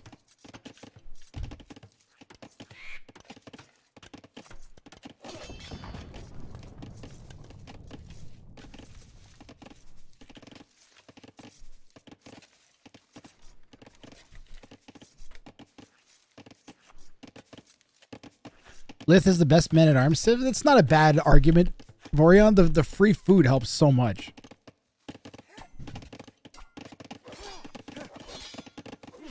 And then their transition, you can do men-at-arms scouts, you can go men-at-arms archers, you can just like skip both of those and go faster to castle age a lot of times. And then go into knights. Like, lots of options. Quick walls from Jonathan NVK on the wood line. And we are running into a spear. That's bad.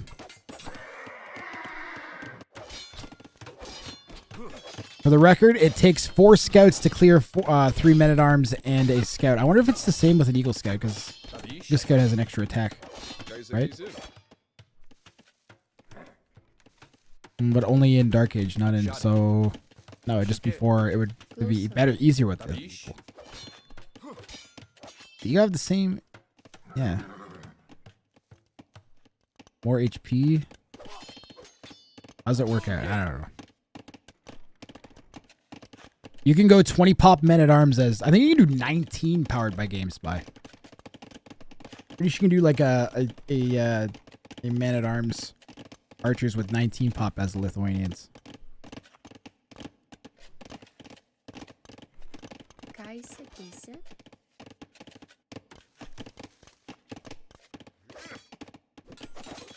You do 20 Boreon. Okay. Now, I know you and Strode are going back and forth, but, you know, discussion is good. Even heated discussion, because it means you both give a shit. And it's nice having people that give a shit about a game talking passionately about the game in chat. So neither one of you should feel discouraged by the other one or upset, I think. Just, like, go with it.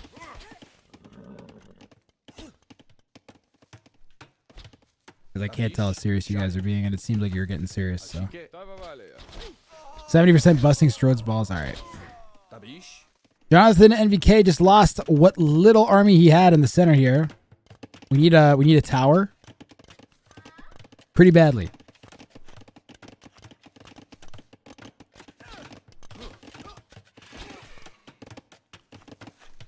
I feel like there was a stream snipe, except this is a wreck. It might be too little too late. We need to like attack this with the scouts to buy time, but if Siskin's smart, they'll just push towers at like 50%. Most likely going to get completely denied here.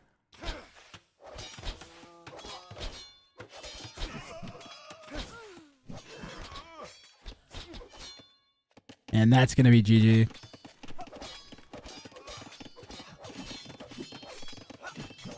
Solid practice for Siskin.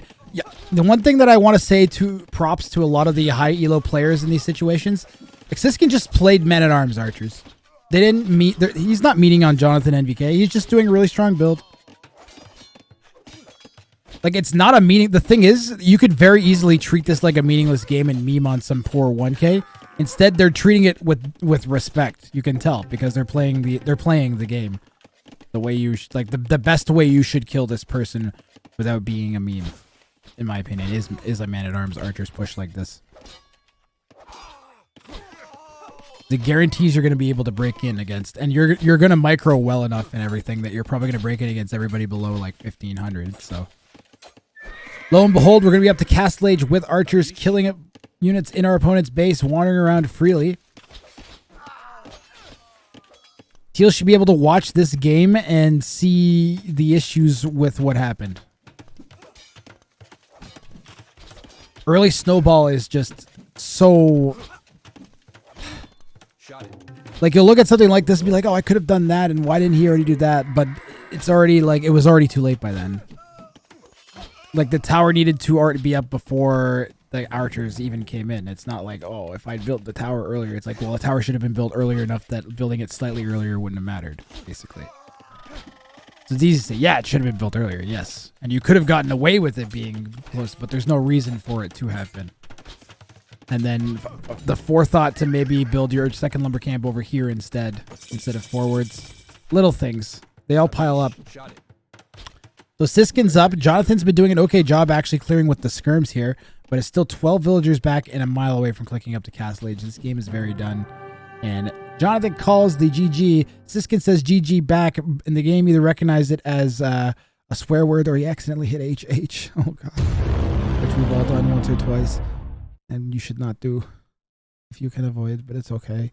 Well played. Good luck next, says Jonathan NVK. Siskin is on to the next round. I fucking hate when I do that, dude. Looking at the APM.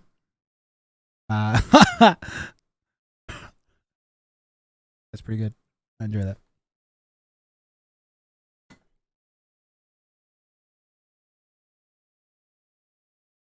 Did I take the caffeine pill or not? Crap. Uh-oh. Technically, I could take a second one right now and it wouldn't be bad. We may have more round of 32s. Let me see here.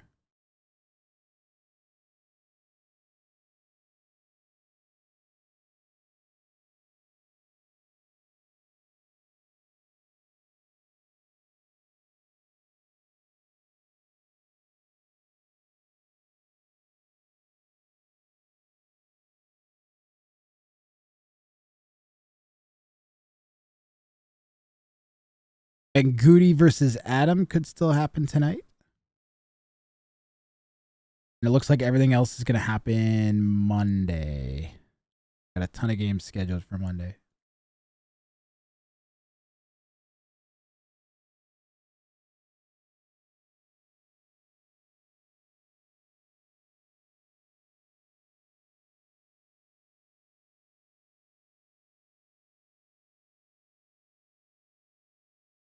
I gotta do one Evan thing.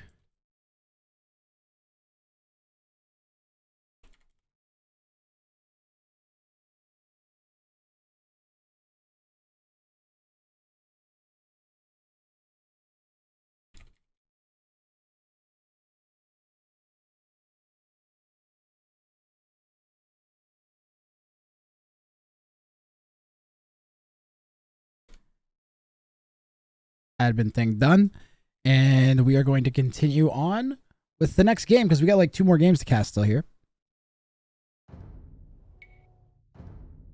Let me quickly adjust schedule so you guys know what's happening while I switch the games over in the back. We're going to be doing Powered by GameSpy versus Mr. Biggles next.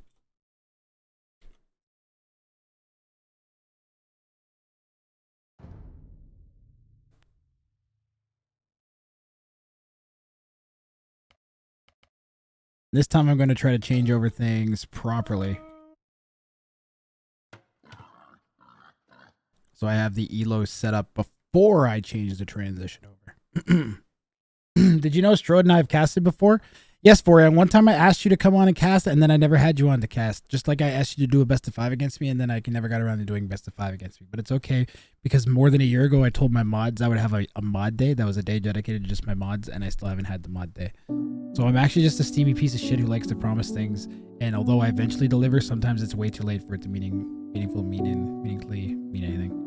And it's really hard, and I put lots of pressure on myself to deliver lots of cool things to lots of people, and then I make people disappointed because I just not promise anything to anybody. Anyway, what the fuck? What are we talking about?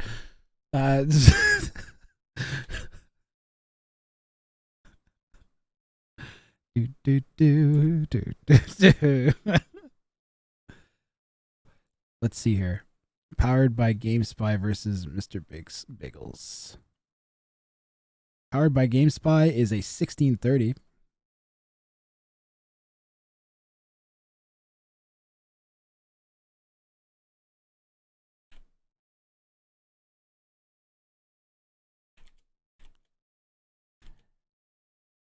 And Mr. Biggles. Where are you, Mr. Biggles? Is a 1480. Oh, that's not too far apart. This could be interesting. I love underdog games where there's like just a bit of a separation. This is perceivably something you could see on the ladder. I would bet they've both been within ELO range of each other again. So let's get this started. This is a round of 64 game between Powered by GameSpy and Mr. Biggles. Let's do this. Powered by GameSpy. It's going to be in the top left of the map, playing as the Slavs. Mr. Biggles will be in the bottom right section of the map, in blue, playing as the Burgundians. So Slavs versus Burgundians on Arabia. This is a best of 1. A 1630 versus a 1480. Mods Day already happened, but you were doing Byzantines in your A to Z challenge.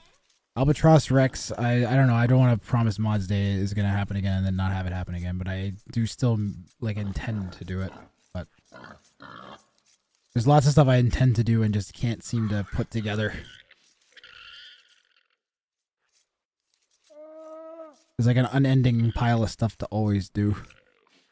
And then stuff that I'm not doing. I should have started my YouTube a year and a half ago. Why wasn't Rank of Fire 2 on YouTube? Why wasn't Rank of Fire 3 on YouTube? Why weren't any of my show matches on YouTube? Why wasn't my 24-hour stream on YouTube? Content's just thrown away. Chances to grow and expand just thrown away. It is what it is. You grow and you learn.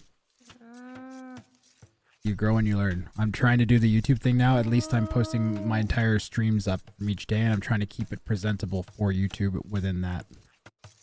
So.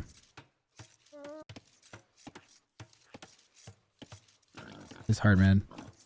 Bubbly Mango, that's kind of my point. Albatross Rex, that's absolutely correct. The mods were never, they never wanted a mod day or anything.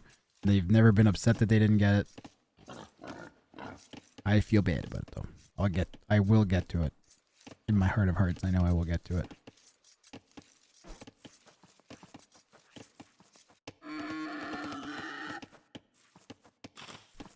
Strode, you're not wrong. I've beaten an 1800. So you're not incorrect. That was when I was like a 1250.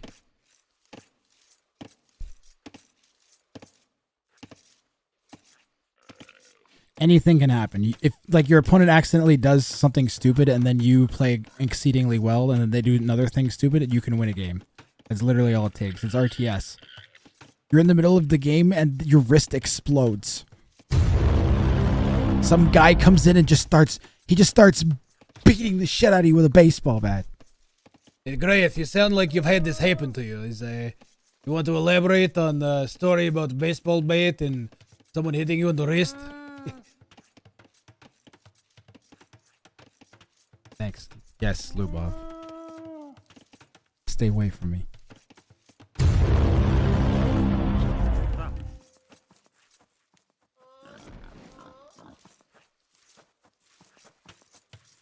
Mods, can we get a poll run in chat? Chat, who do you like more, Vorion or Strode?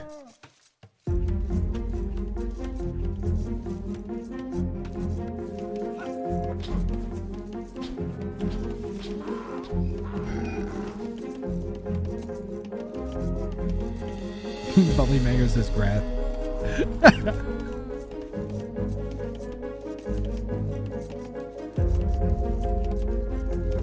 I think that'd be a pretty hilarious poll. We had enough people in the chat to vote. Where the regulars at?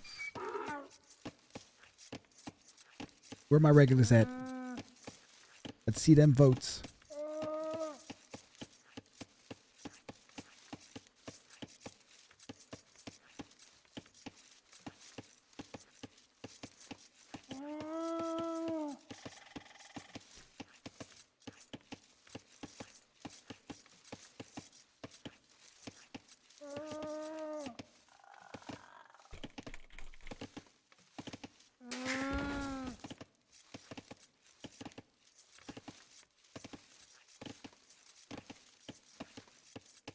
What poll? Sorry, I'm playing Civ on other screen. Who's better, Strode or Vorion?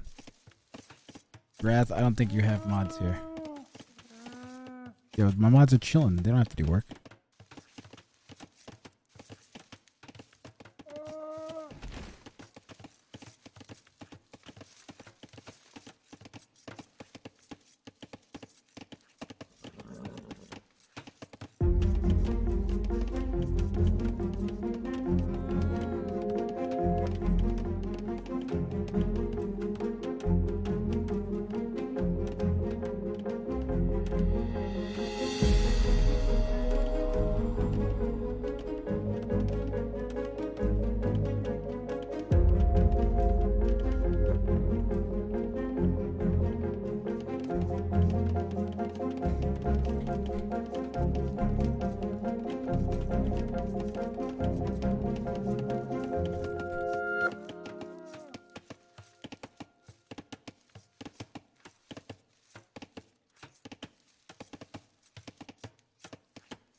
You just had a date purge? How much did you pay her?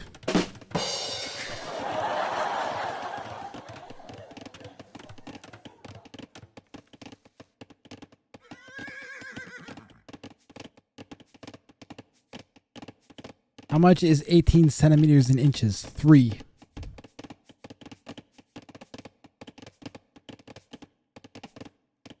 No, Bubbly. It's 2.5. But 3, we'll say 3 to make Purge feel better.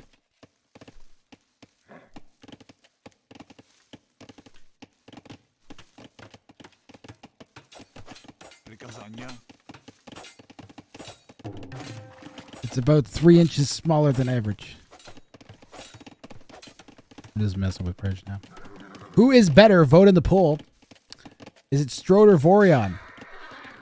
Please note that both players' names are spelled incorrectly. Thank you, moderators. Personally, I know who I'm voting for.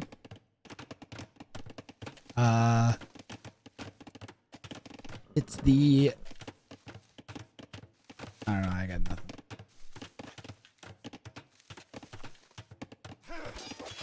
Powered by GameSpy is going to town on Mr. Biggles Berries here.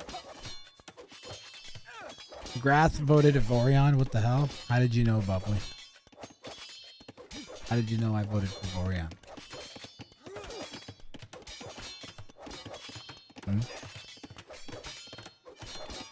I voted for Vorion. Strode. You know why? Everyone voted for Vorion. The only people who voted for Strode were the people who were voting ironically for Strode. And they accidentally made him president. Wait, what? Shut up, Bubbly. No, Strode took over. That's it. Ban him. Get him out of here.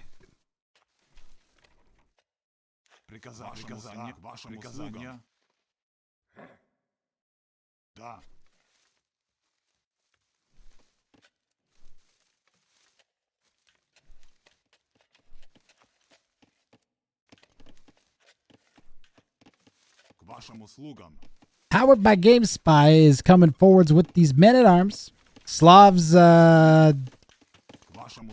get really good farm bonus, and we have our base completely enclosed. So I would say we're set up to do anything that requires lots of food. We're going archers behind this. We go into crossbows. Knights and crossbows as the Slavs is kind of mean.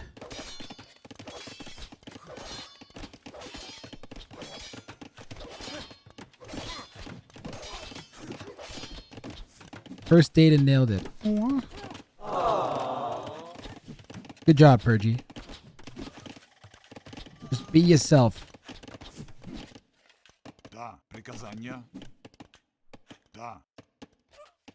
And don't try hard. That's part of being yourself. Is not trying hard. Is being yourself. Because if you try hard, you're not going to be able to sustain that. Because you're not really being who you are if you're trying your hardest to impress a girl. You have to be yourself.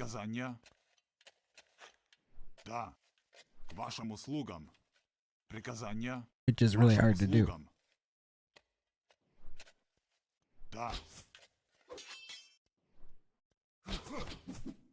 Blue's defense is really hard to do. He's 8 fills back. And not up to castle age.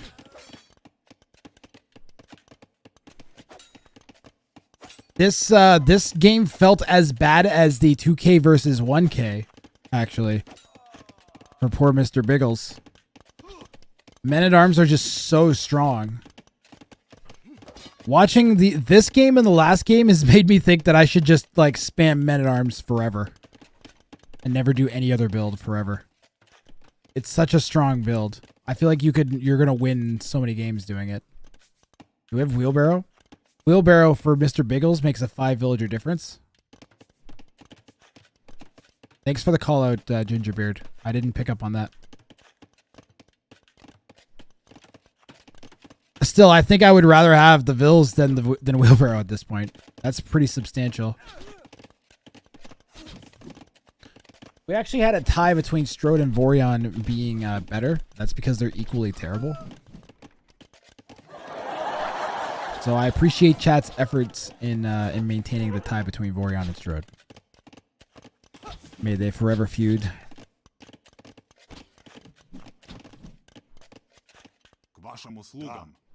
Red is finally going to be repelled by Blue. Blue effectively is 4 vills back. So it could be worse. Need to play a game to decide. I'd be down for a Vorion versus Purge OnlyBans show match. You guys could test the app. We could do a best of 3 Vorion versus Strode show match. What would you guys play for? What would be the stakes though?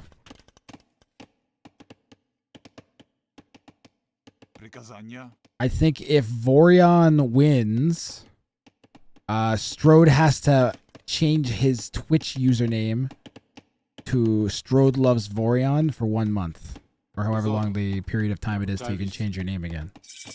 And I think if Strode wins, then Vorion has to change his profile picture on Twitch to whatever Strode wants.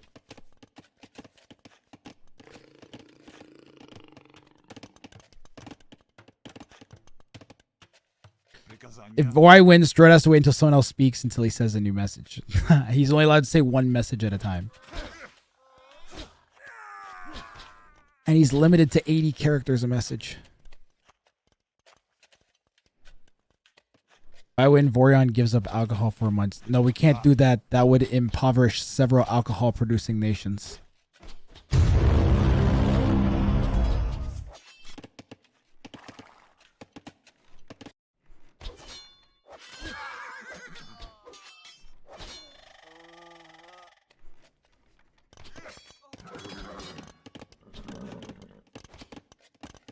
Chat, damn it. I'm so quick on my feet with wit. Think of the Scottish economy. How do I not get more lulls, damn it? Come on. I know that was mildly amusing.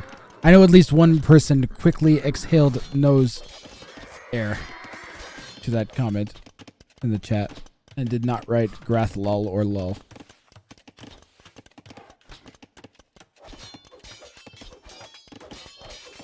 Mr. Bagels, powered by GameSpy, is absolutely wrecking Mr. Bagels.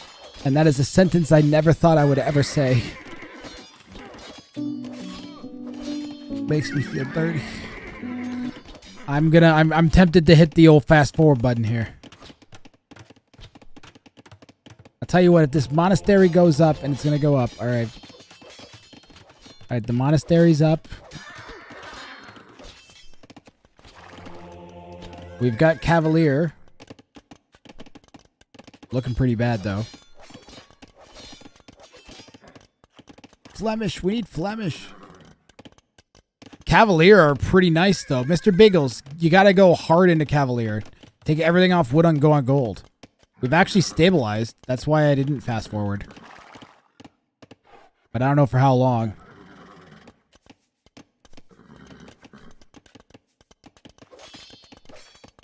Yeah, Purge, I've been meaning to ask, what's with the League of Legends, man? Are you trying to be Hera?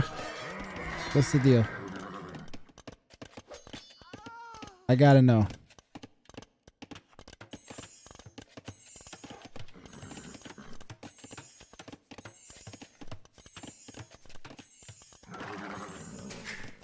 Mr. Beagle's actually added a second town center. We do have enough farms to support 2 TCs and monks. Not 2 TCs, monks, and 2 stables.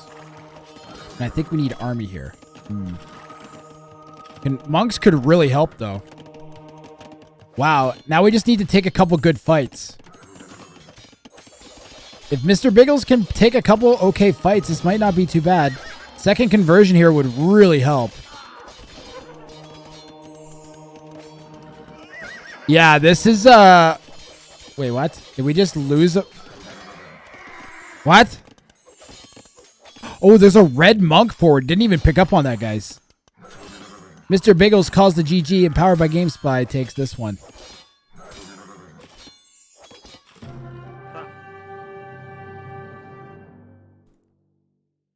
GG, well played. And Powered by GameSpy moves on to the round of 32.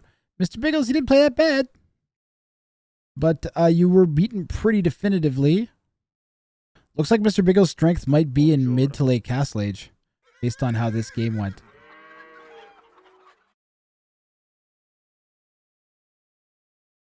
We got more OnlyBans.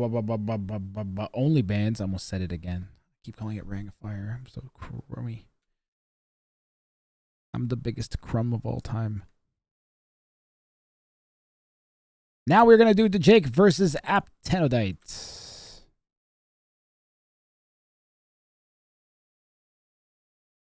And this is the last round of 64 game.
I kind of like casting like random one meaningful game. I kind of really like it.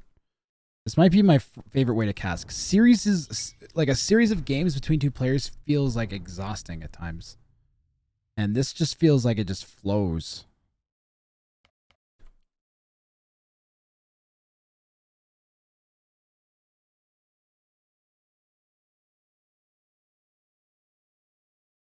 We've got the Jake versus Aptenodite.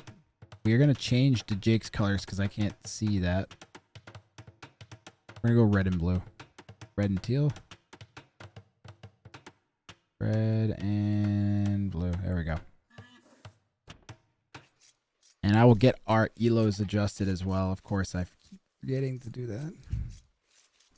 Aptenodite is a 1709.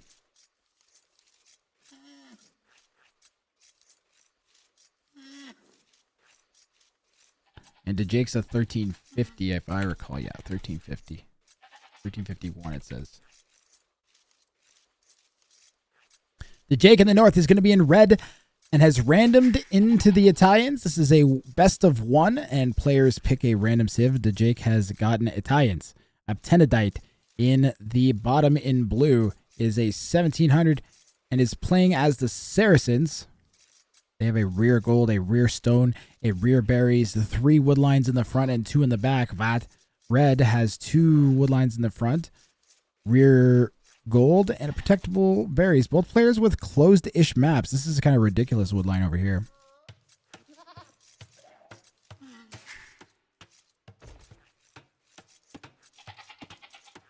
Jake has a pretty versatile civ in that they get both Arbalest and Cavalier with +4. Saracens, meanwhile, get crazy market abuse, can do some crazy strats. I'd say Saracens are the weirder civ of the two. Like they're a very strange civilization. They get, I believe they get +4 knights because they don't get Cavalier. The Arabia spawns lately have been particularly strange. I'm actually kind of into it. The randomness appeals to me in a really good way.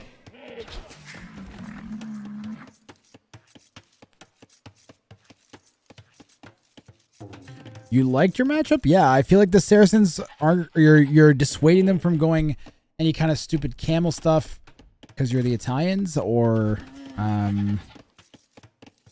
mean, they might go camels, but you can go Knight Genoese Cavalier Genoese and just kill the Saracens. I don't know what what do the Saracens do against that? They go Arbs?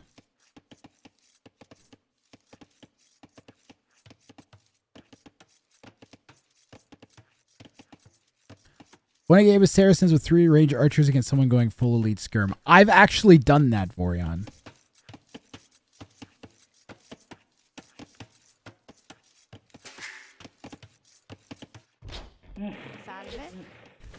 The Jake just about losing that Vil, but saves it the last second. Not the most efficient thing here. So the thing you should be doing here if you're the Jake is you should be putting everything on this low food rhino first. Especially because it's under the TC.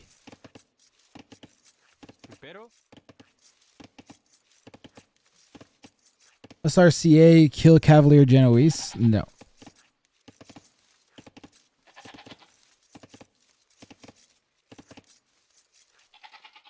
Genoese, just Genoese would kill that, I think.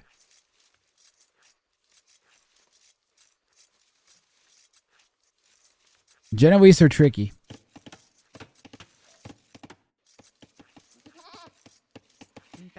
But the Jake's got nice, efficient mills. And I like that our houses are on the front in this. We're set up to put like a barracks or something down there. We took a slap at a villager that's on a downhill. And now Aptenidite's going to send their scout over to poke at Jake's scout.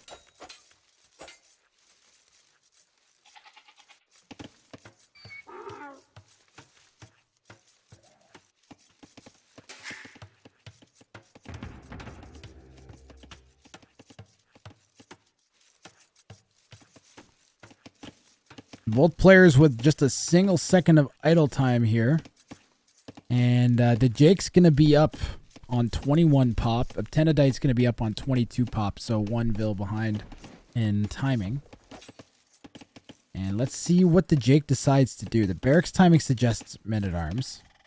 We have militia coming out. Aptenidites also suggests men-at-arms, and we also have militia coming out.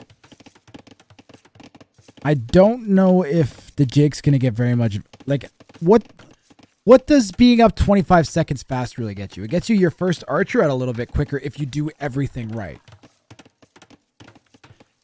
Mac Mouse, how you doing? Thank you very much.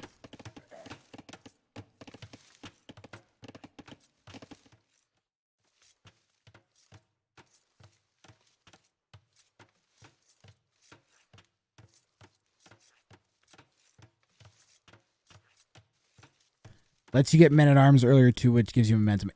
Ooh, we have a Vil going forwards here from DeJake. And could this be towers? A tower, like, out of visual range on these berries could do a lot of damage, especially if it's just 1 Vil building a tower. Oh, God!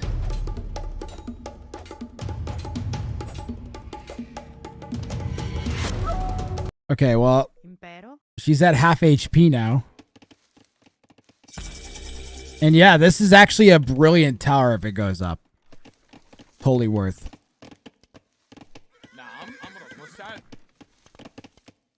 Need archery range at home to clean up the offensive men-at-arms though from the opponent. Oh no, don't let them see the art. Don't let them see the villager.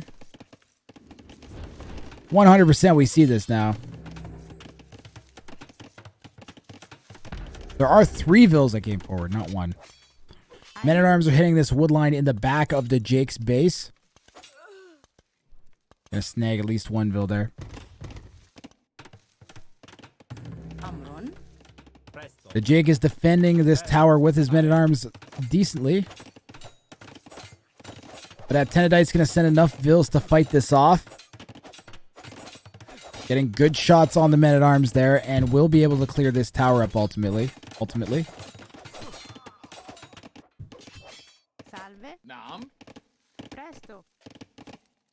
The Jake's lucky not to have lost another pair of villagers there. It's fallen apart for the Jake rapidly here. Getting some pot shots in on these Vils though. Aptenidite's willing to take the shots. I think, yeah, until the Vil is about to die.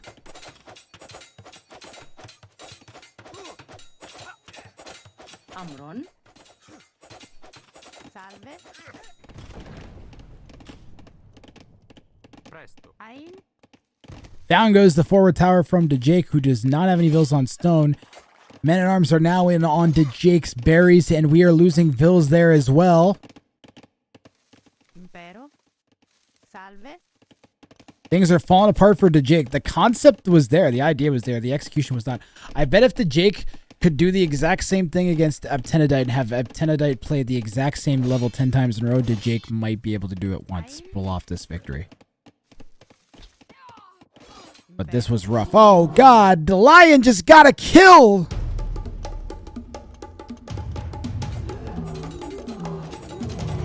Wait, did the lion get 2 kills? The lion got 2 kills. Bruh.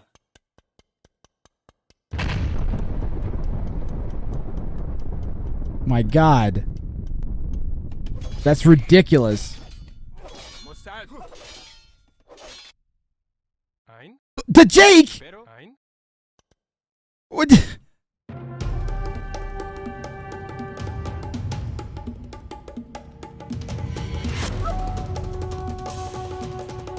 Yo, what?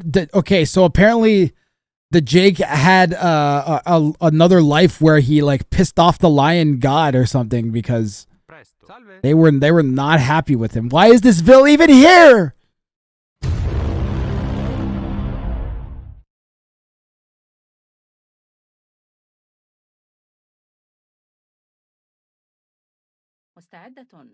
Okay, we gotta move on. GG, well played to DeJake. Thank you for playing in the tournament, man. You are the best. He says, I am the lion tamer.